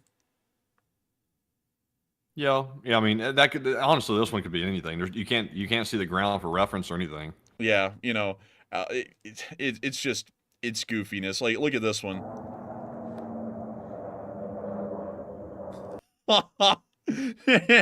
Listen to the noise this thing is making. It's obviously some kind of a jet. You can hear the noise of the jet engines. And you can also see the navigational lights layout. And then this is once again from this account, Ethical Truther. Additional footage of drone sightings in New Jersey. Not planes. Light patterns deviate from FAA guidelines, suggesting tech-based or UAP mimicry. And then they show... Holy cow, man. They're getting almost 300,000 views on these posts. Are you seeing the view counts on these? Like, go back and look at the stats. Should we start bullshitting for clicks? Like, yeah, I'm seeing that. But, like, should we start... Damn. But look at this. They're like, "Oh my God, look." And there's like a similar navigational light layout, and all that. Like, there's a strobe light in the middle of the fuselage. Like, I don't know, maybe the lights are showing up in a different color in the camera or something like that. But it's got the same general outline and shape just from the lights alone as an airplane. So it's like, like, it's stupid to keep on trying to infer that these things... Look at this. I don't even know what the hell that is. It's so pitch black, you could just literally put that up in a video editor and then put some grainy... That looks like somebody took the photo on long exposure or something. It looks like the light bled over. Yeah, let me go take this off screen again to go find some more. Like this one's funny to me. This one's obviously CGI. Oh my God, what's that? It's like, so the aliens are bringing a giant trash can that throws nitrous out the sides at convenient times. It's like, so the aliens are going to come in with cool factor and start shitting out nitrous out the sides of the ship when they get into the atmosphere. Like, fires don't even burn in space like that. It's like, why the hell would they have that? Like, that's goofiness. I don't even get these things, honestly. Like, let me go find another one. Here we go. Oh my God, here we go, guys. Here we go again. It's a commercial airline, and you won't believe it. Oh my God, guys, it's here. Let me go get another one, man. Like, I cannot stop making fun of these things. Wait a minute. This person just show an airport? There's Oh three. my God. These people are ridiculous, man. There's 3. Like, look at this. Deep State Illuminate. Illuminate. Oh, It says no. Russian in it.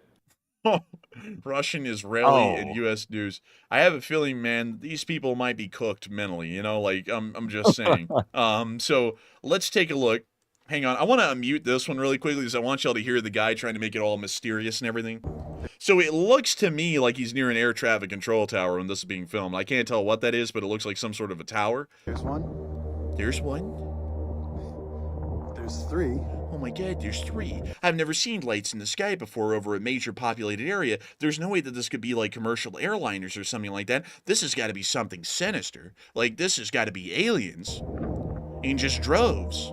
Another one. 4th one. Oh my God, look, there's You know, the another. biggest scam here is this guy allegedly lives in Jersey City, and he doesn't sound like Joycey. He doesn't sound like Joycey. Like, yeah. But look at this. He's so far away from it, and they got like the mysterious music and shit in the background trying to make it into something. Like, it's like these are probably commercial airliners that you're seeing from so far away. It just looks like a giant light. Like, Ma, have you seen this stuff in the sky? Look at that. Look. Hey, And Ma, it's look over Australia. They sound there. like New Jersey. It's Australia. You showed up and said, look at that roo. So let's see here. Oh, this one takes the cake, man. More drone footage of a UFO in New Jersey. It's shining a light down, it looks like. What are they doing? What do they want? When will they get out and show themselves? And then it's just a helicopter. With a searchlight on. Searchlight pointing straight down. Oh, yeah, helicopters do that. You can hear the sound of the helicopter's rotor blades, though. Like, if people are trying to legitimately make this into a mystery, I believe that this is the greatest argument that we've had yet in this country. That when I get elected as president, I am going to be reopening the mental institutions, and we are going to be putting the folks who need help into the mental institutions. Because for someone to literally have a helicopter above them, and you can clearly hear the rotor blades, and they're like, "Oh my God, what do they want from us?" You know, like, it's like you've got to be legitimately schizophrenic at this point. We have a rash of schizophrenic people on social media putting out videos of commercial airliners and helicopters and claiming that these things are UFOs. There it goes. Like, look, here it goes. There's the strobe light on the bottom of the helicopter. You cannot make this shit up. Like, you just cannot. Like, it's the craziest thing to me. Let me go just to YouTube. I'll prove this to everyone. Let me just go pull up footage of a helicopter at night. Well, let's see if anyone films those. Maybe there's Also other... stall for a second so that way I can get some water. I'm parched. Got you, man. Got you. Let me go see here. Oh, here we go.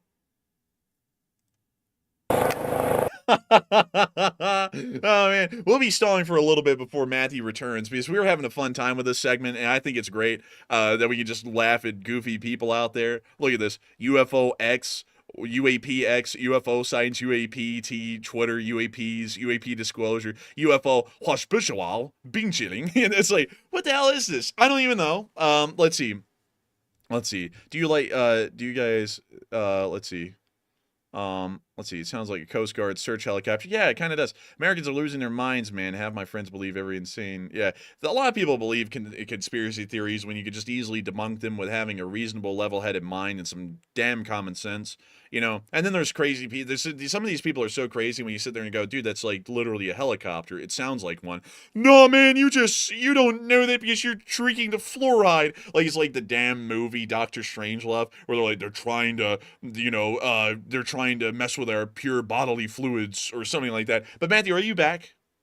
Yes, I'm back. Hello. So I have this clip, crazily enough, dude, of another UFO sighting called a police helicopter at night. Let us watch the UFO. Oh my God. Oh my God, guys, it's here again. What do they want?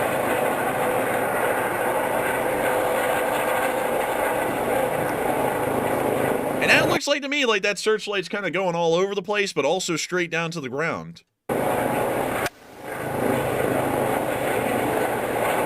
think they might be shooting as well. I can hear some popping. Oh, dang, they firing. But let me go find y'all another clip here, because that one's good, but let's go get another one just to prove the point. So, let's see here. Hang on, I want to make sure that we get good ones. You know what, this is a good enough one. It's kind of like Twilight, sort of, but still kind of making the point. Okay, so first off, on this helicopter, now this is a little bit more of a clearer footage, but you have two lights on the bottom of the helicopter. You have navigational lights. You have the spotlight, and then also you can see the strobe light as well.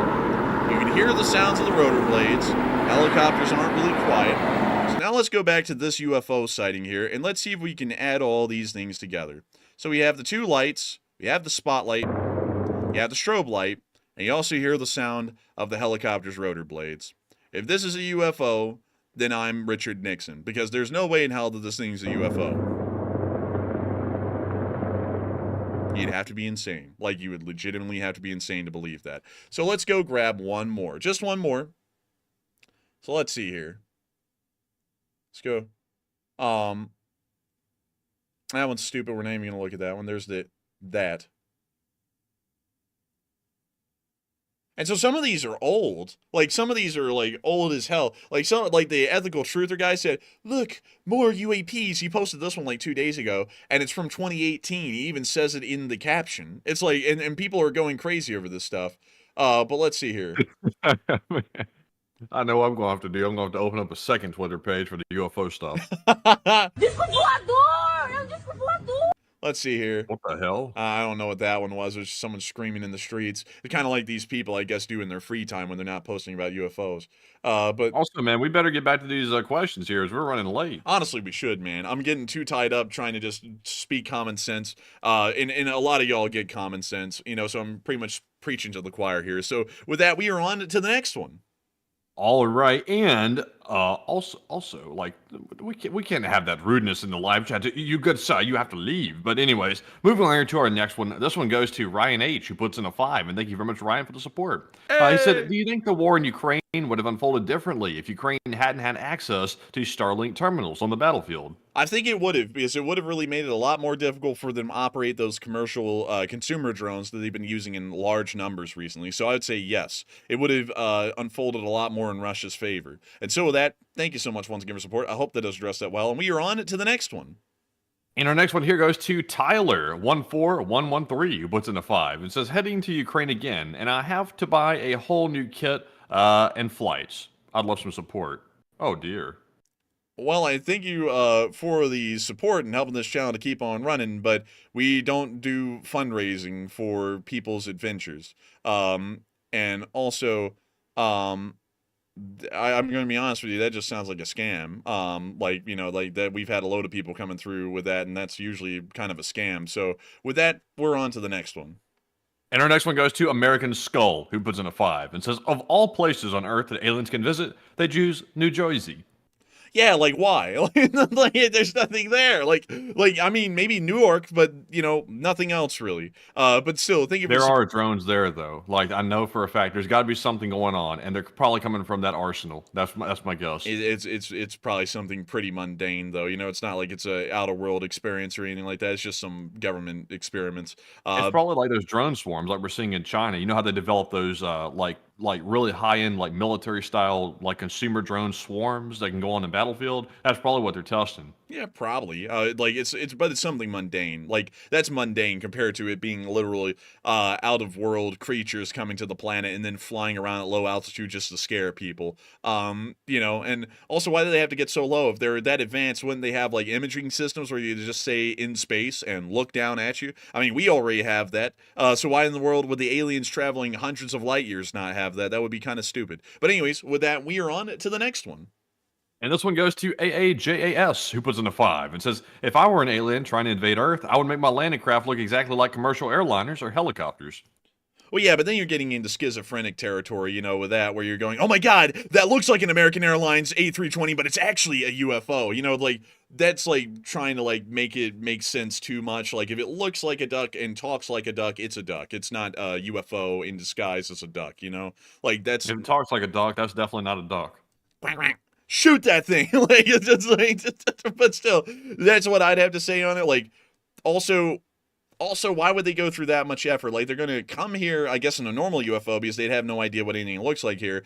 Then take a look at a better yet, a Boeing 707 from the 60s. They then return back to their planet, then fabricate what looks like a Boeing 707, and then fly back to Earth. And by the time that they made that round trip and fabricated something that looks like ours, it's 60 years in the future, and we're not even using Boeing 707s anymore, so it's quite obvious that that's not from around here. Also, how in the world are they contacting air traffic control, considering that they're showing up on flight radars, and air traffic control isn't going, what the hell is that, and why is it here? You know, like, that's my thing. Like, you know, but I thank you for the support, and I hope that does address that well. And with that, we are on to the next one.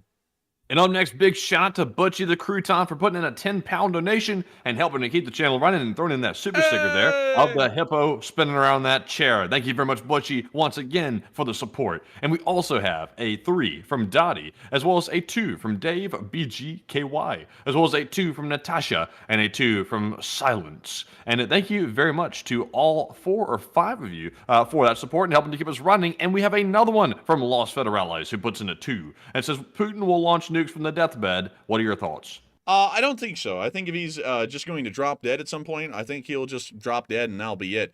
Because I don't think anyone would follow those orders knowing that he may just be doing that because he's going to die and so he doesn't care anymore. I think everyone would just kind of disregard the order at that point. But I do thank you for the support, and I hope that does address that fairly well. And with that, we are on to the next one.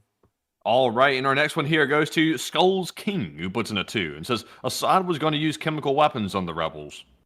And he was, and then he didn't because the government collapsed that fast. But still, thank you so much once again. I hope that does address that fairly well. And with that, we are on to the next one. And our next one goes to Ethereum, who puts in a 10 and says, if we, along with others, have supported Ukraine, making it harder and harder for Russia to advance, why hasn't Russia threatened the world to F off or else? I feel our aid is a sign of hostility, yes? And let's see. You feel our aid is a sign of hostility. Our aid is a sign of us supporting our interest. I mean, if we wanted to be peaceful and friendly, we would just hand over America to the Russians and just call it a day. So that's what I'd have to say about that. It's not about being friendly to the Russians. The Russians are our rival. We are here to make sure that America and the Western world is in a good position, regardless of the expense to the Russians. So if they want to tell us to F off, we're going to tell them make us, because we're here to ensure our interests, not the Russians. And so with that, thank you once again for support. I hope that does address that the best I can. And with that, we are on to the next one. And this one goes to Leora Abigail once again, who puts in a 2 and says snack bar banquet at the palace. And snack bar indeed. And we got that all-in snack bar. And so with that, thank you once again. I hope that does address that well. And we are on to the next one.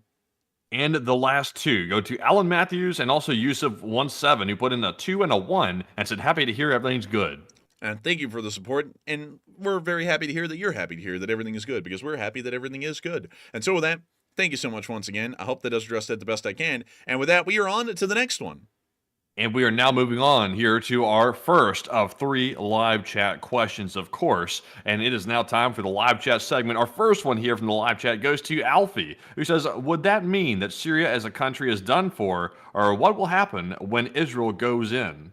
Syria as a country is done for. The Israelis are only going to be creating a buffer zone. They're not going to be trying to install a Syrian government. That will pretty much be up entirely to the rebels, at least from what we know. So I hope that does address that the best I can. And also, I saw someone say, so you can't talk about airborne anomalies without going schizo? That sounds like schizo take, LOL. No, I'll explain what. Like, when you look at a helicopter that's literally a helicopter and you can hear the sound of a helicopter and you say it's a UFO, that's schizophrenic. Like, there's no other way around that. When you see a commercial airliner flying in with strobe lights and navigational lights on, and you call that a UFO, and you can literally hear the jet engines of a jet airliner, that is 100% schizophrenic right there. Like, you're literally just coming up with stuff to, have some crazy conspiracy theory. Now, if you're seeing something that looks unfamiliar, like some black trapezoid-shaped object with navigational lights, and it's somewhat quiet, then, that's something to talk about. But it's not a UFO from another world. That's most likely just a B-2 Spirit, much like it was back in the 80s when people were calling that in as a UFO, or the SR-71, or some other government project like that. Like, if you're going to talk about it, like thinking like when you hear the clapping of hooves on a pavement, you usually are supposed to think of horses, not zebras, because you're going to see zebras a lot more. Well, you're going to see horses a lot more than zebras. So when you hear something and see something above you in the sky, it's not like airplanes are foreign to us. It's most likely an airplane. If it's not an airplane and it's hovering, might be a helicopter. If it's not either of those two things, that would be incredibly odd and unfamiliar because that's never happened in the history of the planet. So then that would be the zebra, and the zebras are highly unlikely. So usually when you see an airborne object, the least schizophrenic thing to do would be that's probably an airplane or a helicopter, unless if it's quite obviously something different. And if it's so far away, it's literally just a ball of light in the sky, then there's no way to know what the hell it is, so it's best to assume that it's probably something quite conventional like an airplane or a helicopter. But still, I hope that does answer that fairly well, because it is generally schizophrenic to call a commercial airliner and a helicopter a UFO, just because it's dark and you can't really see the outline of the vehicle. But with that, we are on to the second to last question of the night.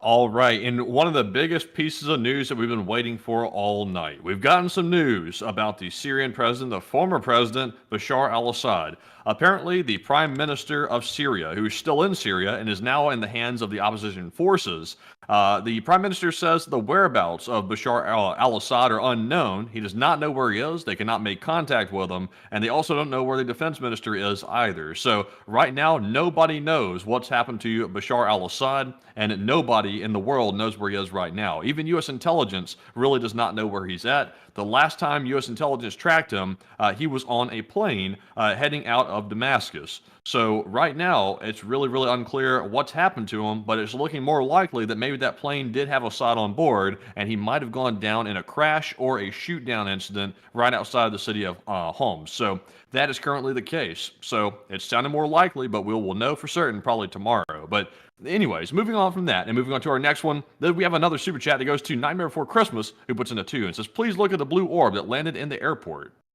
And thank you for the support. If it's a blue orb that landed in an airport, I'm expecting that's a helicopter. I don't know that video specifically either. And so with that, I hope that does address that fairly well, and we are on to the next one. All right, and we have one last super chat to get to here before we have to get off, because I'm getting crazily tired. It's almost 1 o'clock in the morning.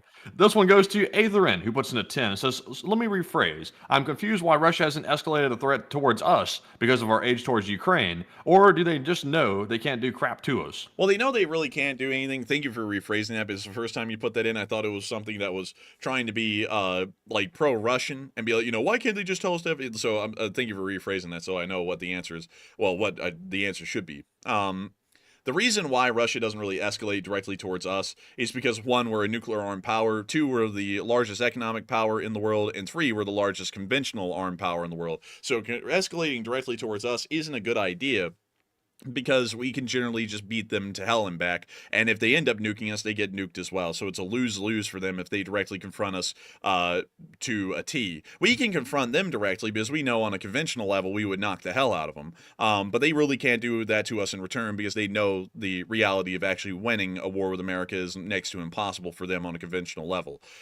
As far as everything else involved, that they really just escalate against Ukraine, generally to try and put pressure on Ukraine, because while America isn't really the weak link in the chain, Ukraine itself could actually be the weak link in the chain, because, like, for example, if they launch an IRBM into Ukraine, that could scare the Ukrainian government enough that they actually start to try and take peace talks more seriously with the Russians, where they pretty much just give up stuff and end up appeasing the Russians. And that's kind of how they work, because escalating directly against America has never been a smart idea for anyone in the last 70 years at least. But still, I hope that does address that the best I can, and I thank you once again for support and helping this channel to keep on running. And with that, we are on to the final question of the night. And so, who is the lucky last person to throw in the lucky last question of the night?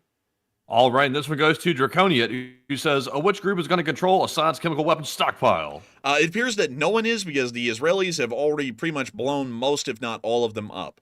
And so with that, we have reached the end of tonight's stream at literally 4 hours and 7 minutes long, a marathon stream by every measure. And I got to thank everyone so much once again for watching. I've got to thank the 7,000 people who are still here, the 196,000 people who have watched so far, and about the 19,000 people who were here at the peak. We are entirely honored and appreciative to have every single one of y'all here every single night, and we will be joining y'all tomorrow for the Sunday night fundraiser at 10 p.m. Eastern Time. And so with that, good night, good luck, take care, stay safe, Slava Ukraini, and long live the Leaf Spring Army. The Leaf Spring Army will never die.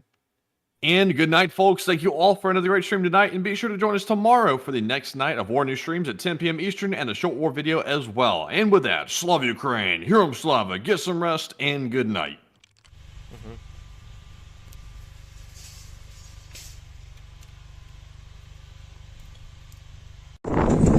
Yes. The Leaf Spring Army sends its regards.